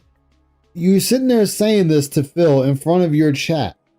How is that supposed to get anyone hyped up to watch you play it? Like, oh man, I remember a couple months ago, Wings said he didn't even give a shit about this game. Why the fuck is he even bother playing it? What does it matter? Why would anyone want to stick around? You're not having fun. The only people watching you are just people that watch you wallow in misery. Fuck about playing it. I could care less if that game does well or not. But it's going to be something different. It's something that will attract people that might not click on the stream. And I'll play it strictly for donations. Right. Like that's just the life I live. Like I don't give a fuck about Resident Evil 9. I don't care about Grand Theft Auto 6. They could come out tomorrow and I'll be like, all right, whatever. So what do you want to do then? Honest question. I mean, I asked you this the other day and you didn't answer me. I gave you the answer earlier today. I don't know. I don't know. I mean, that's the same for Phil. He just wants to sit in this room and stream all day. Hey, Ramen, how you doing, man? Good to see you. Burned out, but the fact. Yeah, he's still dead. He's still dead. Wings playstyle is hitting opponents from halfway across the map and getting tunneled vision. Yep, not surprised. Different loadouts. Yep. Fact is, I'm not allowed to be burned out. So, like, I just got to keep going. Man, No, you are allowed to be burned out. People are allowed to be burnt out, but the problem is you guys don't know how to take a break from it. That's another problem. When you feel like you've been doing something so long, you take a break. Take a week break. Take 2 weeks break. Take a month if need be. You guys sit here and do it just straight through because it's like, oh, I need the money. I need the money. I need the money. I need the money. I need the money. I need the money. But at no point in any of this does your own mental health come into question. You kick your own mental health out the door, and then you get burnt out. And the first words is, oh, well, I can't be allowed to be burnt out. Sure you can. Just like you're allowed to take a vacation. Same thing with Phil. Take a vacation. Like, don't stream for like 2 weeks, 3 weeks. They can't do that. He doesn't even want to stream, Ice. He wants to collect money from Dents. And if they would send without the streams, he would be happy. Oh, exactly, Aqua Saber. Russian Badger is more skilled than Wings. Oh, yeah. They can't take a break because they're broke. Which is, the thing is, Wings said he has money in savings, so he can sit there and actually take a break and come back. He can really take a break and come back. But he won't do it. None of these guys do it. Well, I mean, Wings is gone now, so far. I'm not exaggerating, and again, everyone's listening to this. I know they are. This is not a private conversation. You're in the same situation I was in, like, maybe, let me think. Shit, 7-8 years ago. Because Dents might leave. To the point where I was making videos on games every single day. And I was pumping them out at such a rapid pace, like covering. I could beat a game in like 2 days, right? And everyone knew me as Mr. YouTube, the guy who could beat a game in 2 fucking days. So everyone would flock to DSP videos because he can beat the game so quick, and then we can, get a fast opinion on it. It killed me. Like, I just didn't care anymore about what I was doing. And then when I became a live streamer, Play Rainbow Six Siege with the t-shirt, T-Pain once. Oh, shit. Streamer, there was no rush anymore. It was more about, hey, I'm with the audience. I'm talking with the audience. I'm chatting. And while I'm playing a game like Zelda Breath of That the is, I mean, he Wild, does, it but stands out still. to me because that was one of the first games I ever live streamed, right? People started chatting with me Hey, about other Casper, how stuff you that all doing, man? kind Good of to see you. bullshit and had nothing to do with the game. But then people started talking with me about my experience with games and my experience with Zelda. And I was And you had shit takes and nobody cared. Like, you had shit takes, nobody cared, and you were crashing out about Zelda while you were playing it. That's not much of a take. like, oh, I don't have to just talk anymore. I don't have to be stupid with, you know, like, say, sexual comments or You chose to say sexual comments. You could have said anything you wanted. You chose the sexual nature. I don't get why you're complaining about this. You made that choice.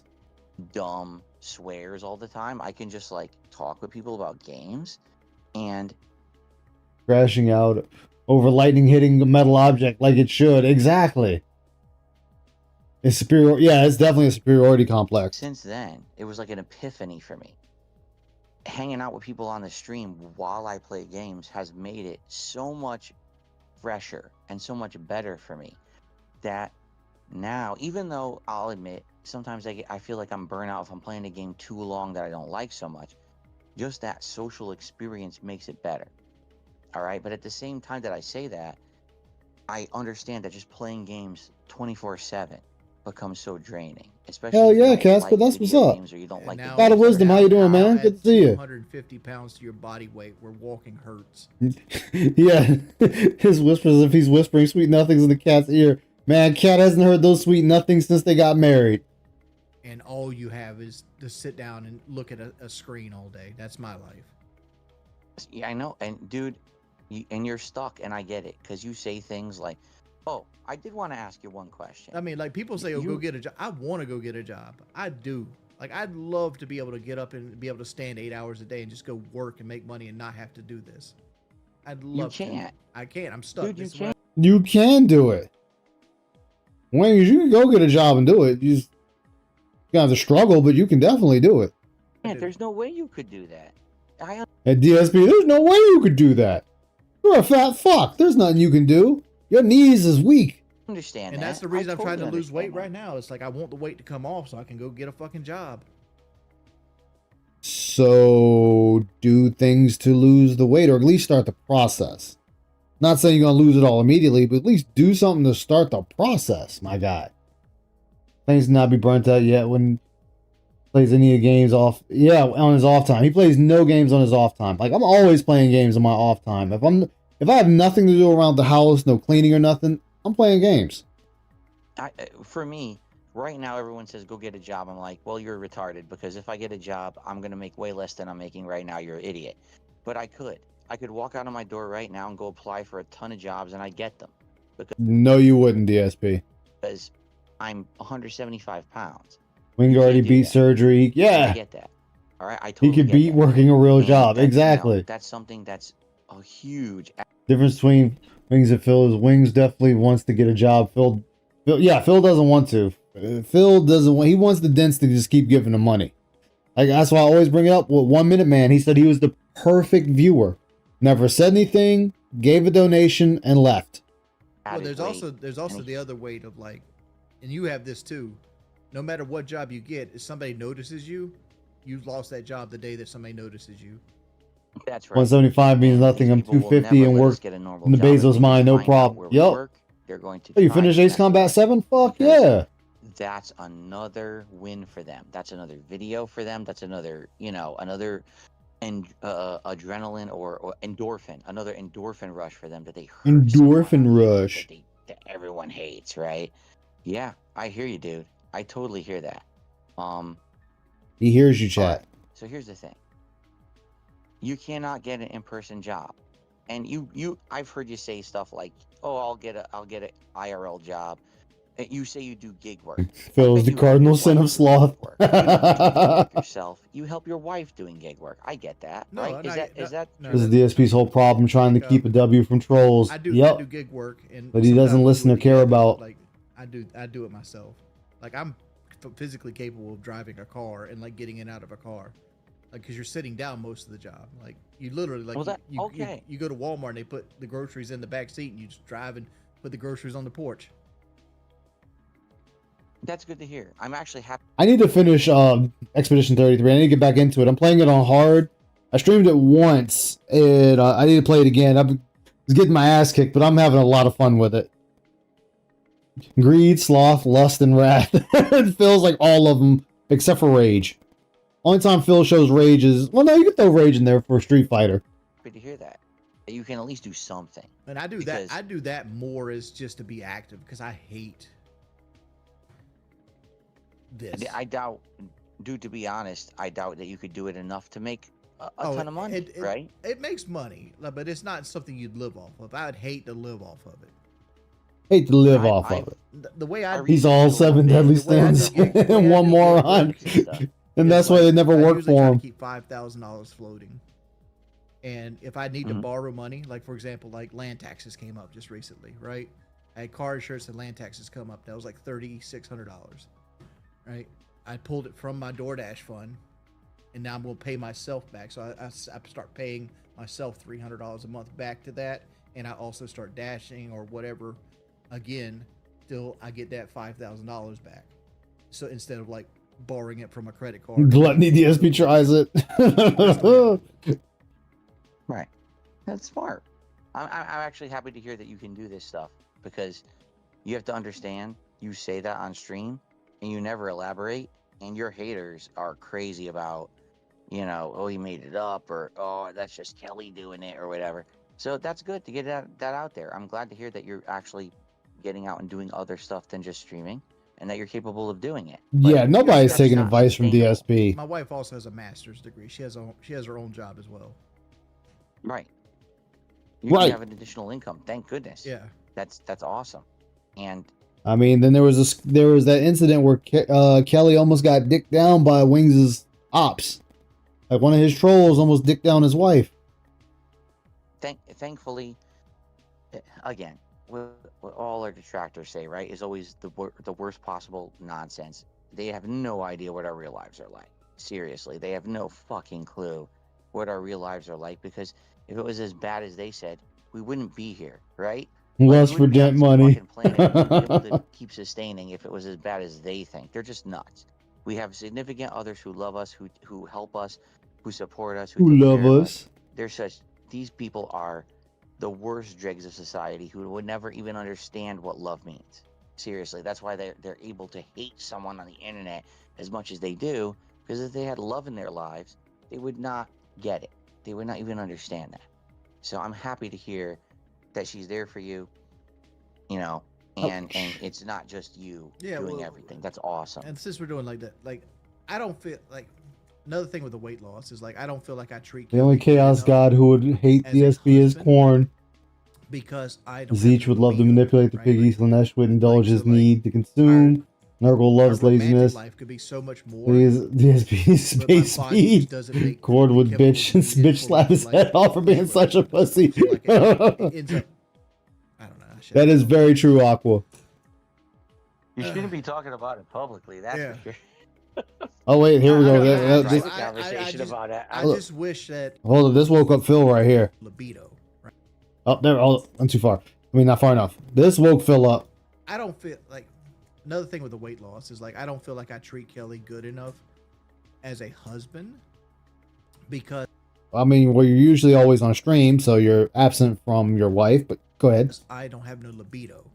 No libido. There you go. That's a nice thing to say live on stream in front of everyone, Wings. Good job. And watch, Phil's going to wake right on up from that one. Right. So our romantic life could be so much more, but my body just doesn't make the chemicals needed for me to like push for that kind of stuff. So like it ends up, I don't know. I shouldn't be talking about this. You shouldn't be talking about it publicly. That's for sure. No, he's laughing. Yeah, you shouldn't be talking about that publicly. That's for sure. We can have a private conversation about it. No, we can have a private conversation. Ooh, I wonder, Phil, do you want pictures? Do you want Wings to send you pictures too? Wish that I could be more than I am, right? Like I wish I had a more manly thing. No, and dude, I get it, because every moment that I live, Hey, Icy. and the reason a lot of people make fun of me is they say, Phil, you're talking about working out. You're talking about getting healthy. What a joke. We don't believe you. And then they look at me on camera as like, oh, God, he's skinny. Yeah, of course I'm skinny. I'm not lying to you fucking idiots. I'm doing it for a reason, because I want. All right, so there, and that's his own chat. He's calling idiots. Like that, Phil calling his own chat idiots. That's awesome. Amazing, even. I want to live longer for my wife. You know, I'm older than her. Not so much older. I think it's about 8-year difference.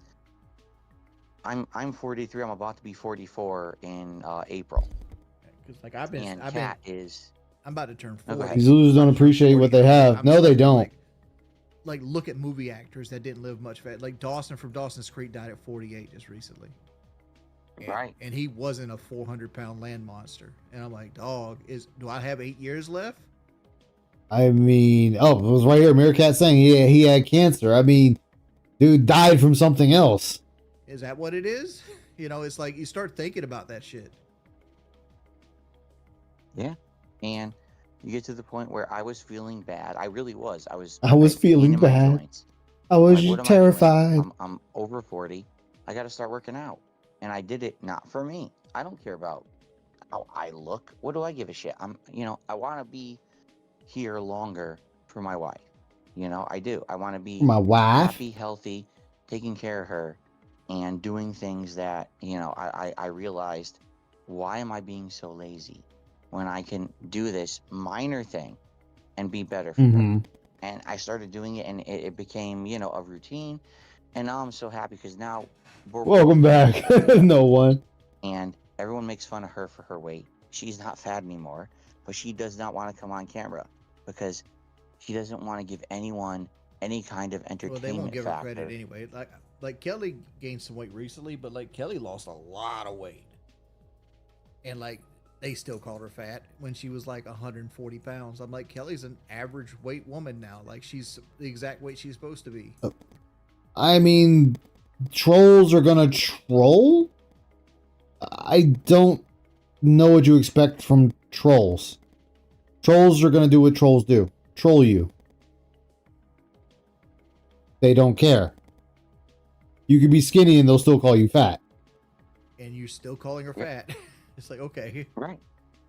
And they always will. They don't care. Right. They're only there to hate on and destroy and tear down. They're not there to yeah, she's not fat anymore. Zero proof. Acknowledge that I look better.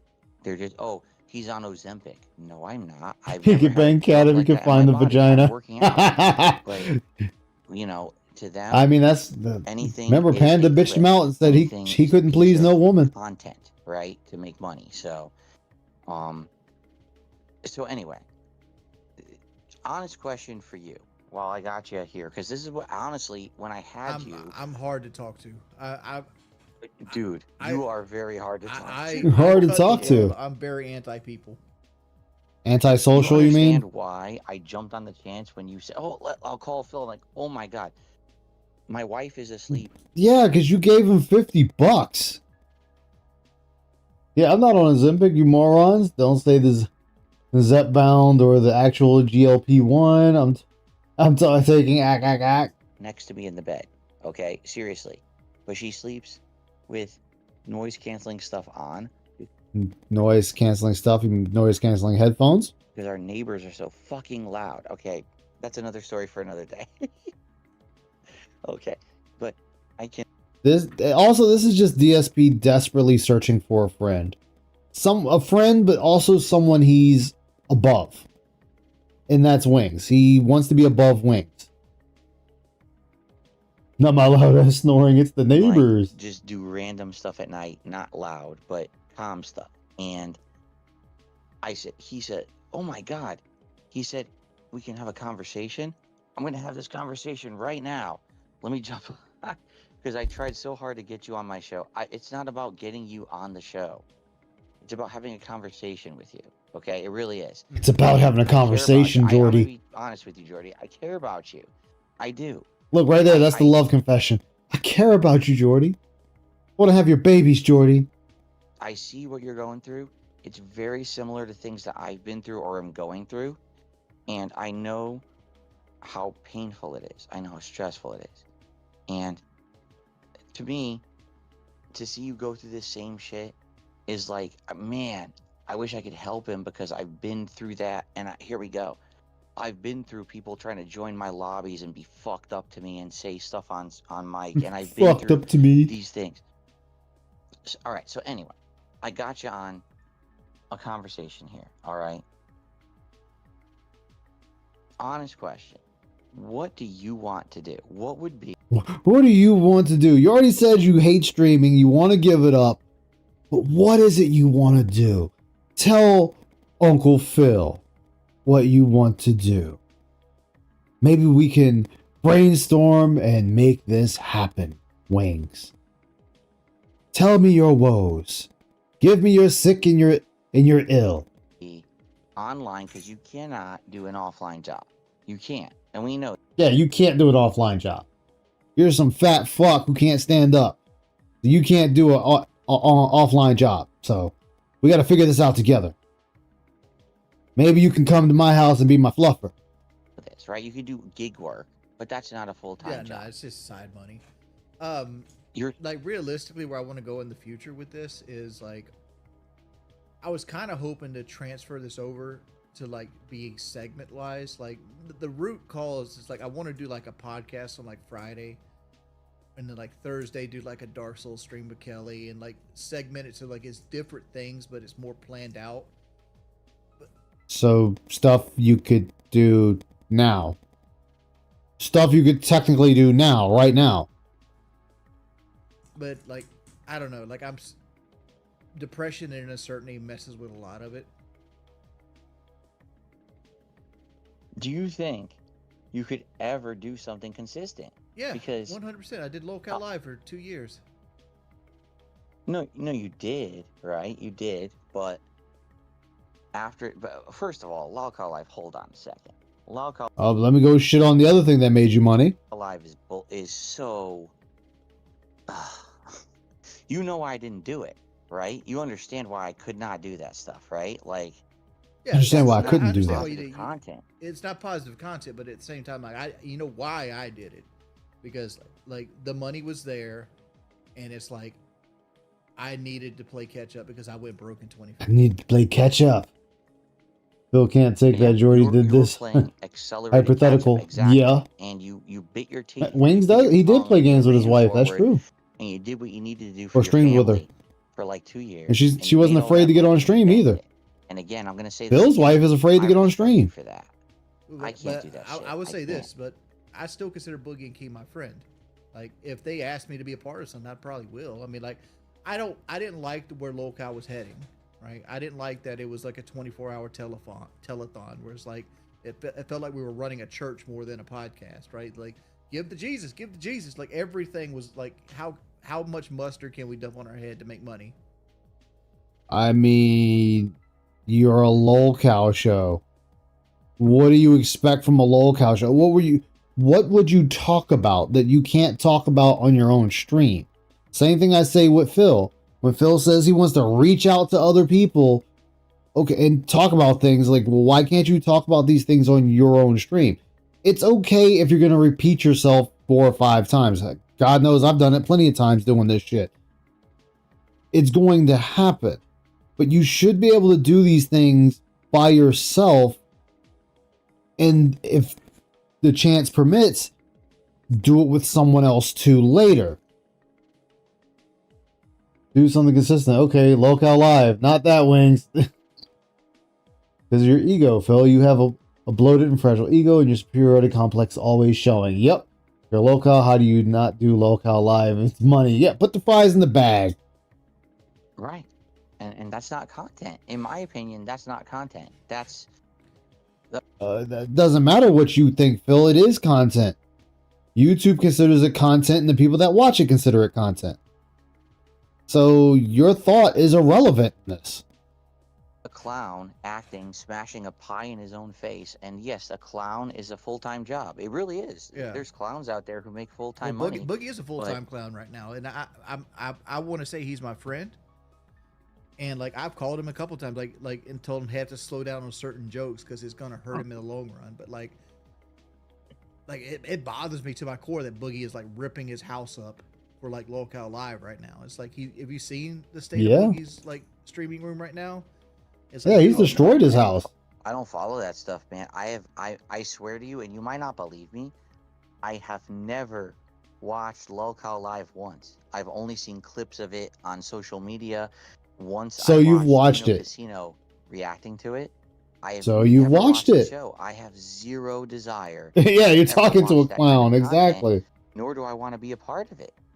You know, for me, the content that I put on the internet, I want it to feel like it's something that someone can watch today, 10 days from today, 10 weeks from today, 10 years from today, and be like, it's positive content, it's fun, it's gaming or whatever, it's a podcast, it's something that can be fun no matter what.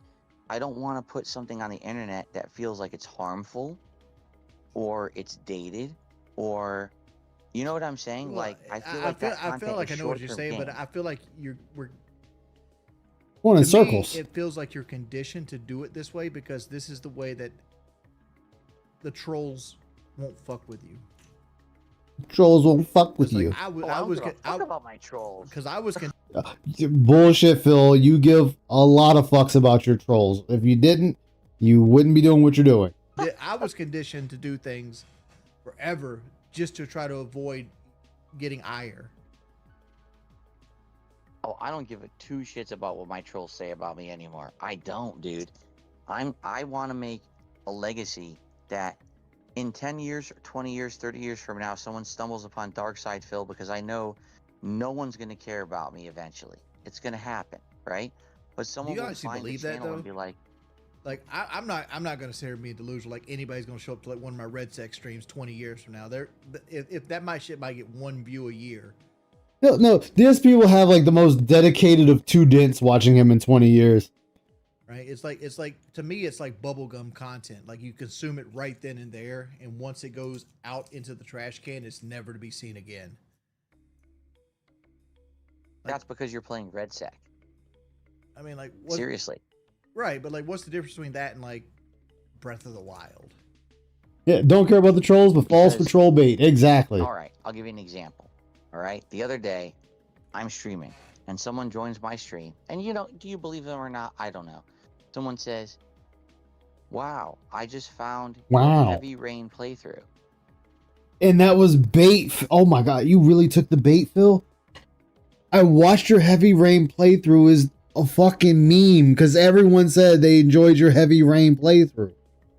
It's a meme. No one really gives a fuck about Heavy Rain. Nobody's going back and watching that content.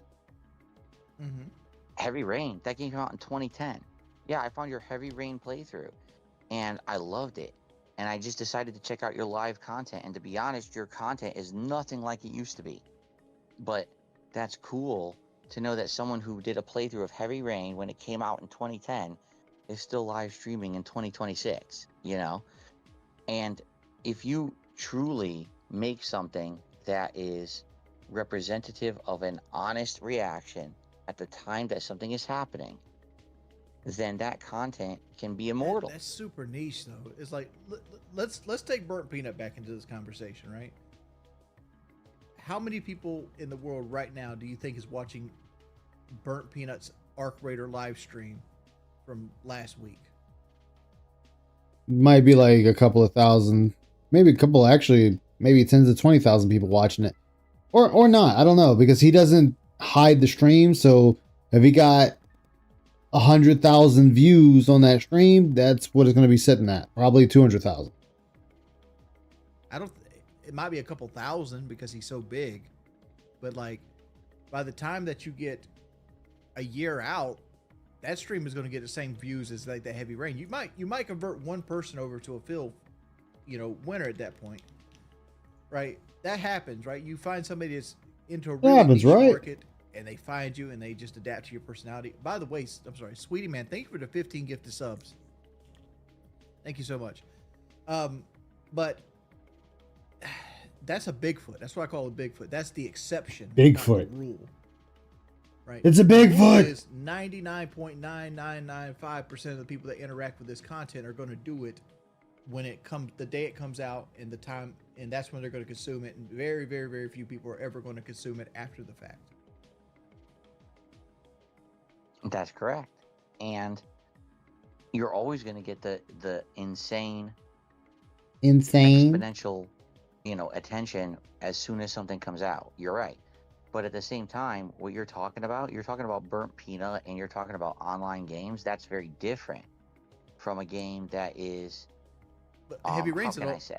Heavy Rain's is a game, right? Like, but like, it's not that much different. That's a Let's Play-ish game, right? Because you were live streaming in 2010. You were actually doing Let's Plays in 2010. Yep, that's right. Because like live streaming didn't really pop off until like 2013, 2014. And I was behind the curve. Okay. Yeah. I was late to the game on live streaming. I was doing the you're still late to the game. Videos for a very long time, and I was one of the prominent guys, particularly doing the narrative stuff, like the Heavy Rains, the Walking Dead. When it came out from Telltale Games, those games got me giant attention because I was reacting to narrative stories. And that's what I mean. Like, there's a difference today between someone who's reacting to or not reacting, but playing an online-oriented multiplayer experience. You're right. Today, if you play the first stream of a game, day one, you're going to get attention. Week 1, week 2, week 3, week 4, you need to have an audience who's plugged in. If you don't, they don't really. If you have the audience already, they're going to still be watching you because an audience is there to watch you, not what you're playing most of the time. Now, yes, you'll have people that'll trickle in that are just there to see the game and what you're doing in the game. But that's a very small number, unless you're in a troll community, and then that's actually different. When you go to play a game or do something different, you'll have less people watching you than if you did the thing of the troll community you're in. But for the most part, Burnt Peanut can play anything, and he's still going to have 50,000 plus people watching it. Care. No one's going to jump in. You know what I mean? Unless they hear that, he's doing something innovative with a multiplayer game, they're not going to jump in. But when you do a playthrough of something on launch day, that is, a one-time experience. That day one, when I played Elden Ring, I stuck in the entry-level area, and I fought that stupid Golden Knight guy. I forgot his name. Until I beat him. And everyone to this day still quotes it. Oh my God, Phil, you were an idiot, but it's the most entertaining thing because no, people called you an idiot and said that it was boring. That's what happened to you, Phil. People told you that was boring and then you should have came back. And a lot of times it's actually easier just to pass him, get Torin, and then come back and fight him. Because you have the movement to deal with it. It's unique is what people remember it as. But like I want to bring this up though. And like I think you're disregarding this is like trends happen, especially in like the online space. Like, and I'm gonna reference this. There's a girl that I know you watch. She makes like video content of old games like I'm Juggernaut. sorry, baby. Oh, Cat woke up. I'm sorry. Yeah. I am. You're being insanely loud. If you're gonna do this, let me know. One more time, Phil. I'm sorry. Video content of old games like I'm Juggernaut. sorry, baby. I'm sorry. Yeah. I am. I'm sorry. I'm sorry, baby. Loud, guys. I got Too loud, guys. But, yeah, I'm sorry. My wife wants to go to sleep. I'm sorry, guys. But this is why I don't do this stuff at night. This bitch wants to go to sleep. Being this loud, so I gotta go. Okay. It was a fun conversation, though, and this is why I would like to have you on my podcast. Meet my bestie. Well, can I finish this point before you leave? Yeah, go ahead. Yeah. Hey, might as well. The bitch is up. Let's do it. Content critical Early Bird, right? You reference that like Early Bird. She's like she Early makes, like, Bird video games. It's like she does like little video essays on them. Well, like that's what's popular on YouTube right now, the video essay. I'm sorry, baby. What's going to be popular 2 years from now might not be the video essay, but right now that's the new hotness, and that's what replaced Let's Plays. And Let's Plays still happen, but they're less popular than they were back in whatever year Let's Plays were popular. But like, that's what I'm saying is like, the content you make now has to be ever forming and ever changing, and that's one of the parts I'm struggling with. Is because I know I can't make fucking video essays. I got exactly what the divorce point plummeted. I got a southern accent, and I'm just witty. I think you can make video essays. It's just the problem is making that kind of content on YouTube today is so on risky YouTube today because you're at the mercy of the algorithm, where at any moment they could demonetize your video. As everyone is at the mercy of the algorithm. Everyone is at the mercy. But everyone has to also make sure they're keeping up with their content, Phil. People are making sure that they're keeping up and putting out content to keep themselves relevant, to keep people coming back to watch them, what they want to see. That's what that is. You do not. You're not keeping up. You're not keeping up with the algorithm. You're not staying relevant. You're not doing anything to help prolong your career on the platform. At this rate, you will never bring in new people. Video. I had a channel where I made video essays before they were even called video essays. You know, it was called KO Gaming. And I had a 1 million view video, and within 5 months of me working hard on that channel, it got demonetized for no reason. You know, it's just not worth it. I'm sure it had a reason, Phil. Not with the video essays, unless you find success with the algorithm, which is very rare. And even then, when you find that success, it's fleeting. It's not long term. You know what I mean? Like, I 100% agree with you, because I can think of a guy right now named Clown that he did a lot of Elden Ring video essays, and I loved him to death. And he's quit YouTube at this point because they take so much time and energy to make.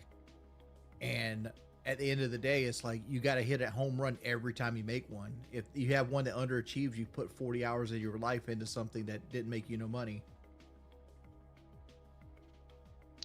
I mean, but you guys, both you guys should be at a point in your lives where you would be fine.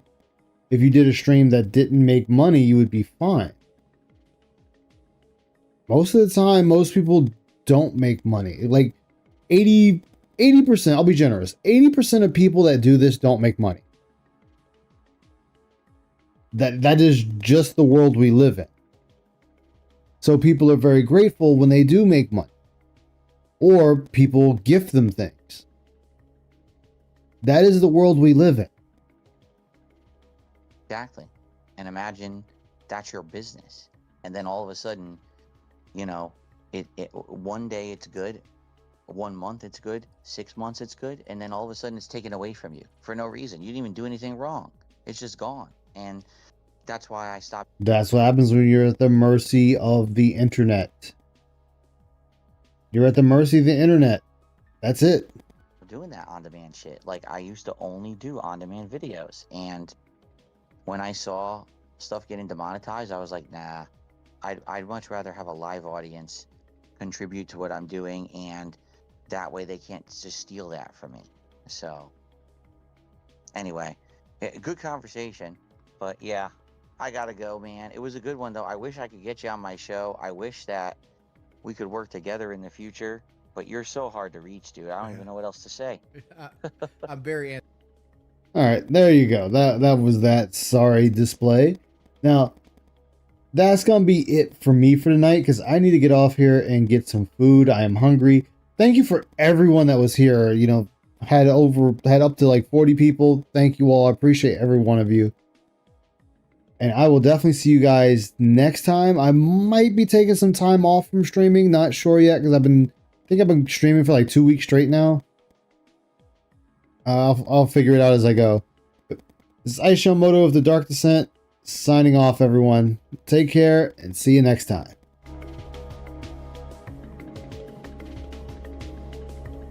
He sucks, Jordan. I don't want my ass licked. I really want more hookers. I shake the earth when I move. shake the earth when I move. I don't want to improve. I don't want to improve my stream. I shake the earth when I move. I shake the earth when I move. I don't want to improve. I don't want to improve.